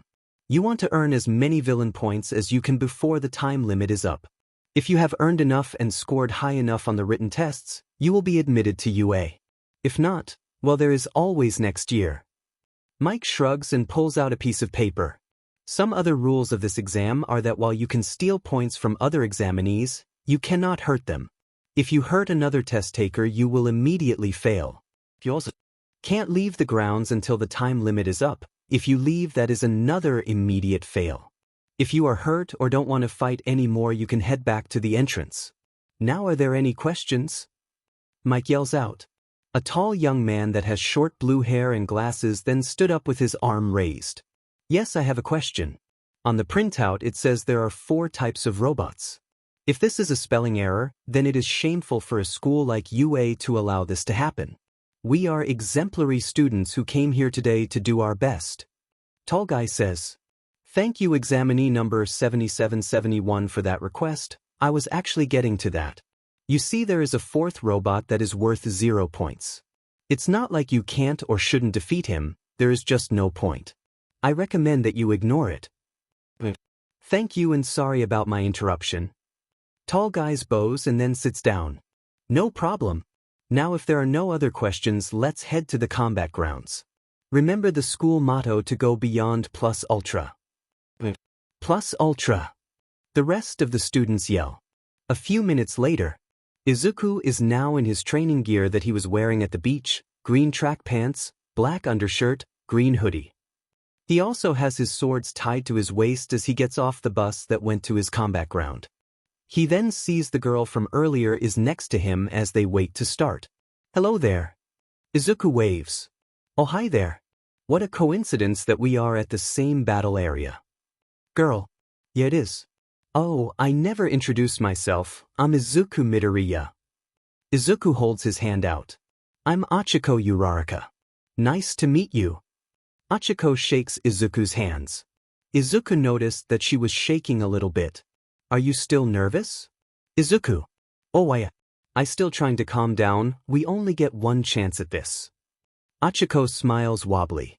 Just do this breathing exercise and you should be fine. Breathe in for 4 seconds. Izuku. She does this as she closes her eyes. Hold it for 7 seconds, then breathe out for 8 seconds. If you keep doing this, it should help. Izuku. She does this a few times and starts to visibly relax. Wow, that worked. Thank you. Achiko. No problem, now let's get ready. Izuku then looks towards the gate entrance of the battleground. Izuku then sees present Mike walking on top of the border wall. Izuku then puts on his bandana and readies his swords. As Mike gets next to the gate, he presses a button that slowly opens the gate. Start! Mike yells. The examinees look at Mike and each other confused. Come on. There is no real countdown when you are in a fight. Look, the green one has already started. Mike yells and points in the city.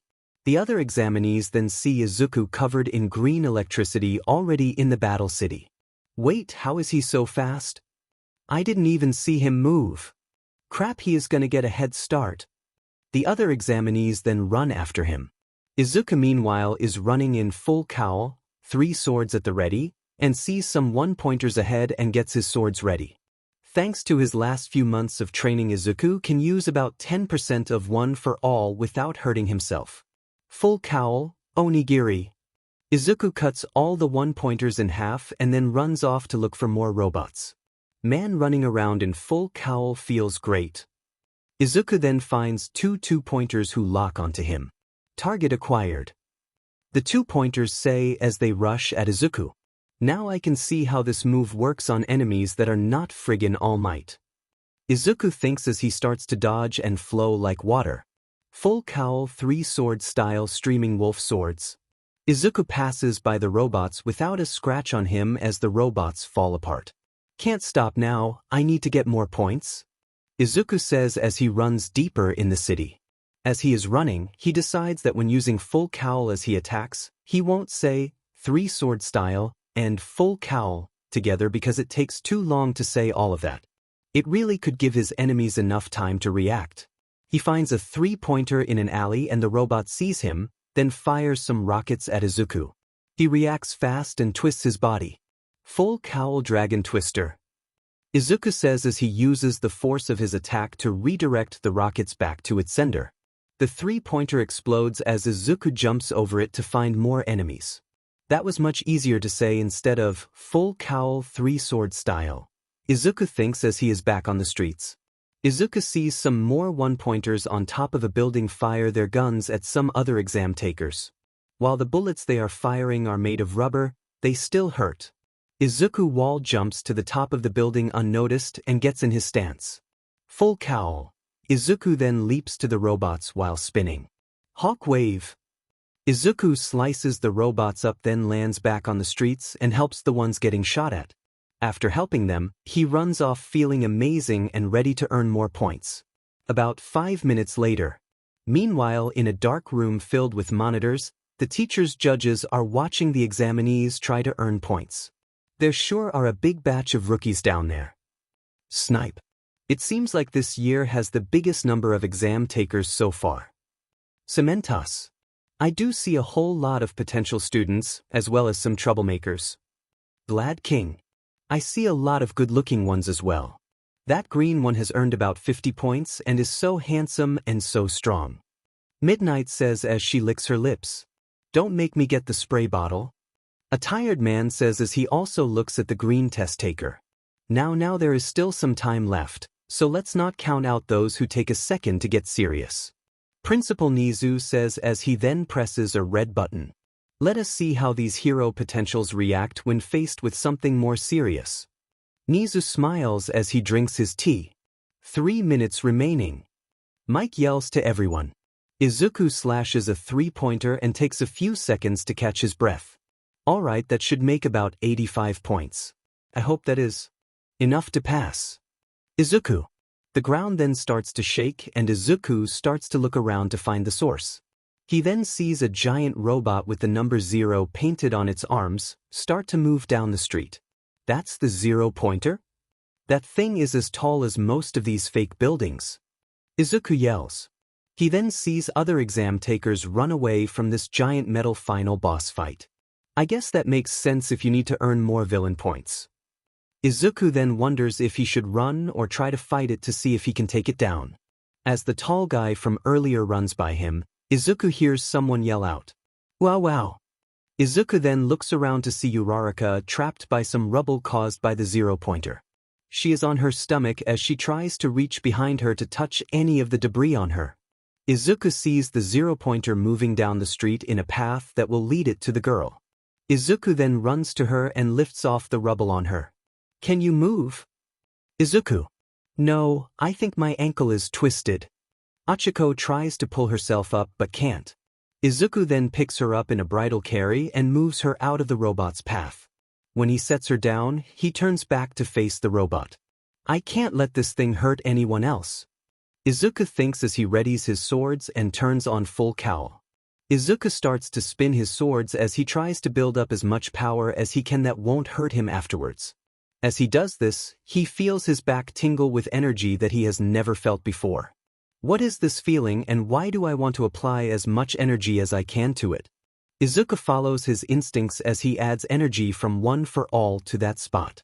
Everyone looks on with surprise as they see Izuku covered in green electricity start to have a sphere of wind appear on his back. While I don't know what is going on, I feel like I can trust this new sensation. Izuku then starts to prepare his ultimate attack. While I was able to cut the other robots in half, I don't think this one is made of the same material. The other robots were made of a flexible metal so the test takers can destroy them. This zero-pointers will need brute force to take it down. Izuku. While this is going on, Yagi is watching from the control room with the teachers and smiles. While you get no villain points for taking on this humongous opponent, there is an opportunity, Yagi. 10% full cowling, Izuku. To really shine, Yagi. 3 sword style, Izuku. And show what you are really made of. Yagi. 3,000 worlds, Izu. Now clench your butt checks, kid, and yell from the depths from your heart. Yagi thanks. The sphere of wind on Izuku's back then pushes him off like a rocket towards the zero-pointer. Smash! Izuku and Yagi yell think at the same time. Izuku smashes through the robot's chest and lands on the other side. The zero-pointer then starts to collapse in on itself with how its chest has a big hole going through it. Izuku then falls to his knees with how bad his back hurts. That's right, kid, show them what a true hero is. Because nothing is nobler than self-sacrifice. Yagi smiles as Nizu jumps up and down in joy. Everyone who was watching was shocked to see the zero-pointer was taken down in one move. Whoa, did you see that? How is he so strong? I thought his quirk just made him emit electricity. Time's up. Mike yells and everyone then sees a little old lady in a nurse's outfit walking through the crowd. All right. Good work everyone. If you need medical attention, head to the first aid tent back by the city entrance. The nurse says. She then walks over to Uraraka and looks over her. Oh, are you all right, dear? Nurse. Oh no, I twisted my ankle. Achiko. The nurse then kisses her ankle and it starts to glow green. Wow, you fixed it. How did you do that? Achiko. It is because I am the school nurse recovery girl. I can speed up the body's healing process with a kiss. But be warned, it uses your stamina to help heal you, so it can't fix everything. So take some gummies to help gain some energy back. Recovery girl. Recovery girl then walks over to Izuku, who is on his knees. Oh my, your own quirk hurt you this much? Recovery girl. Yeah, but I don't know why. It never did anything like create a sphere of wind before. I would have tested it, but the girl needed help. Izuku says as his back stings. Well, you sure have picked a good one, Toshinori. Here, let's take you back to my office to run some tests. Just give me a sec to help the others. Recovery girl kisses Izuku's back. Izuku didn't want to intrude, but he needed some answers. So he walks to the nurse's office to wait for recovery girl to finish helping other examinees. 20 minutes later. Up in the monitor room, the teachers are grading Izuku's final attack. Wow, he sure is powerful. Cementos. He isn't the first UA hopeful to try and take down the zero-pointer, but he is the first one to do it in one attack. Snipe. The kid isn't just strong, he has the skills to help back him up. Glad King. Oh, he is just like a tamed wolf, skilled and well-trained in one moment, and can turn feral and dominate you in a second. Oh, I sure hope he makes it so I can give him some private lessons. Midnight drools as she is taking a copy of the video. The tired man looks on with interest at the young swordsman. Yagi is smiling at his successor and then feels his phone vibrate. He looks at it and sees that recovery girl is asking to see him in the nurse's office to talk about Izuku. Yagi puts his phone away and heads to see what is up with Izuku. In the nurse's office, Izuku is sitting on the edge of the bed as Recovery Girl is finishing her tests she took earlier. "Hi, I am here. What is going on, Recovery Girl?" All Might says as he comes into the office. "Oh, please be quiet. What if there had been others resting here?" Recovery Girl smacks All Might with her cane. All Might deflated and apologies while Izuku freaks out. "All Might, what about your secret?" Izuku, "It is okay, young Midoriya. Recovery not only knows my secret, but she was also the one who performed my surgery when I got hurt 5 years ago. She also knows about One for All." Yagi, "Oh, that's good, but what are you doing here, Yagi?" Izuku. Yagi smiles at Izuku. "I pulled some strings to see you take your tests. You didn't think I would miss this, would you? Also, just so you know, I am not going to pull any strings to help you pass. I figured you would be the type to worry about that." Yagi smiles as he keeps the real secret about him being here. Thank you, Yagi. That means a lot to me." Izuku, "Anyway, I came here because Recovery Girl sent me a text to come here." Yagi, "Well, it is a good thing you are here. I heard from Midoriya here about how he never really got tested to see if he had a quirk. I decided to do those tests to see if One for All is reacting strangely within Midoriya, with how he created the sphere of wind earlier." Recovery Girl pulls out some test papers and looks at them. "What I found has surprised me." Izuku and Yagi look at her worried about what she has found. It seems like Midoriya here actually had a quirk before One for All. Recovery Girl. "What?" Izuku yells. Yagi is also surprised, but decides to go the quieter route. "What do you mean young Midoriya has a quirk? He hasn't shown anything that resembles a quirk while training." Yagi. Recovery Girl sits down at her desk and explains. "Well, you see, my hypothesis is that Izuku always had a quirk, it just wasn't powerful enough to appear at any point in his life. The test also helped him finally discover it to save someone in a stressful situation." Recovery Girl. Izuku cups his chin and thinks. "Do you think that by me receiving One for All it gave my original quirk enough power to manifest?" "Oh wow, Yagi, you really picked a smart one. Yes, I do believe that One for All powered it so that it appeared. My tests show you still do only have one quirk. It seems like instead of having 2 quirks where you have One for All and another quirk that One for All powered up like it did in the past, they merged. The tests show that your quirk was originally an air pressure quirk. You can compress and control air pressure to propel yourself or shoot out compressed air. The drawback is it needed a ton of energy to do so, hence why you thought you didn't have a quirk. Because your quirk needed the power boosted and One for All is the perfect battery they combined instead of you have 2 different quirks." Recovery Girl. Izuku smiles at this news of him actually having a quirk. "Wow, that's amazing. It feels like fate that I needed One for All for it to appear, then I was chosen to be your successor and was given it." Izuku looks at his master. Yagi smiles as well, also feeling that Izuku was destined to have One for All. Recovery Girl smiles and she snaps her fingers to get their attention. "All right, I will update your quirk registry to say that your quirk is called Stockpile. It builds up energy over time to give its users superhuman strength and speed. I will also put in that you can use excess energy to compress air for different uses. The drawback is that using too much energy to strengthen yourself can hurt you. I recommend that practice using your original quirk because you need more experience with it. You really hurt yourself out there and almost broke your back, so you need to exercise caution. However, while you technically have one quirk, you can still use your original quirk separately from One for All. So, you don't need to use both at the same time if you want just one or the other." Recovery Girl. Izuku nods and gets his things ready. "You know you have a really strong quirk. Your parents or grandparents must have some strong air-related quirks." Recovery Girl smiles. "Oh well, my mom can use telekinesis, my grandma can hover off the ground about an inch, and I don't know my grandpa on my mom's side. My dad's side of the family doesn't have any quirk related to this either." Izuku. Yagi frowns and decides it is time to tell the truth. "Recovery Girl, can you give us a moment?"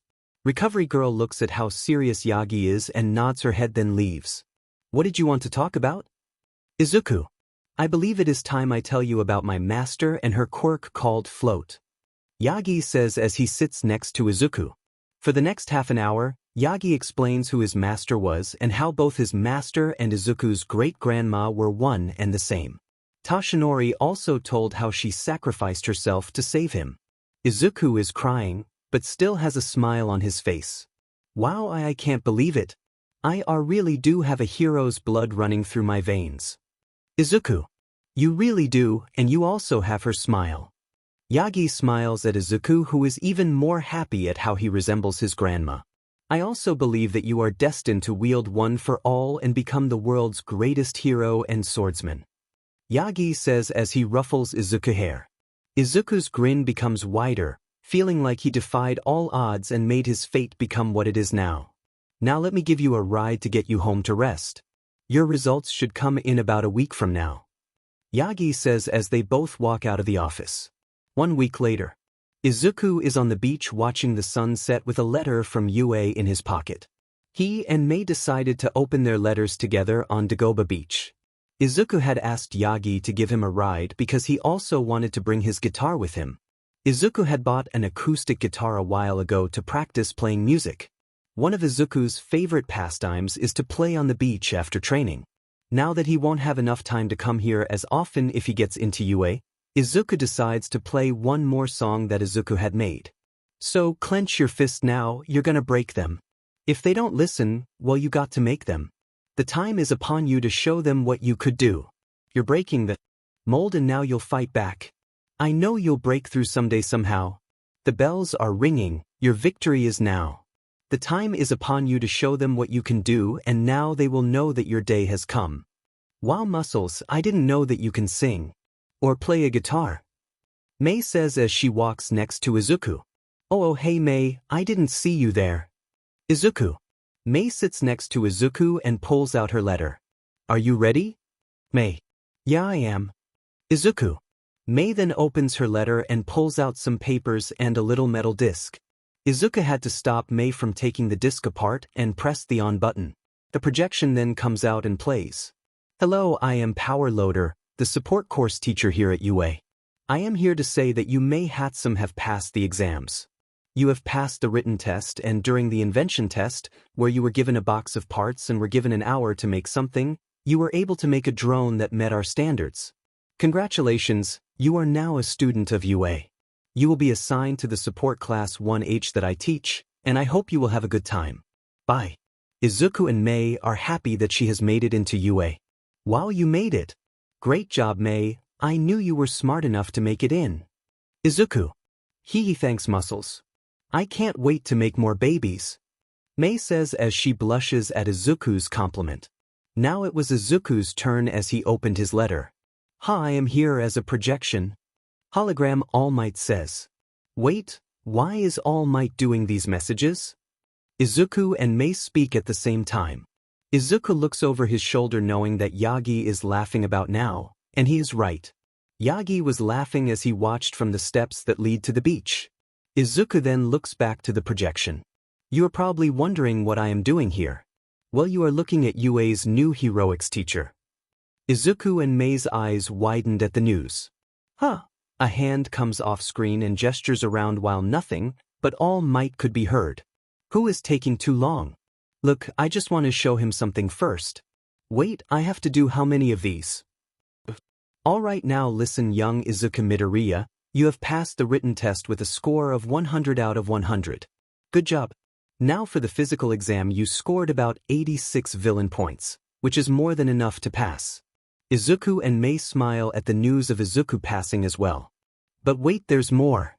Izuku and Mei are now surprised to hear more. You see, your actions to save someone have inspired them. Here, take a look. All Might then shows a video of Uraraka walking into a classroom present Mike was in. Excuse me, do you know that green-haired guy? He was really strong, had 3 swords, took down the giant robot, and was really handsome. Uraraka whispered that last part while blushing. Izuku was able to hear it though and was blushing as well. Mei was glaring at the girl and didn't know why. You see, he could have gotten more points if he didn't save me, and I don't know how many points he got. If he didn't score high enough, Can you please give him some of my points? He saved me and I have to make it up to him. Uraraka. Izuku is surprised to hear that she wanted to help him pass. You see, your actions are what inspires others. That is one of the points to being a hero. But wait, there's more. All Might then presses play. There is no need, little listener, that kid is charting well on his own. Mike says as he ruffles Uraraka hair. You see, young Midoriya, there was more to the exam than just villain points. What kind of heroes would we be if we ignore those who need help? Not very good ones. That is why we have rescue points. Izuku and Mei are shocked that there was more to the exam. A panel of judges watches and gives rescue points to those who help others. Izuku, Midoriya, you earned 100 rescue points. Beating my score of 175 points, you have earned a total 186 points, earning first place. Izuku is now crying and is happy with how he beat All Might's score. Mei is also smiling and excited at how her friend was able to beat All Might in something physical. And Ochiko Uraraka earned about 25 rescue points earlier, making her pass as well. Mei then is once again upset at this girl. Why does her being around muscles upset me? Mei thinks. Congratulations, young Midoriya, you are now part of Class 1A Hero course. Welcome, this is your Hero Academia. The projection is now turned off and Izuku and Mei hug each other in joy. Once they realize they are hugging, they blush and quickly let go of each other. They then read the papers they got about how to get their school uniforms and student ID passes. Izuku is happy to now become a student at UA and can't wait to learn how to be a hero. The day sure has come for him. Aldra Middle School. Izuku and Bakugo are in their principal's office after school hours. Congratulations you two for making it to UA. You really done us proud, Bakugo, and you Midoriya have done the impossible. We are really proud and happy that you both made it. Both Izuku and Bakugo didn't really care for this faux celebration. Bakugo didn't really want to be here and Izuku knew that if he didn't pass the school wouldn't blink an eye. They were not rooting for him and were surprised when they heard he got accepted and joined in the celebration to make it seem like they had his back. After Izuku and Bakugo leave the office, Bakugo is about to leave and head home. Later, nerd. Izuku puts his hand on Bakugo's shoulder and make him look at him. Hey Kaken, can we talk really quick? Bakugo is annoyed but follows Izuku to somewhere that no one would hear them. What is it you want, Deku? Bakugo scowls. I need to tell you something that happened after the slime villain incident.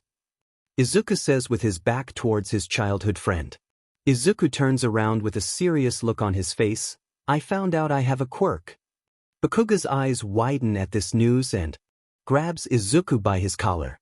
So, this whole time you had a quirk? I bet you were laughing behind my back. I bet you were trying to make me look like an idiot, huh? Bakugo shoves Izuku into the wall.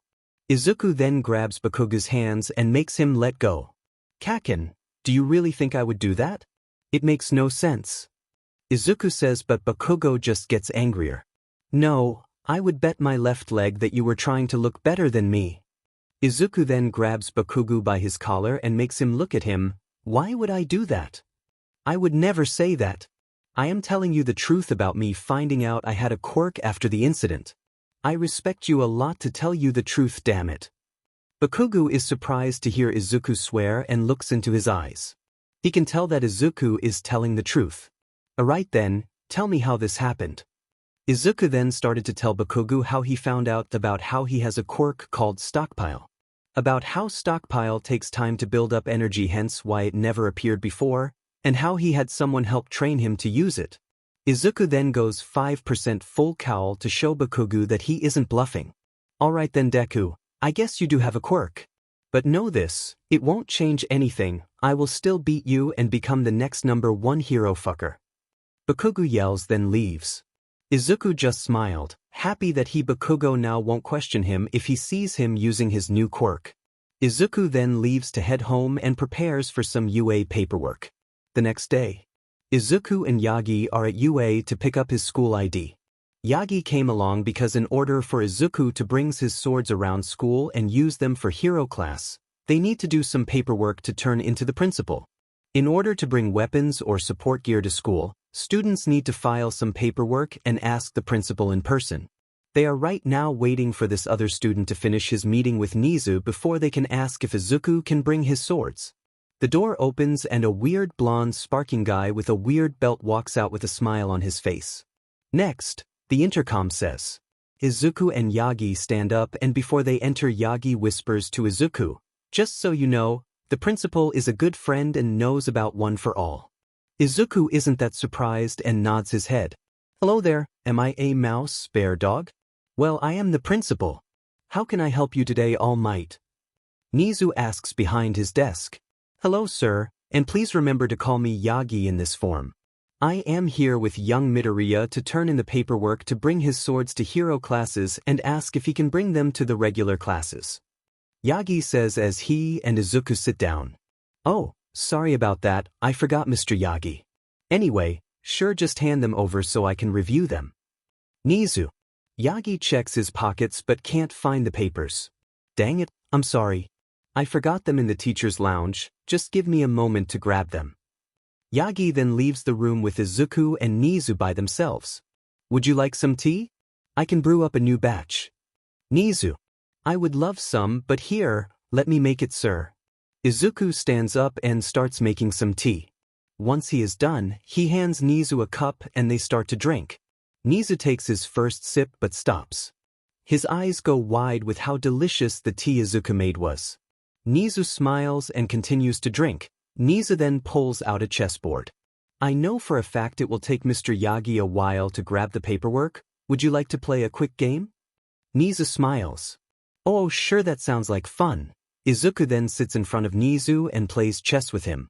About 12 minutes have passed and Yagi comes in tired holding the papers. "Sorry about that, it took me longer than I thought." "It is quite all right.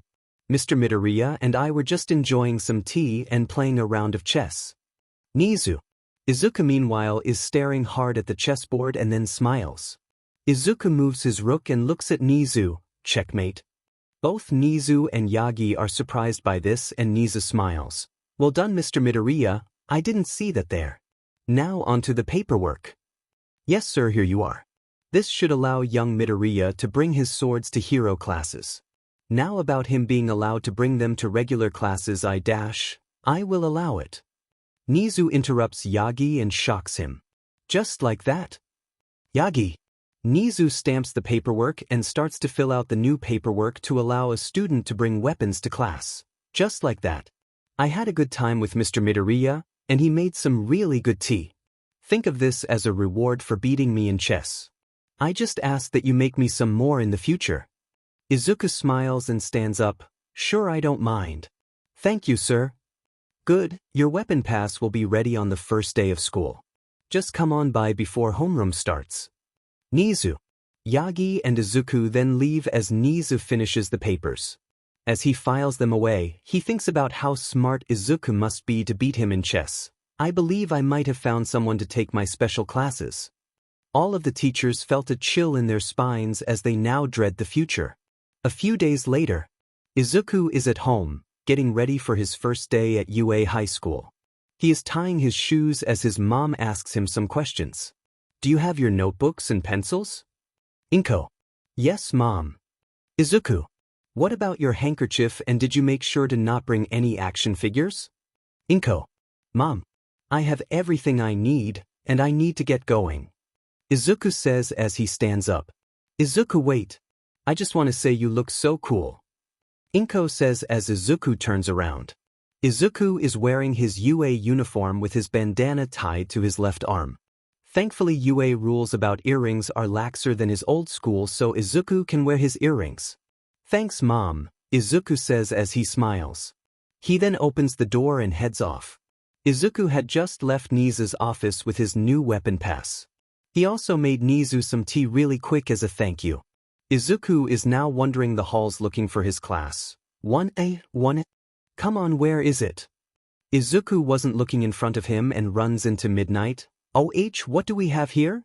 It's the swordsman." Sorry about that. I was looking for class 1A. Izuku. "Well, you are lucky to run into me. I can show you where it is," Midnight says then smiles seductively. Izuku blushes and tries to look away. Thank you, really quick, can you sign this? Izuku opens one of his hero notebooks and turns to Midnight's page. Midnight looks at this and is surprised at how well she was drawn. Wow, this is good, where do you want me to sign? Midnight asks and Izuku smiles, then points to below her picture. After Midnight signs his notebook, she tries to put on her act and leads Izuku to his classroom. Here you are. Also, if you want me to pose for another drawing, just let me know. Midnight then winks at Izuku and leaves. Izuku shakes his head to remove his blush, then looks at the door that was made for the bigger students. This is it. This is where it will all begin. Izuku opens the door and sees the tall guy yell at Bakugo, "Can you please take your feet off the desk? It is disrespectful to the craftsmen who made it and the students who used it before us, to treat it in such a way." Yeah, today looks like it will be a good first day of class. Izuku closes the door behind him, and everyone heard this, turning their attention towards him. It's him, the one who took down the 0-pointer. The tall guy says as everyone starts to whisper to each other. Izuku is nervous and doesn't really know what to do. Him not interacting with people his own age for most of his life really hurt his social skills. Then the tall guy walks towards him. "Hello, my name Tenya Ida and it is nice to meet you." Hello, nice to meet you, my name is Izuku Midoriya. I have to commend you for seeing more to the exam. I must say you must be a top-notch student to be able to understand that the judges were watching and might give out extra points for helping others out. Ida. What? No, I just wanted to save the girl trapped in the rubble before the 0-pointer hurt her. I didn't even know about the rescue points till after. Izuku says, confused. That just makes you a better hero candidate as you instinctively did the right thing. Ida bows to Izuku. Izuku's sweat drops at Ida's behavior and then the door opens again. Hey, it's you. Achiko yells as she opens the door. It's great to see you again, and man, that attack you did on the robot was amazing. Thanks for saving me, by the way. Achiko. Oh, it is great to see you again. Hope you're doing better. Izuku. All of a sudden Izuku felt a presence behind the door, so he opens it to see what is out there. He was never expecting to see a tired grown man in a bright yellow sleeping bag drinking a jelly pack. It seems that you have good spatial awareness. The tired man then gets out of the sleeping bag. He has long dark hair, is wearing a black long sleeve outfit and gray scarf. It took you all about 6 seconds to quiet down, not bad but could use some work. I am your homeroom teacher Shota Aizawa, and I will also be teaching heroics. The class is stunned by this news and we're all thinking the same thing. This tired guy is our teacher? Aizawa then rummages through his sleeping bag and pulls out some P uniforms. Put these on and meet me outside in the training field. He then walks away, and the students get up to grab a uniform. Izuku grabs one as well as he tries to remember where he has seen Aizawa before. A few minutes later, Izuku was the first one out and had brought his swords with him. When Aizawa raised an eyebrow at his swords, Izuku showed him his weapons pass. Aizawa nods and then gets his tablet out as the other students come out. Today we will be doing a quirk apprehension test. Aizawa. The students are once again confused at Aizawa and Achiko raises her hand. What about orientation? You all are here to train to be heroes. It is a waste of time to do something like that. It's not rational. You all have been doing these physical tests your whole life but have been told to not use your quirk. It is very irrational for the Ministry of Education to do this. Because of this, you kids don't know the limits of what your quirks can do, and we are gonna fix that today. Aizawa then takes out a softball and tosses it to Bakugo. Bakugo, you have earned 92 villain points in the exam, so you can be our demonstration. Stand in the circle and use your quirk to throw the ball as far as you can. The only thing is that you have to stay in the circle. Bakugo smiles evilly as he stands in the circle. I will add a little heat to this and make their jaws drop. Bakugo reels his arm back and yells, "Die!" as he uses his quirk to launch the ball. Die! Is what a lot of the students were thinking as he threw.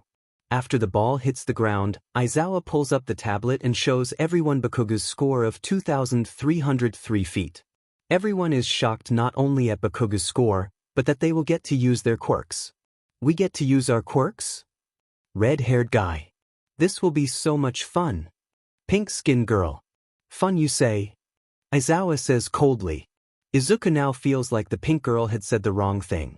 You are not here to have fun, you are to become heroes. In order for you kids to take this seriously, whoever gets in last place in all of these events will get expelled. Aizawa. Everyone is shocked by this except for Izuku, Bakugo, a tall girl, and a red and white hair kid. But that is not fair. Achiko protests. And do you think that villain attacks are? How about earthquakes, floods, or other natural disasters?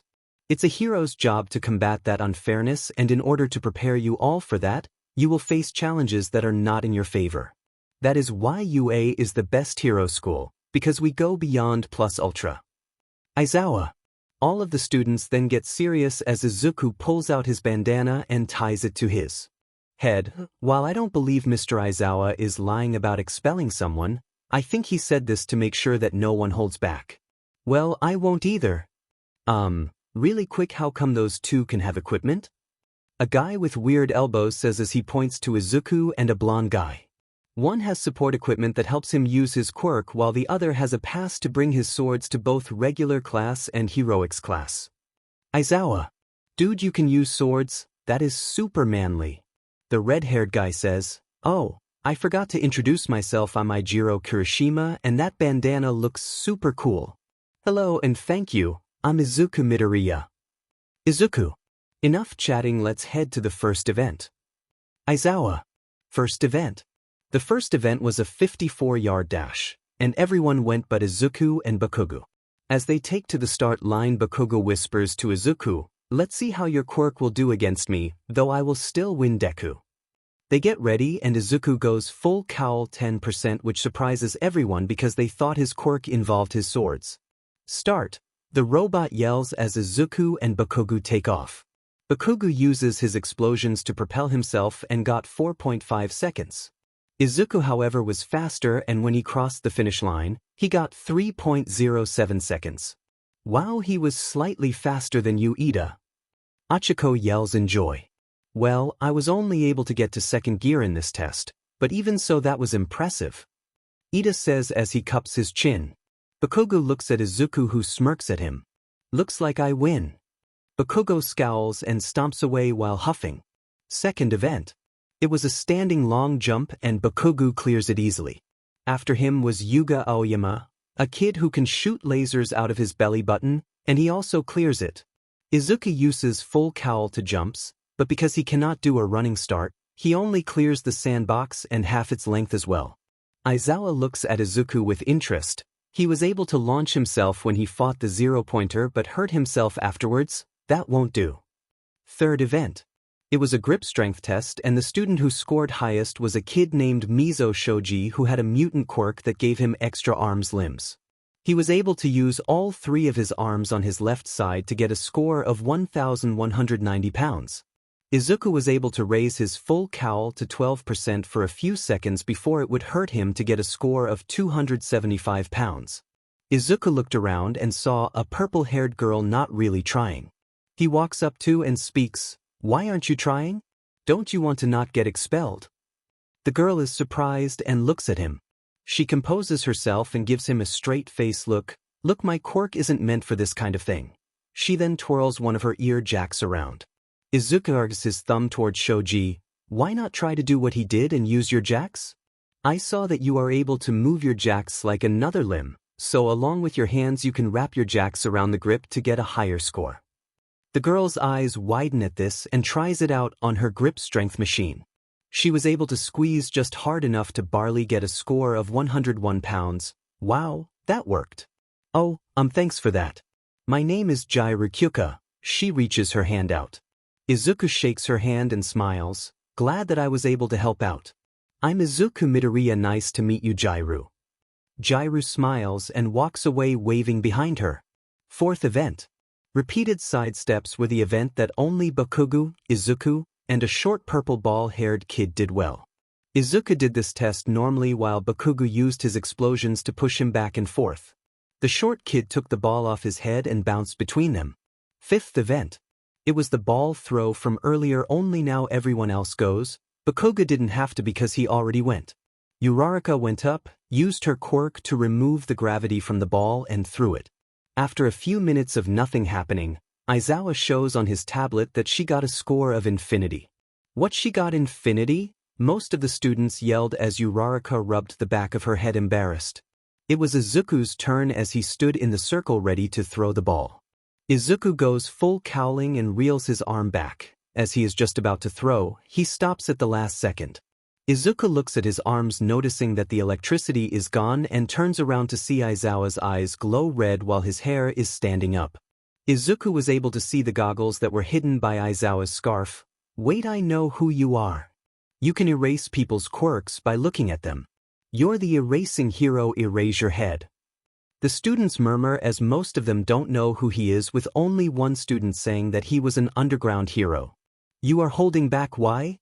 Aizawa says plainly as he turns off his quirk. Well, I can't go over my limit, otherwise I would hurt myself. My quirk is like a double-edged sword where if I am not strong enough and use too much energy, I will face some backlash and feel the recoil of my attacks. Izuku. Okay, now it all makes sense, still I don't want you holding back anymore. While we will eventually teach you how to handle your power, I want you to go all out without hurting yourself. I don't want you to be only kinda strong, then when things get dire you go all out but leave yourself defenseless. Show me that you belong here and go beyond. Aizawa. Izuku nods his head and readies his swords. This confuses almost everyone, except those who saw him do this before, as they watch Izuku put one of his swords in his mouth. Izuku then tosses the ball in the air and turns on his quirk. The difference now is that he isn't going full cowl mode, instead the red veins appear on his arms and head-neck. Meanwhile, All Might is hiding around the corner and watches in surprise. Hey, hold on, is he for real? As the ball comes down, Izuku gets in his stance and calls out, 3 Swordstyle Onigiri. Izuku pours one for all into the parts of his body that are holding the swords and slashes the ball to send it flying. It creates a whirlwind when doing this, and after a few seconds Aizawa looks at his tablet to see a score of 2,405 feet. All Might watches with a smile. I remember, young Midoriya, you once told me while training on the beach that in full cowl you have at best a limit of 10%, any higher and you will hurt yourself. But that is across your whole body. You said if you concentrate in certain points where you are strong enough, like your arms, you can achieve about 12 to 14% of one for all. Though you can only do that about 1 to 2 times before you will start to feel the backlash. Also, since you hit the ball with 3 points of this concentrated power, you can triple the output. What the heck, young Midoriya, when did you get so cool? Izuku puts his swords away and looks at Aizawa. Sir, I'm still standing and not hurt at all. A little stinging here and there but no damage. Aizawa gives a creepy grin as he stares at Izuku. This kid. Everyone is surprised at how Izuku was able to get such a high score. They also were surprised at Izuku's 3 sword style with how strong and skillful he was. Aizawa then gets everyone's attention and moved on to the rest of the events. The other events were the long-distance run, seated toe touch, sit-ups, and they were nothing special. No one really had a way to use their quirks to get better scores except for about 4 or 5 students. Izuku had done well in all of them, and it was now time to see the results. Alright, it's time to show you guys the result, and since it would take so much time to show each individual result, I will just show the overall total score. Aizawa says as he shows a hologram of the final results. As Izuku looks for his score, he takes off his bandana and finds that he had first place. Bakugo had come in third, just a little bit behind a Momo Yaoyorozu and ahead of a Shoto Todoroki. The one who got last place was the short purple kid named Minor Mineta. Mineta is on his knees almost about to cry because he is about to be expelled. Just when he was about to beg Aizawa to let him stay, Aizawa stops him and smiles. By the way, that thing about expelling last place was a lie. It was a rational decision to help make sure you kids do your best. Almost everyone yells out at this news and wonder why he would do such a thing. The tall girl with black hair in a ponytail then looked at the group. You guys didn't know?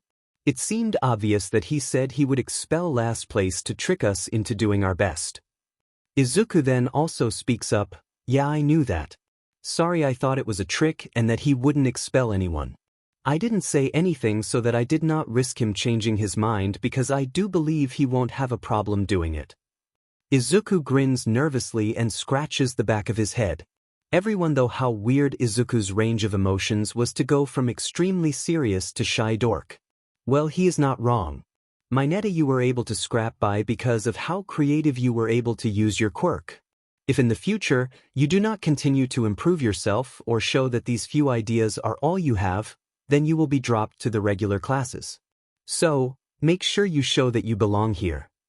Aizawa said as he stared at Mineta. Mineta was doing everything he could to not pee himself.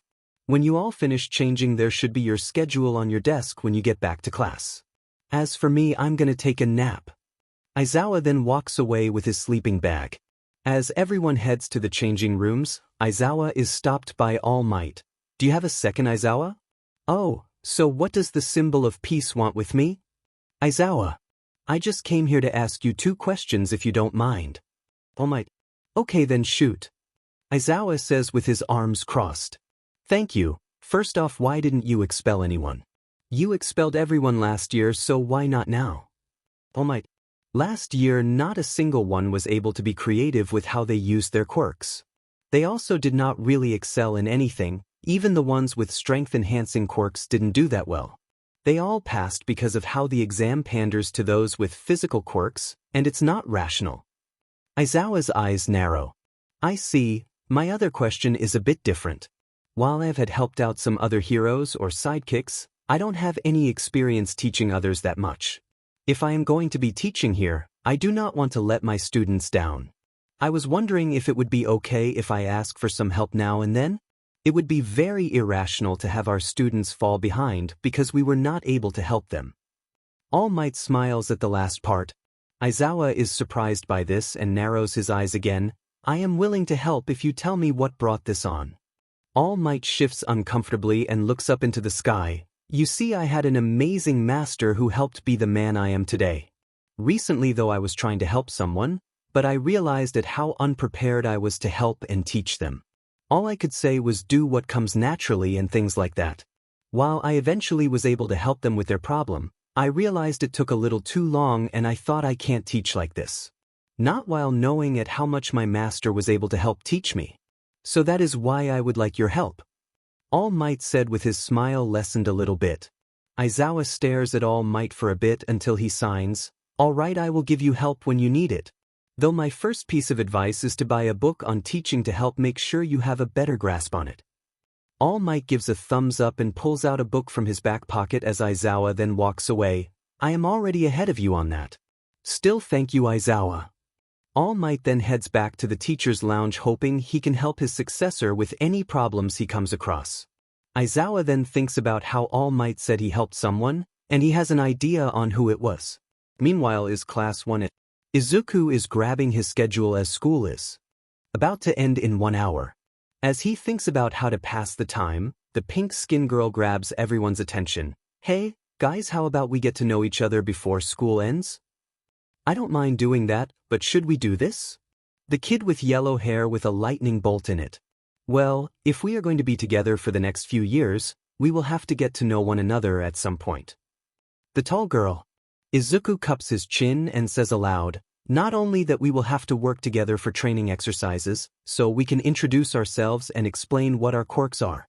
To also help us get to know each other, we can also add what we like. The pink girl smiles and jumps with joy. Yeah.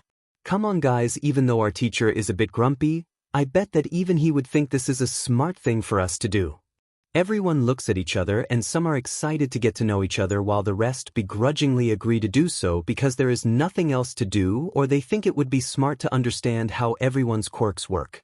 Even Bakugo agrees to do this mostly for the there is nothing better to do part. Izuku is happy that he can add some entries to his hero notebook once he gets home. Everyone then introduces themselves, what their quirks are, and some things they like and hobbies. Though there were a few who didn't say what they like or any hobbies they had like Bakugo did when it was his turn. Most also didn't explain what their weaknesses are in case they have to battle each other for training. Izuku was happy that he at least knew everyone's name and he didn't just have to think of descriptions to call them by. It is now the last person's turn, which happens to be Izuku. Izuku stands up and smiles.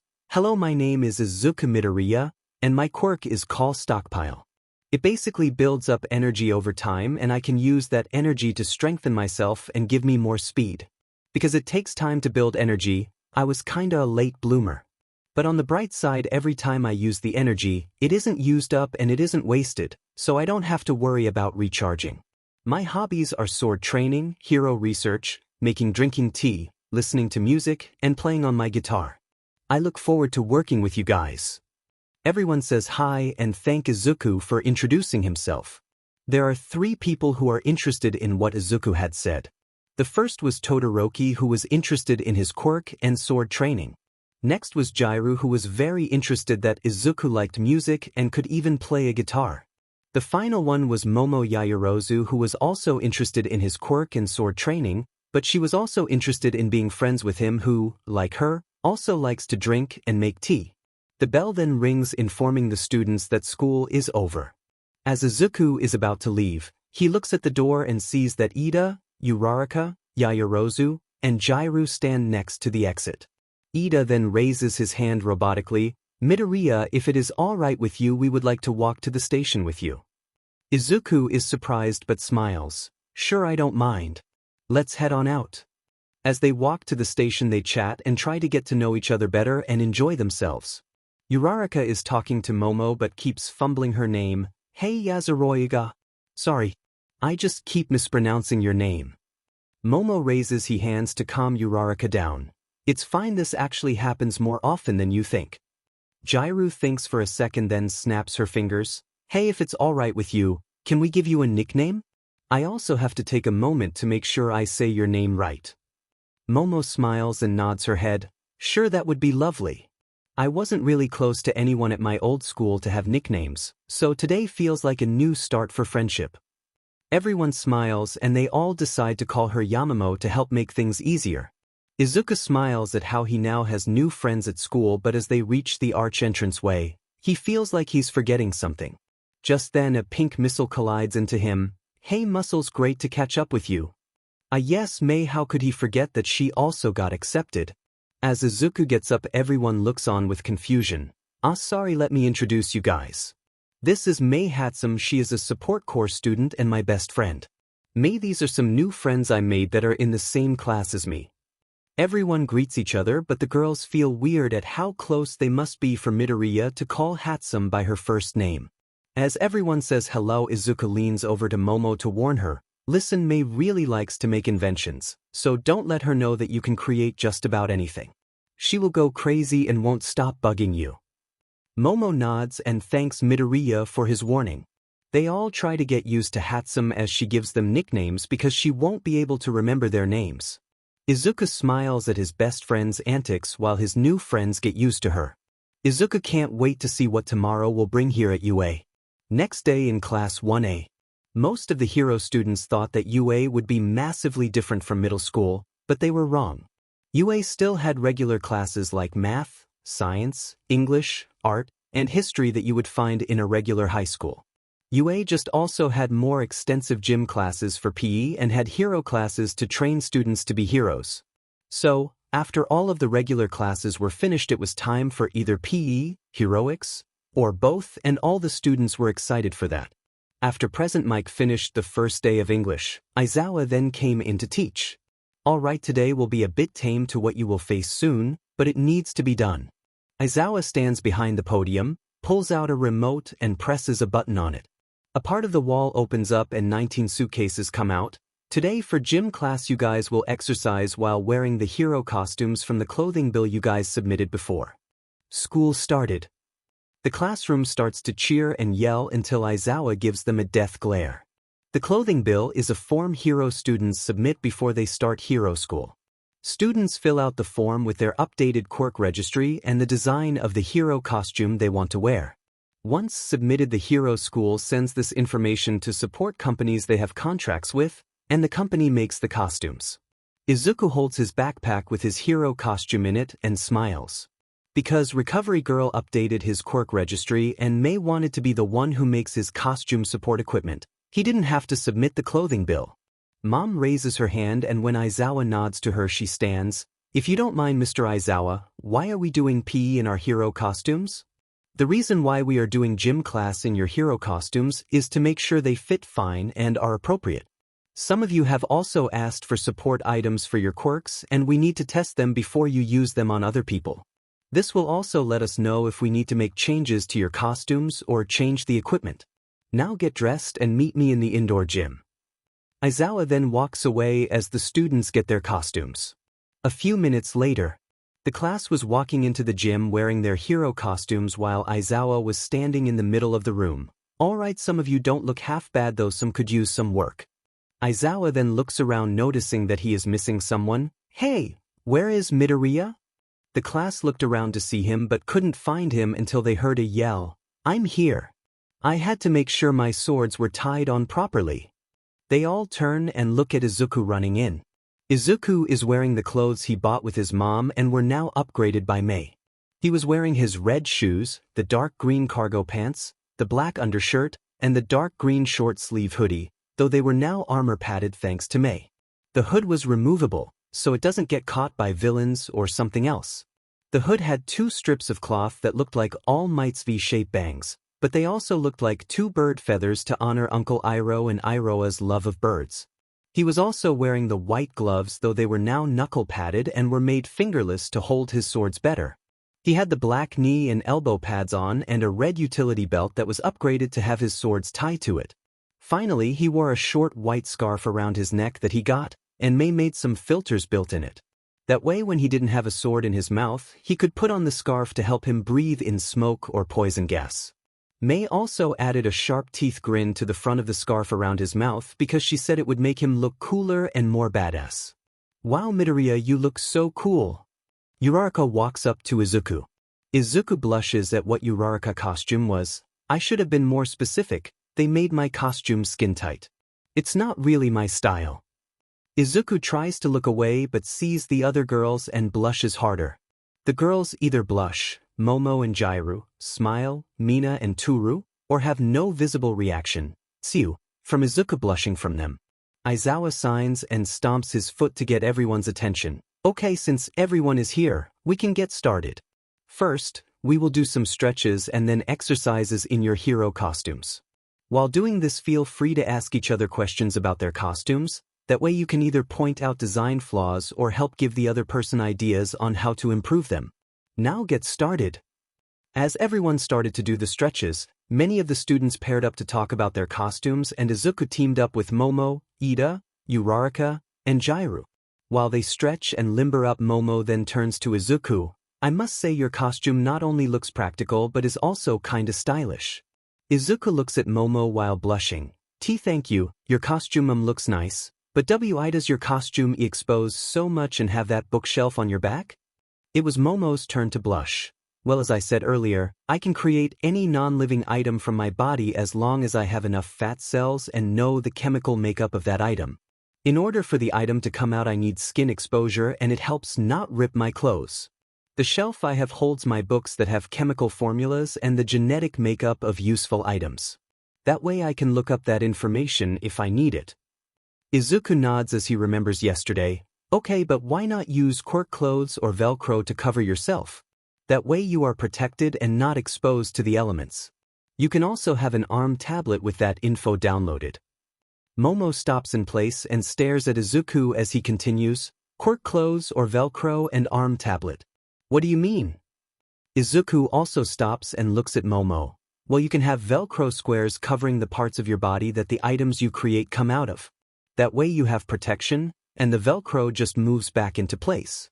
The ARM tablet can replace your shelf. That way if you fall on your back you won't risk injuring it and snap you back in half. Momo's eyes widen at these ideas Izuku is giving her.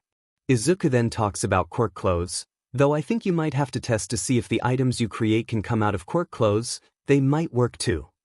Izuku then points to Toru. Quirk clothes are clothes that have a person's skin or hair sample implanted into it. When that person uses their quirk while wearing those clothes, it becomes like a second skin and acts like that person's quirk. So, if you have a quirk that makes your skin shine bright, your quirk cloths will also shine. Or if invisible like Toru, you can still have clothes to protect you while still being fully invisible. Wait, they have clothes that can do that? Everyone stops and slowly looks at who had said that, hoping it wasn't who they thought it was. Sadly, it was indeed Toru who was standing there with only her gloves and shoes visible, and they think she was looking at Midoriya. Izuku blushing goes atomic as his head creaks towards Toru. Please tell me that you are not naked. Toru gestures a thumbs down at Izuku. Nope. Izuku then turns towards his teacher, Mr. Aizawa. Sir. Aizawa signs and pulls out his tablet. Well, this is why we do these things before actual combat training. Okay, Yaoyorozu, you will make a redesign for your costume with Midoriya's ideas in mind and submit it to the support course. In the meantime, since it will take a day or two for your new costume to be made, you can still wear your current costume until you get your new one. Now Toru, you will do the same, but because you can't walk around unprotected and naked, you will have to wear the PE uniform until your new costume is made. Understood? Yes, sir. Momo and Toru said. Thankfully, everyone else's costume was fine for the most part, and the rest of class went on uneventfully. Both Momo and Toru praised and thanked Izuku for his ideas while he was just happy to help. The next day, everyone is excited because today will be the real first heroics class. As they wait for their teacher to come in, the students are asking each other who they think will teach today. Then the door opens and the students look to see who it is. I am coming through the door in a heroic way. All Might slides in while doing a pose. Whoa, we will have All Might teaching us. That is so manly. Kirishima. He is so cool, I'm getting goosebumps. He is wearing his Silver Age costume. Tsuyu. It is so retro. Kaminari. All Might then walks up to the podium. Hello class, I will be teaching heroics at UA and today's class will pull no punches. All Might then shows a card that says, Battle Training on it. Both Bakugo and Izuku smile at this, ready to get into action. Get into your costumes and meet me at Combat Ground Beta. All Might then walks away as everyone grabs their suitcases. A few minutes later, All Might is standing in front of the tunnel that connects to the changing room and the combat grounds. Everyone walks out in their costumes, except Toru, who is in her PE clothes, and meets with All Might. Looking good, you newbies. This is the first time I am seeing you in your costumes and I have to say that you look great. They say the clothes make the person, so make no doubt from now on you are heroes. Ida in his suit of armor raises his hand. Sir, since we are back in the combat grounds, are we fighting robots again? Nope, today we are moving 2 steps ahead. Most villain attacks you see on the news are outside because of how easy it is for reporters to take pictures of these, but smart villains lurk in the shadows. You know, backroom deals, drag rings, smuggling, and many more. So, for today we will be having indoor battles to help prepare you for what you will mostly encounter. All Might smile. Now it was Tsuyu who raised her hand. Isn't this way too advanced to start us off with? Yes and no. By throwing you students into the deep end, this training exercise will help you understand the basics fast. However, keep in mind that there will be some rules put in place so no one gets hurt, even though real-life situations will not be as forgiving. UA will eventually make even these situations way more difficult than what you might encounter once you go pro. We like to go all out here, so do your best to keep up and go plus ultra. Most of the class also cheer out a plus ultra as well. All Might pulls out a script that has Izuku's sweat drop at him. Really? A script, All Might? All Might then clears his throat. The situation is this. A group of villains have a bomb and are hiding in one of these buildings, while the heroes have to try and find them. The heroes win by either capturing the villains or making contact with the bomb. Because this is to help teach you newbies how to fight indoors, you don't have to defuse the bomb, just make contact with it. The villains win by capturing the heroes or by making sure the heroes don't come in contact with the bomb for 15 minutes.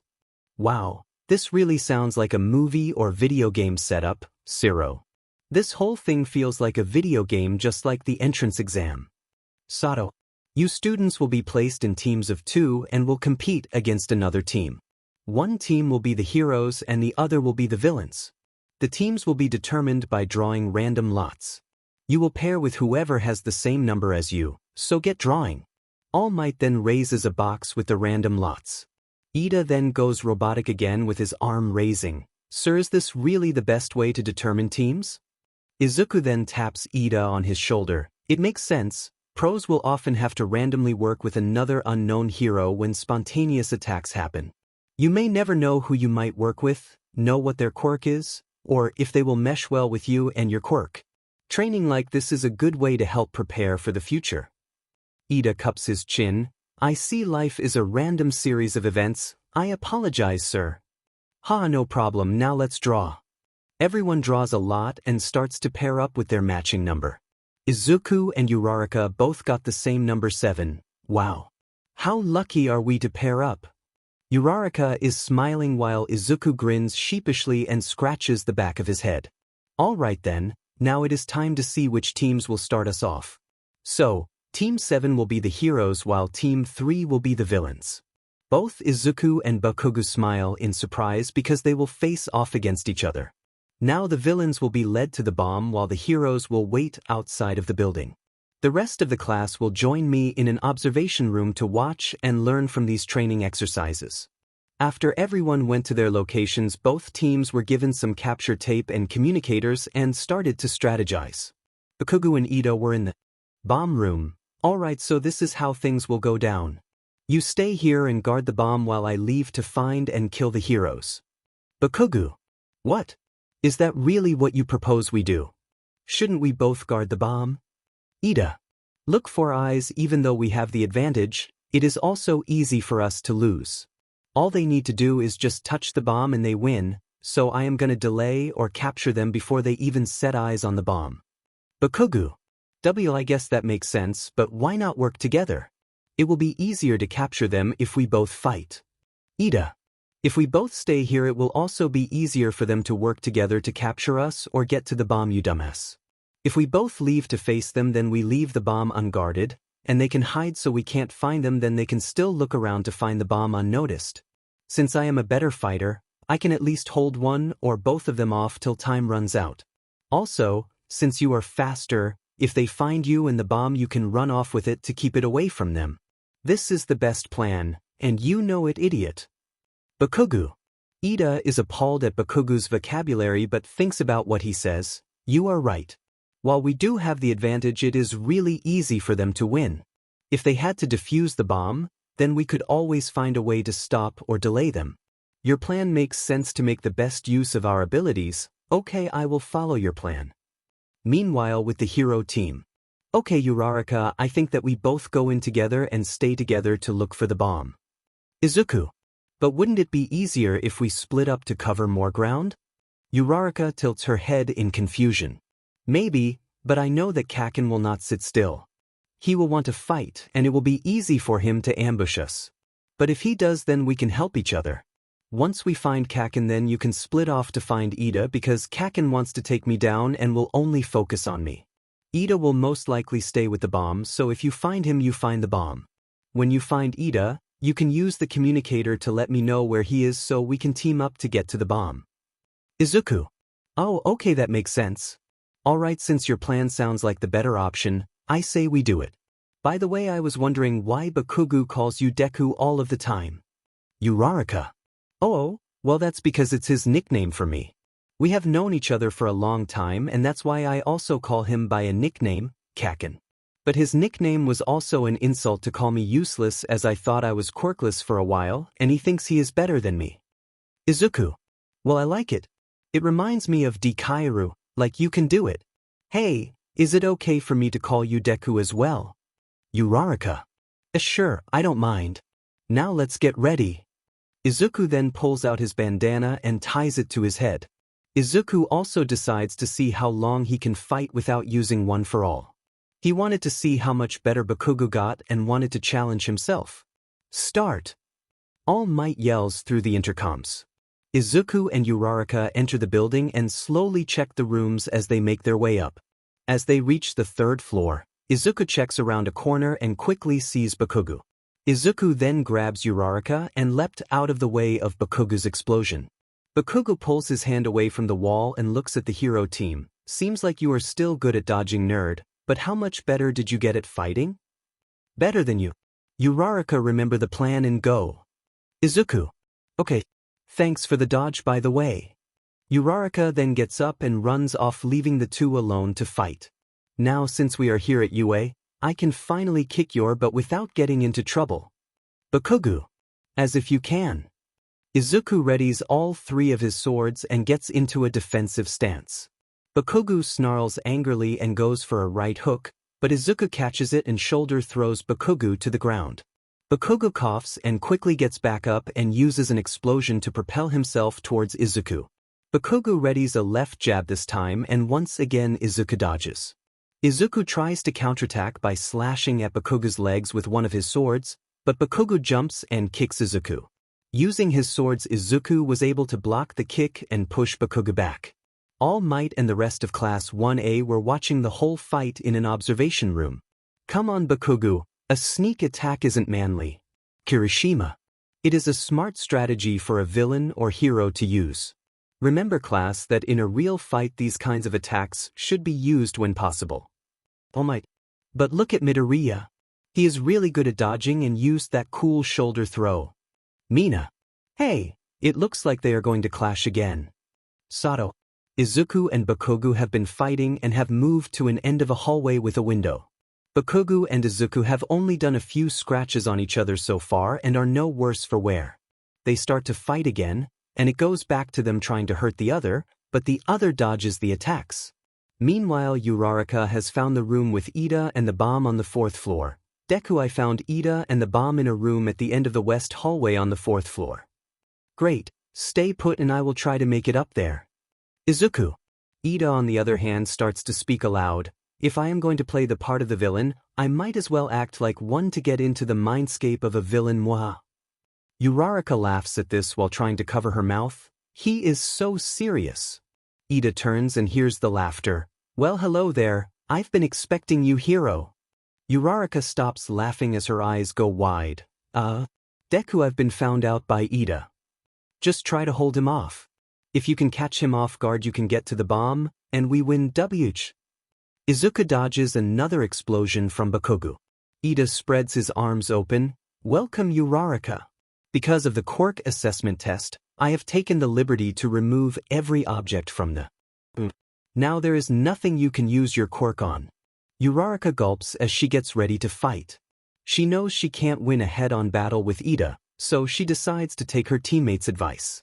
She charges in getting ready to touch Ida with her hands as he gets ready to dodge. Once she is about 3 feet away from Ida, she instead brings her fingers together to remove her gravity. What? You can make yourself weightless. Ida tries to tackle her, but she instead goes over him towards the bomb. Yes, we're gonna win. Ida quickly turns away and runs to the bomb, grabs it, and moves it away from Uraraka in a few seconds. Nice try, hero, but I'm too fast for you.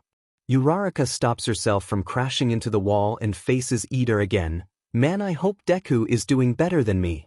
Meanwhile, Izuku had to be careful when talking to Uraraka, otherwise Bakugu would hear their plans. Bakugu stands up straight and smiles. Hey nerd, I got something for you. Bakugu launches himself into the air ready to attack Izuku. Izuku gets ready to attack, but Bakugu uses an explosion to blind Izuku and create a smoke screen. Damn it, why is it always the goddamn eyes? Izuku yells, eyes closed. Bakugu used the smoke screen explosion to flip over Izuku and lets off a big explosion to his back. Damn it, just because I train not to use my eyes in a fight doesn't mean it still doesn't FNG hurt if they take an explosion point blank. Izuku thinks while on the ground. He doesn't look like it, but Bakugu must be very smart. Shoto. What do you mean? Zero. Bakugu used the smoke screen to quickly get the upper hand to attack Midoriya. In order to do that he needs to calculate when to time his smoke screen and know how much power to use to flip over Midoriya. All of that requires great knowledge about physics and his quirk. Momo. Oh man, Bakugu is too strong. Kaminari. After the explosion to Izuku's back, Bakugu grabs Izuku by his arm. He then uses small explosions to propel himself to toss Izuku with great force. Here is that shoulder throw you like to use so much. Izuku smacks against the ground and gasps in pain.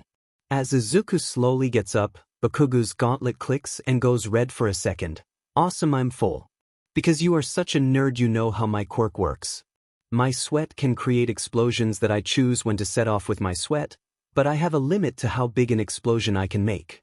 Well, I made my costume design to have these gauntlets to hold my sweat so that way I can release bigger explosions. Also, since class yesterday I know that the support company added them, and they work. Bakugo then gets ready to pull the pin on his gauntlet. Wait. Stand down, young Bakugo. An explosion that big could kill him. All Might yells through the intercom. He will be fine if he dodges. Bakugo yells as he pulls the pin. Izuku quickly gets his swords ready and starts to spin. Alright, no more holding back. Izuku. What was that? Ida. What happened? Uraraka. The hall is engulfed in flames and the hallway suffers heavy damage.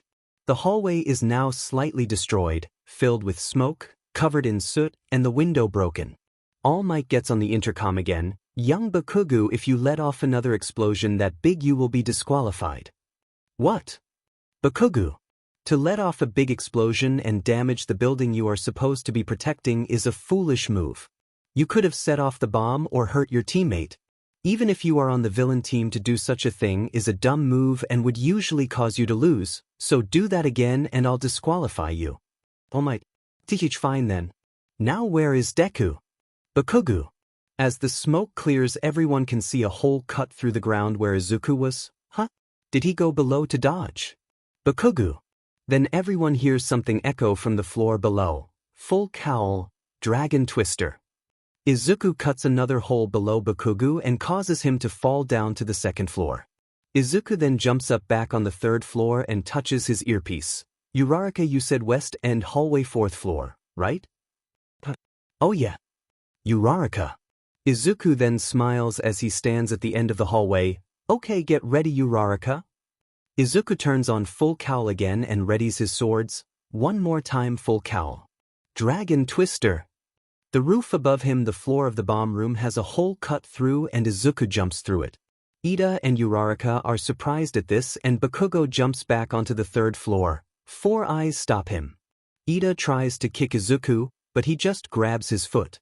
Izuku readies his right sword and looks Ida in the eye. Oh no, Ida. Uraraka, the bomb.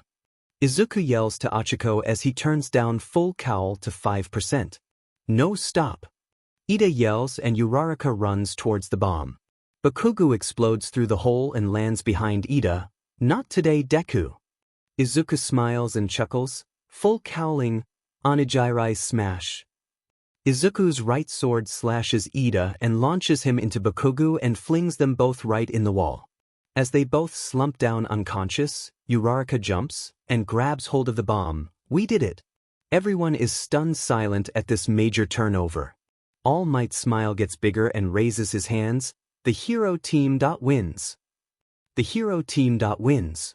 All Might shouts out as everyone is surprised at how Midoriya was able to win with some even cheering for his team. Two robots then take Bakugo and Ida to the nurse's office to be checked out as Izuku and Achiko head back to the rest of the class. Alright, while young Ida and Bakugo are being checked by Recovery Girl, who here can tell me who they think is the MVP of this round is? Momo raises her hand and clears her throat. Sir, I believe that Ida is the MVP while Midoriya comes in at a close second. Wait, shouldn't the hero team have one of them be MVP? Kirishima. Well, I believe it is because Ida the only one who fully embraced his role. While Bakugo did act like a villain, he only focused on Midoriya because of his rivalry with him, and he unleashed an attack that no real villain would do. He took advantage that this was just a training exercise to try to win but still lost.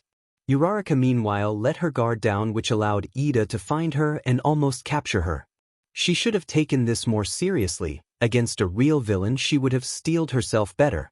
Midoriya however had a plan that was adaptable and was able to pull out the win for his team.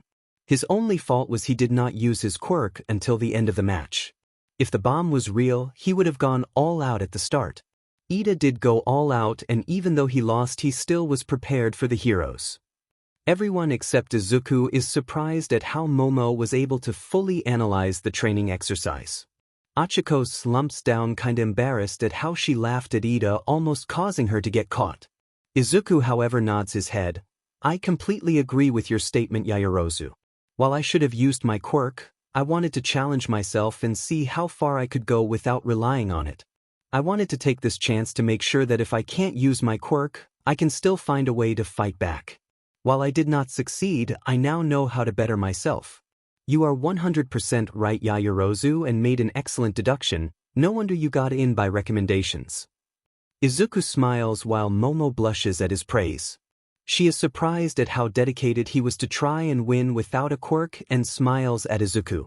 Everyone else is also shocked at how dedicated Midoriya is at training, and Kirishima is crying thinking of how manly Midoriya is. All Might meanwhile is still surprised at Momo's analysis. Wow, she said everything I was gonna say and even added more. All Might then coughs into his hand to get everyone's attention. While Ida could have relaxed more, but you are 100% correct, young Yaoyorozu. Now let the next team get to their positions and get ready. After the next match, Bakugo and Ida came back after being treated and were told their results. Bakugo scoffed but knew what he did wasn't smart, while Ida was really happy about being MVP. The rest of the matches go by ending with Todoroki freezing the building and winning the round.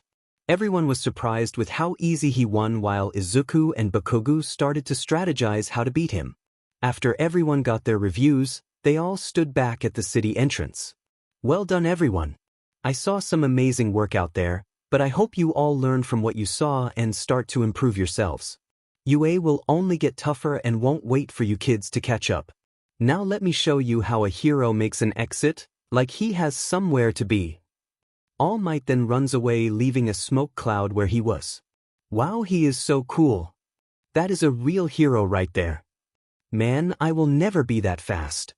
Meanwhile, once out of the tunnel, All Might deflates back into his skinny form, breathing heavily. Dang it, I barely have enough time to teach a class. Ugh, why is teaching so hard? As Class 1A is getting ready to leave, Bakugo walks up to Izuku. Just so you know, Deku, you may have won the battle, but I will win the war. I will beat you and I will be the best. Bakugo then walks away and starts planning a new training regimen. Izuku shakes his head as he puts on his backpack. Today was tough but a good starting point. Izuku thinks as he walks home with his friends ready for tomorrow. The next day, Izuku is heading towards UA, but as he reaches the gate, he sees a group of reporters talking to any student who tries to enter school. He sees Kirishima talking to the reporters about what All Might is like as a teacher before entering the gate. So that's why they are here. Makes sense given how popular All Might is. Well, I need to get inside, so better get this over with. Izuku walks to the gate and some reporters see him and head towards his with mics and pencils in hand. Hey, you're a hero corps student. What is it like to have the #1 hero All Might as a teacher? How is he as a teacher? Can you tell us about your opinion on this? Izuku is surprised at how many questions they are asking but tries to answer as best as he can. Well, it is pretty awe-inspiring to have All Might teach us, and I hope he can help me become a great hero. As a teacher, he is kinda good because he did help and teach other heroes before, but he still has to get used to teaching a class instead of one-to-one. Finally, I think it great that the symbol of peace is helping train the next generation of heroes to help keep the peace. Now if you excuse me, I have to get to class. The reporters are pretty happy with Izuku's answer and move on to the next student. Izuku enters the gate, and he sees Aizawa give him a nod as he walks towards the reporters to try and stop them from bothering students. Izuku nods back, but as he is about to enter the building, he feels something evil staring at him. He looks back and sees a man with light blue hair in the group before he loses sight of him. Something tells me to watch out for that guy in the future. Everyone is sitting in their seats waiting for class to start, and Izuku is sitting next to his friends. What do you think we are going to do today? Uraraka. We might have some more hero lessons or something more school-related. Either way, I look forward to today. Yaoyorozu. Ida then bursts through waving his hands like a robot. Everyone get to your seats, class is about to start. Dude, you're the only one standing. Gyro. Ida hangs his head in shame as he sits down. Dang it, how could I not notice that? Aizawa then walks in tired as usual. Alright then, seems like everyone is here, so really quick let me give a quick review about battle class the other day. Everyone had done well, but there is still a lot of room for improvement, so make sure you kids don't slack off. I will later give you each a report on what you did right and wrong. Now we have something very important to do today that will decide your kid's future. Please don't be a test or pop quiz. Mina, Siro, Kaminari, and Kirishima all think. You kids need to pick a class president, Aizawa said, and the class erupted in noise. Pick me. I want to do it. Yeah, I'm the best choice, so you guys should pick me. Almost everyone in Class 1A was saying that they should be class president. Izuku also raised his hand with a nervous smile. In a normal school, being class president would just mean more work. But in a hero school, it is a great way to become a leader and show off to pros. To lead a class would take good leadership skill and would be a great head start to help one lead their own hero agency in the future. Makes sense why everyone wants to be the class president. Quiet down, Aizawa said with an evil glare that made everyone go silent. Now you need to pick a president and vice president before the next PRD. I don't care how you choose, but be quiet about it while I take a nap. Aizawa then pulls out his sleeping bag and takes a nap. As everyone's sweat drops at their teacher's antics, they quietly discuss who should be picked. Ida stands with one arm raised and the other chopping, all while shaking. We should be diplomatic about who we choose, so I say we put it to a vote. Tsuyu looks at Ida with her arm raised. First, we can clearly tell how badly you want to be president with how bad you are shaking. Second, how can we decide? We all only met a few days ago, so we don't know each other that well to decide something like this. That just means that whoever gets the most votes has earned enough trust in that short amount of time. Ida says, then looks towards Aizawa. Sir, would that be all right? Aizawa doesn't even move as he responds, I don't care how, just make it quick. Ida hands out pieces of paper for the class to write who they vote for. Whoever gets the most votes will be president, while the second most will be vice president. Izuku thinks that him being class president is a long shoot, but writes down his name hoping he will be chosen. He wants to be the next #1 hero and hopes that by being class president will help him towards that goal. After everyone votes, Ida counts the slips of paper and writes on the board who got how many votes. As he counts, his body shows him becoming more and more depressed. We have our class president and vice president chosen. Midoriya will be president with 5 votes and Yaoyorozu will be vice president with 2 votes. Ida says sadly as he didn't get a single vote. You voted for someone else too? Uraraka puts her hand on Ida's shoulder to comfort him as she sees that he didn't vote for himself. Izuku is surprised he got that many votes as he stands next to Momo in front of the class. Hey, who voted for the stupid nerd? Bakugu yells. You didn't think we would pick you with how you have acted so far, right? Kaminari smirks as Bakugu gets angrier. Uraraka, Toru, and Jairu whistle nervously, deciding not to say they voted for Midoriya. Momo meanwhile is happy that she will get to work with Izuku. Alright, it is decided, Midoriya and Yaoyorozu will be leading you guys. Now let's start with first PRD. Aizawa says as he gets out of his sleeping bag. As Izuku and Momo walk back to their desks, Izuku thinks about who have voted for him and why. Lunch PRD. Izuku sits with his new friends at one of the lunch tables with their food. I'm still surprised that I won, and I wonder who voted for me? Ida sits down across from him and speaks first. I was one of them. Me too. Uraraka says happily. I did as well. Jairu. I voted for you too. Toru said loudly as she and Mina sat at their table. You guys did? You too, Hagakure? Izuku surprised by this new information. Well, you have proven to be very smart and helpful so far, and a week hasn't even passed yet. Uraraka. You helped me out during the quirk assessment test, so it is obvious that you are the best choice. Jairu. You have proven multiple times you are an excellent student and worthy hero material. Ida. I voted for you because you helped me out with my hero costume. Thanks to you I don't have to walk around naked, and I can actually have protection for hero work. It is the least I could do. Toru gestures and Mina gives a thumbs up.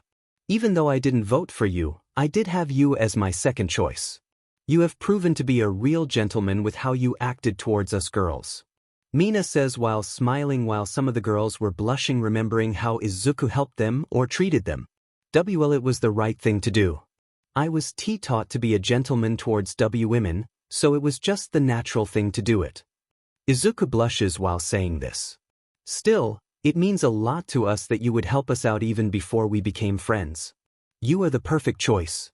Momo says after eating a few bites of food.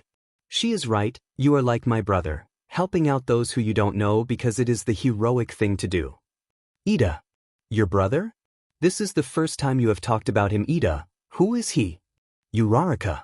Ida becomes nervous and he speaks, I didn't mean to talk about him, but if you must know he is the hero Ingenium. Whoa, he is your brother. That's so cool.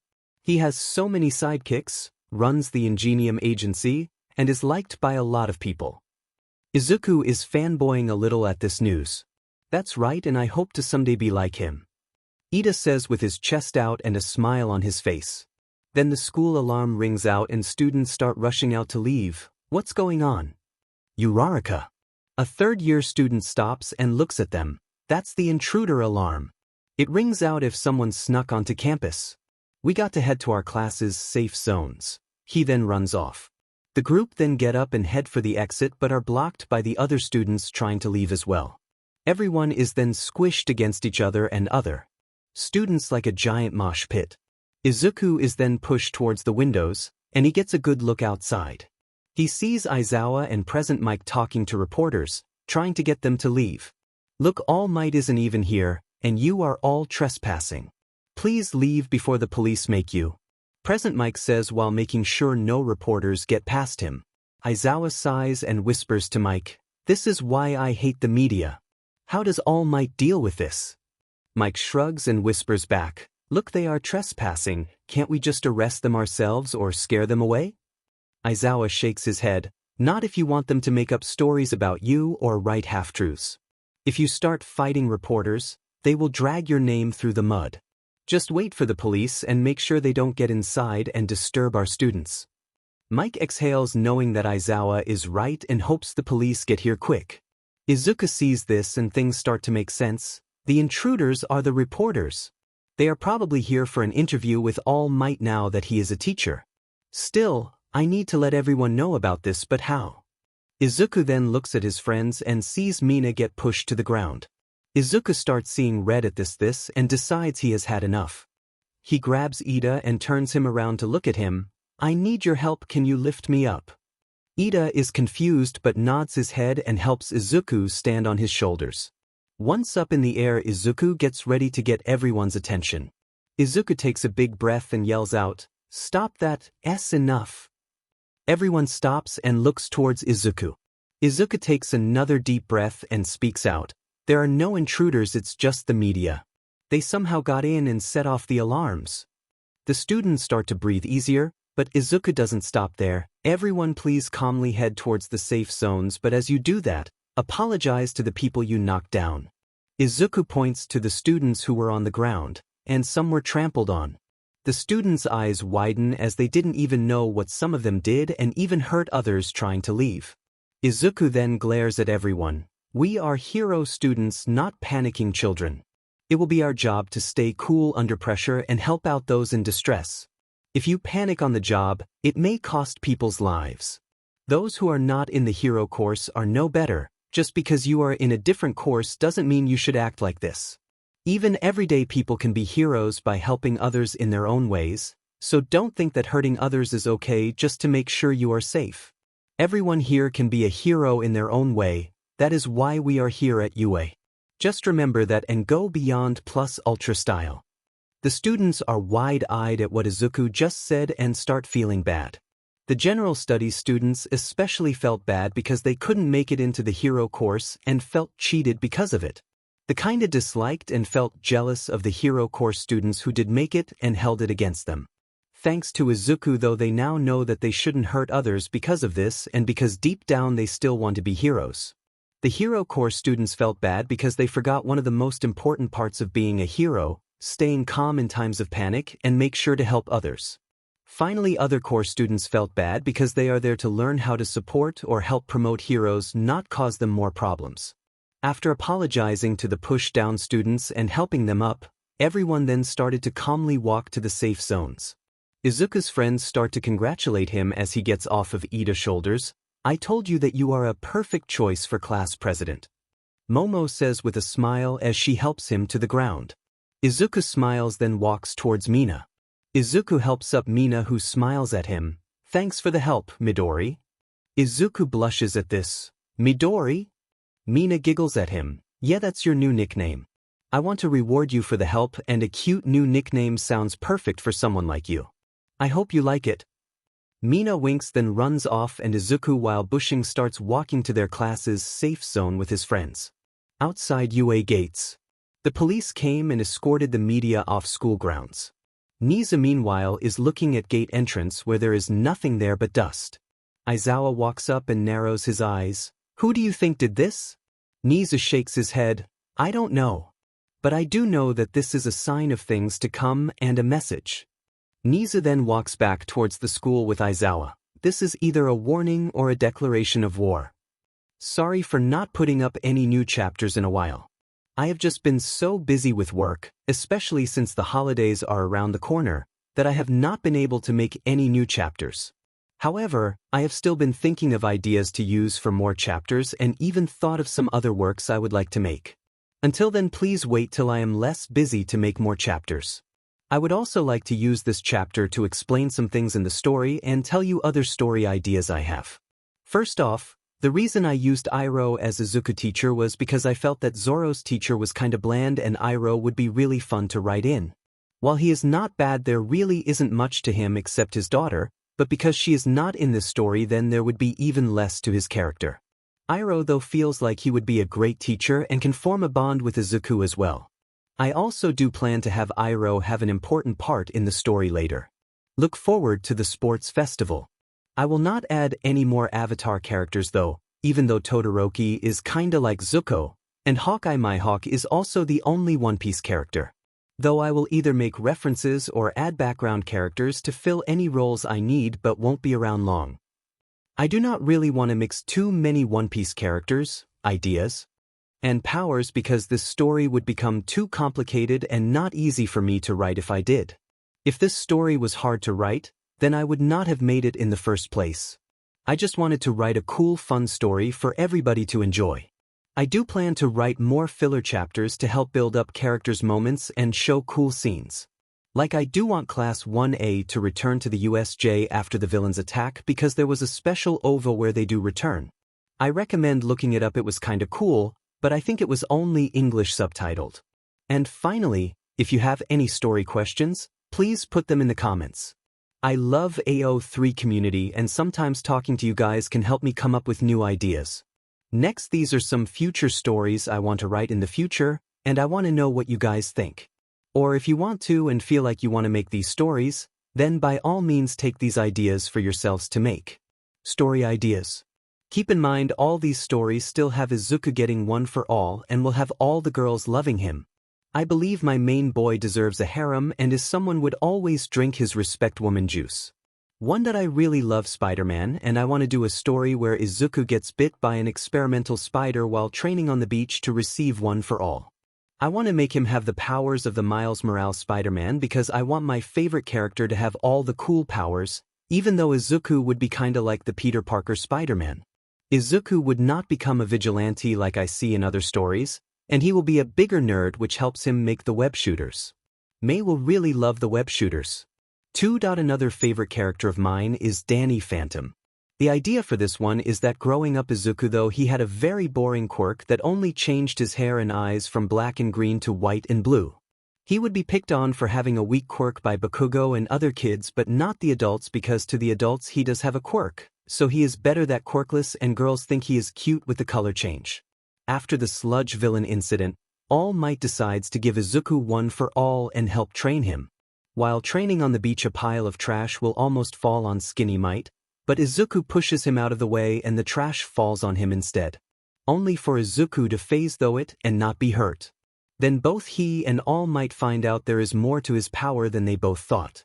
Also, the reason Izuku did not find out about his other abilities because he did not want to get into trouble for using his quirk in public and he didn't know what to try or do to make his quirk better. There could or could not be a reason for Izuku not using other ghost abilities, except for intangibility to cause him to trip a lot. Thus, making him seem more like a geek that kids his own age wouldn't want to be friends with. Final story is that Izuku has the powers of Nightcrawler to teleport to wherever he is looking. However, a side effect of Izuku's quirk is that it makes him kinda look like Kurogiri. He will not be related to Kurogiri, and Kurogiri will also look different. I got this idea after seeing a picture on the internet of Izuku looking like Kurogiri and after watching the Nightcrawler scene in the second X-Men movie. Here is a picture of Izuku Kurogiri and the one I really like. Though in my story Izuku will also have his freckles glow green as well, and he will not have a villain past as shown in the picture. Izuku will grow up with some horrible people calling him a demon. Izuku wants to be a hero to help people and prove he is not a demon. Izuku meets All Might and asks if he can be a hero even if he looks evil. All Might does say yes, he can, but then both get distracted by an explosion. All Might sees how heroic Izuku is to help save Bakugo, who also calls him a demon and the one who started the insult, and will give him one for all and help Izuku become a hero. An idea that I don't know if I should add but seems cool is that when this Izuku goes full cowling, he has an electric halo appear above his head. Again, I don't know if I would add this or not, but I do like the idea. Hope you like these ideas and I hope I get to write them soon. Talking. Thinking. All Might talking. All Might thinking. Random use. Random use. In a random street in the city. Stop right there or these hostages get it. A big villain held 3 civilians in one of his arms and a bag of jewelry in the other. Right now, a robbery took place at a nearby jewelry store and the criminal tried to make a getaway with stolen goods in hand. However, nearby heroes Empty Lady, Death Arms, and Kamui Woods were able to stop him in his tracks. The villain was cornered but he was able to grab 3 nearby civilians and is now holding them hostage. Now, unless you want these 3 to get hurt, you heroes are gonna back away and let me go or else. Damn it, I can't use my quirk otherwise the villain will see me and hurt the hostages. Can you 2 do something? Empty Lady. I am not fast enough to get in close. How about you, Kamui? Death Arms. I have the same problem as Empty Lady. The villain will see me use my quirk.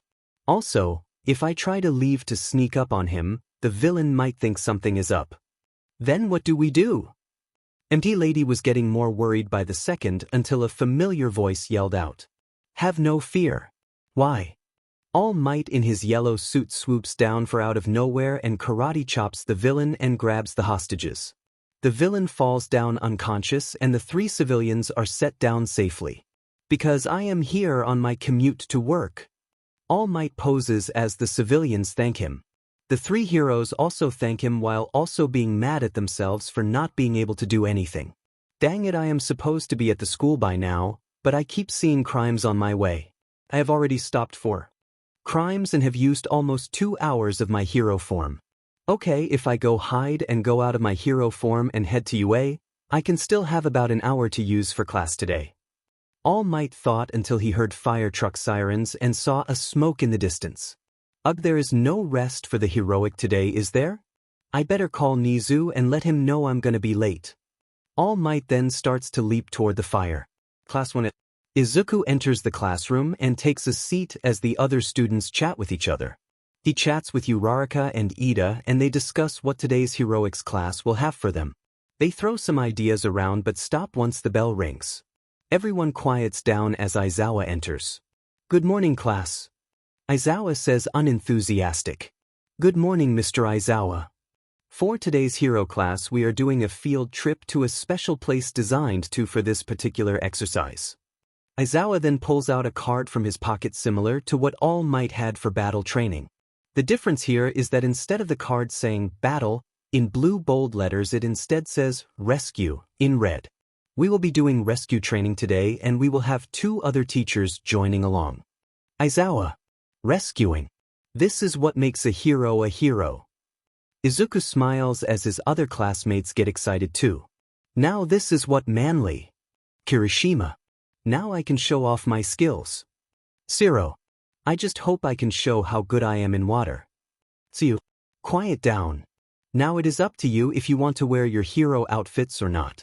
I know some of you really like your costumes, but some of your outfits may be a hindrance or ill-suited for these exercises.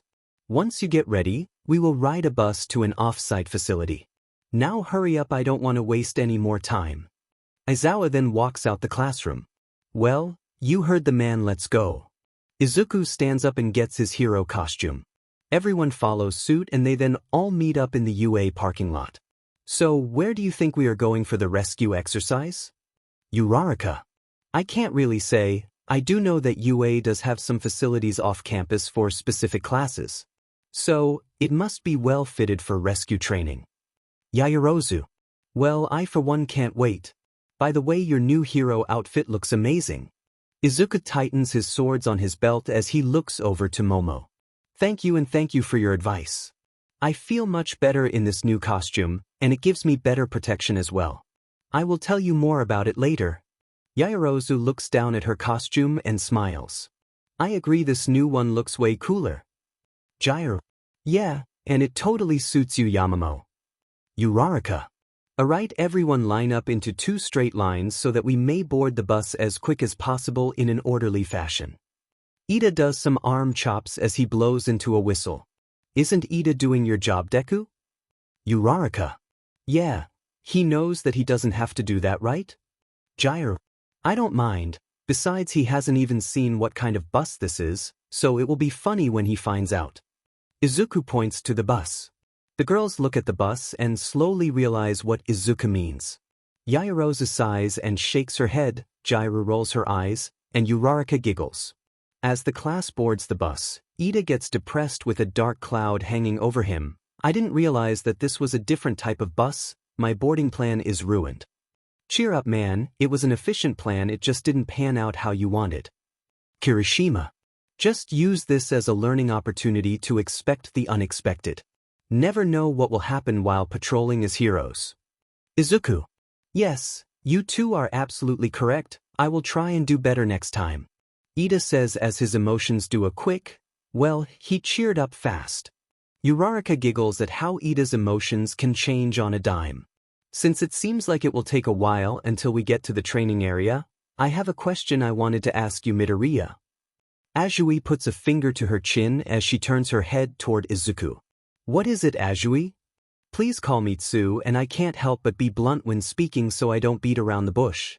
I notice that your quirk is really similar to All Might's power. You think so? Izuku nervously asks. Yes. I couldn't help but compare the two after seeing them both up close during battle training and when All Might ran off after class. Even though you explained what your quirk was during the first day of school, I can't help but think about how similar it is to All Might's strength. Well, yeah, we both have strength-enhancing quirks, but they do have some differences from what I noticed. Izuku says unfazed, but internally he is freaking out. In his head he is trying to remember the cover story he and All Might made up while trying to keep a straight face. Like what kind of differences? Kaminari asks as he leans over one of the bus seats to listen better. For instance, no one knows what All Might's quirk is, so I can't 100% compare the two. However, I do know that my quirk can boost my physical capabilities and has some lighting-like energy come off me but doesn't change much else. Whereas All Might just always seems strong and doesn't seem to have an on-off switch. Izuku says as almost everyone nods their head in agreement. As I explained on the first day, the downside to my quirk is that my body must physically fit enough to handle the power. If I go over my limit, then I can hurt myself with my power's backlash, kinda like a double-edged sword. All Might, on the other hand, doesn't have any downside to his quirk that I know of. I guess they are different. Kaminari says as Izuku lets out a sigh of relief. Thank goodness. For now, it seems like they think All Might and I have different quirks. I don't know what I would do if they kept on saying they are similar. Izuku. That makes sense. But man, you are so lucky to have such a flashy quirk, where mine isn't that visually impressive. Kirishima hardens his arm to show what he means. That's not true, your quirk is amazing. It is definitely pro-material, being a great shield to help defend citizens. Izuku says in awe at the hardened limb. You really think so? Kirishima smiles in embarrassment. Everyone has cool quirks, how else could we have made it into UA? Though the top 3, flashiest, and powerful quirks belong to Midoriya, Bakugo, and Todoroki. They have the best chance to make it big time as pros. Kaminari points to the other two in question. Yeah, But Bakugo's personality will make it so that he will never be well-liked or popular. He is too loud and curses a lot, so only niche groups will like him. Azui. Say that again, you demon frog face? See what I mean? If we are talking about flashy and powerful, then my laser also fits the criteria, doesn't it? Aoyama. But it is kinda lame that it gives you a stomachache if you use it too much. Ashido pats Aoyama on the back as he pouts at her response. Speaking of quirks, yours is also interesting. Can you tell us more about Tsu? Izuku smiles that he gets to learn more about his classmates' quirks. Sure, but don't you remember me explaining it on the first day? I do, but can you go into more detail about your abilities though? I saw you do some cool stuff during battle training. Izuku pulls out his notebook ready to write a new section about Azui. Azui tilts her head, is surprised that someone wants to learn more about her quirk. She then just shrugs and answers him.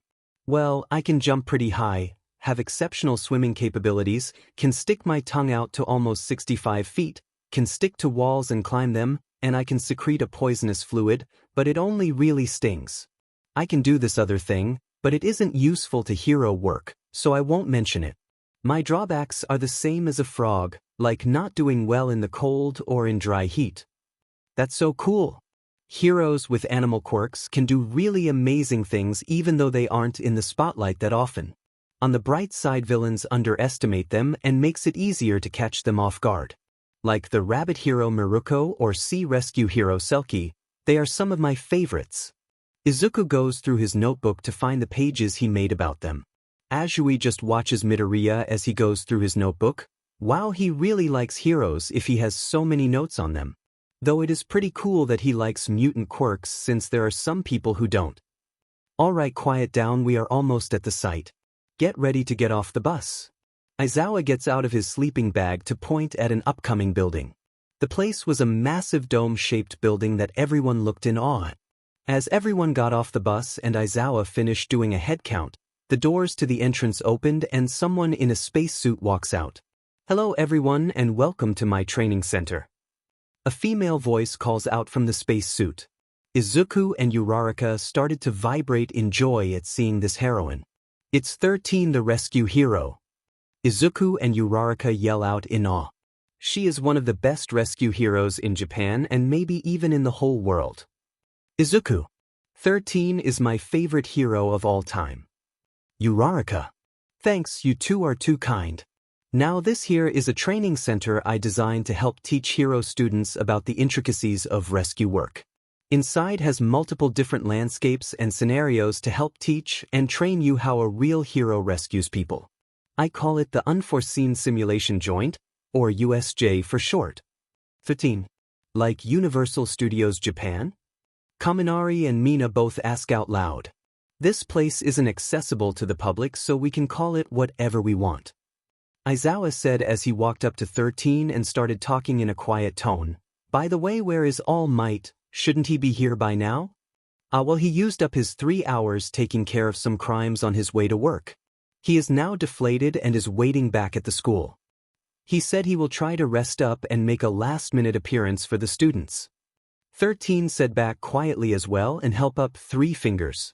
Izuku saw this and understood what it meant. Seems like All Might was supposed to be here to help teach, but he used his hero form for more than 3 hours. Izuku then pulled out his phone and saw on his Hero News app that All Might did indeed stopped 6 crimes on his commute to UA. That man can be so illogical at times. Well, better get this show on the road. Aizawa then motions for the class to follow him as he walks to the front doors. The doors open and the students stare in wide-eyed at how amazing this place is. It held all of the different disaster scenarios that they might come across as pro heroes, like landslides, burning buildings, tsunamis, and many more. For today's class, we will be doing various training exercises in multiple locations to help train you kids how to rescue people. Before we start, I have something I would like to say. Or 2 things. Actually, I have a couple of things I need to say. 13 said while counting her fingers, and the students' sweat dropped as the number kept going. As I'm sure you know, you kids have quirks that can do great things. 13. Most of the students smile at the compliment. And they can cause great harm as well. Until 13 said that and they got confused. Some of you may know about my quirk black hole. 13 popped open the cap on one of her glove's fingers and started skiing in air. Yeah, like a black hole you can pull things in with its gravitational force. Uraraka answered with a smile. You use this to pull civilians into safety and help get rid of debris from any disaster. Izuku added on. You two are right, but a black hole can be a scary thing. Anything that is SCKD into it will be broken down and destroyed. 13 SCKD in a leaf, and the students saw how it was disintegrated as it was pulled in. The class went dead silent as they saw what her quirk did, understanding how serious 13 is. 13 then put the cap back on her finger. If I am not careful, I can easily kill someone when I meant to save them. Some of you may also have quirks that if mishandled can also do more harm than good. Todoroki clenched his left fist, Bakugo looked at his hands as a few explosive pops come out, and the other students also thought about what damage they could do with their quirks if they were not careful.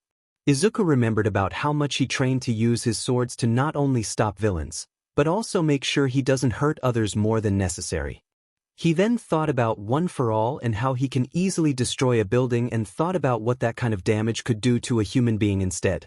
Izuku shivered at that notion and hoped that that will never happen. As you learned with Aizawa's quirk apprehension test, you now know the limits of your powers. With All Might's battle training, you learned how to use your quirk against another human being to subdue them. My class will help refine your quirks to help others and also help you understand different ways you can use your quirks for rescue. Here at UA, we will help teach you to be the best version of you that you want to be. Now are you ready to go beyond? Plus Ultra. Class 1A shouted after getting hyped up by 13. Then before the teachers could begin the first exercise, the lights blinked out for a few seconds before turning back on. Huh, what was that? Ojiro. Izuku looked around and then saw at the bottom of the staircase in a plaza with a water fountain a portal opened up. Soon people in all shapes and sizes were coming out of the woodwork until 3 particular people came out last. A man who was covered in a dark smoky fog which looked the same as the portal that opened, another man whose body was covered in hands with even one on his face like a mask, and a big beast-looking creature with its brain exposed and had a beak instead of a regular mouth. Good, it seems like the alarms were successfully turned off. The handman said, Hey, what's going on? Has the training exercise started? Kirishima asked as he was about to walk forward only to be stopped by Aizawa. Stay back, this is not an exercise, those are real villains. Aizawa readied his goggles and scarf. The class were frozen in shock at this revelation as 13 got between the students and the staircase. But how is that possible? Shouldn't there be an alarm system or sensors to prevent this kind of thing? Yaoyorozu. There should be, but something is not right. 13. A few seconds before the villains came out of the portal, the lights turned off and then back on. That must have been them hacking into the system so that they could get in undetected. The real question is, are they only attacking here or the main campus as well? Todoroki said as the class stared at him. What do you mean? Shoji. I get it, this was planned very well. These villains must have someone whose quirk can hack into the system to prevent alerting outside help. This place is also far from the campus, and they chose to attack too when there are a few people here and fewer pro-heroes. These guys aren't as dumb as they seem to be, since this is a well-thought-out sneak attack. Izuku said as he glared down at the villains. The schedule said that All Might and 2 other teachers would be here, but I don't see him. Hand villain. He may be coming in at a later time or is busy with something else. Shadow Mist villain. Well then, in that case, do you think he will come if we kill a few students? Hand villain says in a sickly sweet tone. Aizawa heard this and frowned in anger at what these villains are thinking to do to kids. 13 evacuate the students and try getting into contact with the school. One of these villains must be jamming the signal, so there must have an electricity type quirk. Kaminari, try to see if you can use your quirk to signal the school for help. Aizawa then got into a battle stance. Wait, you're not gonna fight them by yourself, are you? Your quirk is best suited to stealth and 111. Izuku asks as the rest of the class follow 13. Aizawa puts his goggles on and looks back toward Izuku. Kid, you can't be a hero if you are a one-trick pony. Now join the rest of the class and listen to 13, I have villains to take care of. Aizawa then jumps down the stairs and villains see him. Range squad open fire. One villain yells out as some villains with ranged quirks take aim at Aizawa. However, when they tried to take their shots, nothing happened. Hey, where are my bullets? Why isn't my quirk working? The ranged villains wondering why their quirks aren't working. While distracted, Aizawa reaches the villains and starts taking down the range squad. Who is this guy? Wasn't only All Might and 13 supposed to be the only heroes here? One villain yells out as Aizawa takes down more and more villains. You idiots, that's Eraserhead, he can erase your quirk just by looking at you. Erasure, huh? I bet that means he can't cancel out heteromorphic types like me. A villain with 4 arms tries to charge towards Aizawa. You're right, I can't. Aizawa dodges the villain and gets behind him. But statistically, guys like you are only dangerous in close combat and Aizawa then wraps his scarf around the villain and swings him into the air. Once the villain is airborne, Aizawa then slams him down into the ground, knocking him out. Have taken precautions and set up countermeasures against villains like you. The hand villain watches all of this unfold before him and scratches at his neck. He doesn't look like it with his baggy clothes, but he is actually very strong. He has hand-to-hand combat training and his scarf is a great capture tool weapon. Finally, because of his goggles, we can't tell where he is looking and whose quirk he's erasing. He one of those rare types of heroes who actually live up to their hype. Not even a group of villains are slowing him down. Izuku also watches Aizawa make quick work of the villains. Looks like he can handle this, I guess. Midoriya, we need to go, come on. Kirishima yells at him, making Izuku come out of his stupor. Right. Izuku starts running to catch up with his classmates as they run towards the exit, only to be stopped as the mist villain appears before them. Not so fast, we can't have you kids be leaving so soon. Mist villain. Damn it, I look away for 1 second and one of the more dangerous villains managed to get by me. Aizawa. Forgive our audacity, allow me to introduce ourselves. We are the League of Villains. We came here today for a single purpose, to snuff out the flame of the symbol of peace, All Might. However, we were under the impression that he would be here, but perhaps the schedule was revised. Everyone got cold at the mention of killing All Might. 13 meanwhile discreetly uncapped all the caps on her gloves as the mist villain gave out his monologue. Well, no matter. I came here to fulfill part of my job and that remains unchanged. The mist villain starts to expand his fog as 13 gets ready to intervene. Bakugo and Kirishima, however, rush forward. Like hell, we are gonna let that happen. They both yell as they strike the villain. Kirishima smile at the smoky remains of the villain. Didn't see that coming, did you? Well, we aren't hero students for nothing, you know. Kirishima stood proudly but slowly started to sink into the ground. Actually, that was exactly what I expected out of UA's golden eggs. The mist villain appeared in front of them again. Get out of the way. 13 yelled as she readied her quirk. Sorry, but now you must be scattered across this facility for my colleagues to take care of you. Be gone. The mist villain had his fog start to cover the students. Some started to sink into them while others were able to get out of the way. Izuku tried to move but was one of the ones caught in the fog. As he sank, he tried to struggle to get out, but nothing worked. Soon it was up to his head, and he felt like he was falling through the void. Then immediately he saw light again and felt the wind rushing past him. He looked down and saw the shipwreck zone underneath him. What the? Izuku yelled out before he landed in the water. He opened his eyes to try and get his bearings. However, what he saw was a shark villain swimming towards him. Come on. Izuku tried to get one of his swords ready, but then Azui came in and kicked the villain away. Izuku saw that she was holding onto Mineta as well. She then wrapped her tongue around Izuku and brought him to a nearby ship. She gently set him down on the ship while still holding onto Mineta. Man, for a frog you have some big floaties. Mineta said tiredly as Azui got mad at him. She threw him hard onto the ship and he grunted in pain as he landed. Azui then jumped on board and checked on Izuku. Are you okay, Midoriya? Yeah, I'm fine, just a little waterlogged. Izuku kneeled down as the other two huddled close. We're alright too, but we have bigger problems. Azui pointed over the side as some villains appeared from under the water. So, they really did plan this to kill All Might. Izuku. But they can't really kill All Might, right? I mean, he is the #1 hero, and no villain has even come close to hurting him. Mineta. They must have some plan to kill him, otherwise they would have just came here to be beaten by him. Azui. Not only that, but the mist villain said that his colleagues would take care of us. Seems like they are prepared to kill us as well. Izuku. Mineta started crying after hearing that and started yelling, "No, there is no way that will happen. All Might will show up any minute now and take out these stupid villains. But I doubt that All Might even knows we are in danger. They cut off our communications and we can't contact the school or anyone." Azui shows her phone having no bars to make a call. Sniff sniff, wah.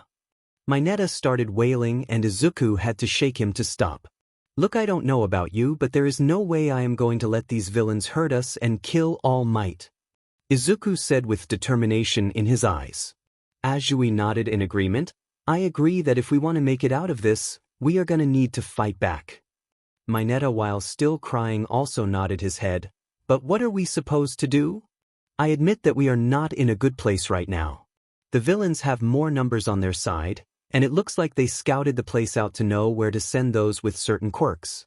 All the villains in the water have quirks best suited for the water." Azui points over again at the villains. The villains either had aquatic features or powers that would work well in the water. However, it does seem like we have certain advantages too. Izuku. What do you mean? Mineta. The fact that Tsu is here. Izuku looked toward the frog girl. Huh. Azui. It looks like the villains don't know what our quirks or skills are. Otherwise, why send a frog into a pound of water? Izuku. Azui's eyes widened, understanding what Izuku meant. I see. If they knew what my quirk was, they would have sent me to the fire zone instead. That's right. Look, the villains aren't even trying to board because they are afraid of what our quirks are. True enough, the villains were still in the water with their eyes on them. The downside to this is that they are not gonna underestimate us. But we can still work with that advantage. Then what do you propose we do, class rep? Azui. Izuku smirked as he put on his bandana and readied his swords. I say, why waste time taking them out one by one when instead we take them out all at once? Now that I am able to start writing again, I decided to change some things. I gave Izuku a quirk so that he would be able to do Sanji's skywalk ability, but then it wouldn't work with Nana's quirk because hers would be the better of the two. Then after thinking about it, I realized that if I reworked it, then I might be able to make into a different one-piece special attack later on, maybe another attack as well. So, in the entrance exam chapter 1 updated it and changed what Izuku's quirk was. I also updated some other things as well. But I will give a quick summary of what Izuku's power now is, so you don't need to go back and reread that chapter, unless you want to. Take it away, Present Mike. Izuku Midoriya's original quirk, air pressure. He is able to compress the air around him and can use it to propel himself or shoot it out. But because this quirk requires a lot of energy, Izuku couldn't use it, and he didn't realize he had a quirk until it combined with One for All. Now that he received One for All, it absorbed his quirk, and he is now able to use it. Because the quirks combined, he only has one quirk factor instead of two. So, technically he now only has One for All, it's just now One for All gives the wielder the air pressure ability as well. Izuku can use air pressure separately or add energy from One for All for more power. If he adds energy from One for All, then the output of air pressure is greater than what air pressure can do at its maximum by itself. However, if he goes beyond what his body can handle, even when not used in tandem with One for All's energy, then he can suffer some backlash. On official records, his quirk is called Stockpile instead. Talking. Thinking. All Might talking. All Might thinking. Random use. Random use. UA Teacher's Lounge. Toshinori is pacing around the room with his phone up to his ear. After the ringing stops and says that the person they are calling are not in range, he hangs up his phone. Why are they out of range? This is the 8th time I tried calling Aizawa and 13, but I can't get through. Toshinori sits down on the couch and sighs. I wasted too much time heroing and I am now missing class. I suppose to be teaching the future generation of heroes, but I can't even manage my time well. Maybe after resting a bit, I can drive to these and make a last-second appearance as All Might and impart some words of wisdom before the class is over. Toshinori leans back as the door opens and Nizu walks in. Hello, Mr. Yagi, how are you today? Nizu asks as he sits across from Toshinori. Oh sir, I'm doing alright. You're looking healthy today, your fur has a nice sheen to it. Toshinori compliments Nizu, hoping it will help make him less upset at him. The secret is keratin. Now I came here because I noticed something in the news. Nizu shows a newspaper clipping that in bold lettering says, All Might stops 6 crimes in less than 3 hours. Now while I do think what you did was great, the problem is you trying to do 2 jobs at once. Nizu sets the newspaper on the coffee table. I know, sir, but I can't stand to leave innocent civilians in danger as I leisurely stroll to work. Toshinori. That is what makes you a great hero, but that is also a big weakness of yours. Especially since that you are now more than a hero, you are also a teacher with an obligation to help our students become the best heroes they can be. Nizu. I know, but it's not easy to be both a teacher and a hero with a time limit. Toshinori holds his left side where his scar is. You just have to be a hero and a teacher on separate occasions. Teach students one day and save people the next. Nizu. You make it sound so easy. Toshinori sighs again. It won't be.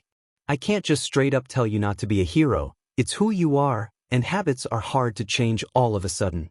If you keep doing the same thing every day so that it becomes a routine, then it basically becomes muscle memory. You can't expect to stop that at the drop of a hat. It will take time, but I'm sure you can do it. Nizu. But even if I stop trying to be a hero on days I'm supposed to teach, what do I do if I see someone in danger or a villain create chaos? Just let villains cause mayhem and ignore them. Toshinori asks sadly. Trust in other heroes to help save the day and help those in need. If you keep on coming in at the last second to make sure things are okay, then the heroes in the area will start to rely on you to keep on doing that. Then there will be a time that they don't do their jobs and expect you come in to help them. But because of your injury you can't come, and the heroes and civilians get hurt as the villain gets away. Do you want that? Nizu smirks, knowing that he's got Toshinori on that. No, sir. Toshinori hangs his head down in defeat. You have a very kind nature and heroic heart. However, if you keep charging in headfirst, you may lose the other half of your stomach. You are never too old to learn, so take this chance to reflect, talk with me for a bit, then when you are ready you can head to the USJ to give your students some inspirational lines. Nizu smiles as he starts making some tea. Thank you, sir. Toshinori smirks. Nizu is right. I would only fail my students, other heroes, and the public if I don't manage my heroing time better in the future. I just hope young Midoriya and his classmates are doing well in class. Toshinori thinks before talking with Nizu again. USJ Mountain Area. Jiraiya, Yaoyorozu, and Kaminari are surrounded by villains and are getting ready to fight. If we want to come out of this safely, then we need to fight back and head back to the others. I am going to make myself a staff. Jiraiya, do you need a weapon? Yaoyorozu pulls out a staff from her new hero costume. Using Izuku's advice, Momo used her quirk and had help from Power Loader to make a new hero outfit. This new suit is a sleeveless red jumpsuit with white outlines, white boots, and a yellow belt. The jumpsuit gave her more modesty, protection, and had Velcro pockets for her creations to come out of. Also, her back was exposed to add style and another spot for her creations to come out of. Momo got rid of the bookshelf and made a phone tablet with all her chemical notes and equations in them that she carries on her left wrist. Finally, her pouches on her belt hold high-calorie bars to help her refuel her quirk. Basically, like this, but add Velcro pockets over her stomach sides, and the exposed parts on her thighs. Also, no hologram either, but that will come later. Jiraiya thinks for a moment and remembers how Izuku was able to do incredible things with just his swords alone. A katana for me, thanks. Jiraiya asks and Yaoyorozu makes her one. Wait, what about me? Kaminari yells out. Dude, you can cover yourself in electricity and become a human stun gun. Yamamoto and I don't have many ways to fight off these villains, so we need weapons. Jiraiya glares at Kaminari as he remembers he can just shock the villains. Oh yeah. Then look out villains, here I come. Kaminari then starts to punch villains to electrocute them into unconsciousness. I swear he is so dumb. Jiraiya also starts to fight off villains. You're not wrong. Yaoyorozu wanted to defend the boy, but he doesn't make it easy. Momo then joins the fray and starts to take out villains. As Jiraiya starts swinging her sword to take out the villains, she is surprised at how hard swordplay is, but also how it makes fighting villains easier and more fun. Wow, does Green make this look easy? This katana may not be heavy, but after swinging it around a few times, it feels like a workout to keep going. But man, is this fun to slash at villains. I should ask Green for some help later on, because I want to do this again. Jiraiya thinks as she takes down her fourth villain. Attack them with range attacks and let those suited for close combat get in close. A villain yells out as he stretches his arm to fling a boulder at Kaminari. While Kaminari yelps as the giant rock comes toward him, Jiraiya plugs her jack into her speaker boots and blasts the boulder to bits. Not today, creep. Jiraiya smirked, and with the rock gone, the villain's hand continued to move toward Kaminari until he punched him in the face. Oh, that hurt you, Bisudi. Kaminari retaliated with some electricity and shocked the long-arm villain. Great work, keep it up, you two. Yaoyorozu knocked out one villain with her staff and another villain with a heavy hammer she threw at them. Then a villain with rock-like hands smacked Momo's staff away. You're nothing without your staff and weapons, now die. The villain yelled as he started throwing punches. But Momo dodges his attacks and throws a left hook into his face, followed by a right uppercut. That's where you're wrong, I'm just as deadly without them. They just make it more fun to beat you. Yaoyorozu also starts to think about Izuku and his amazing swordplay.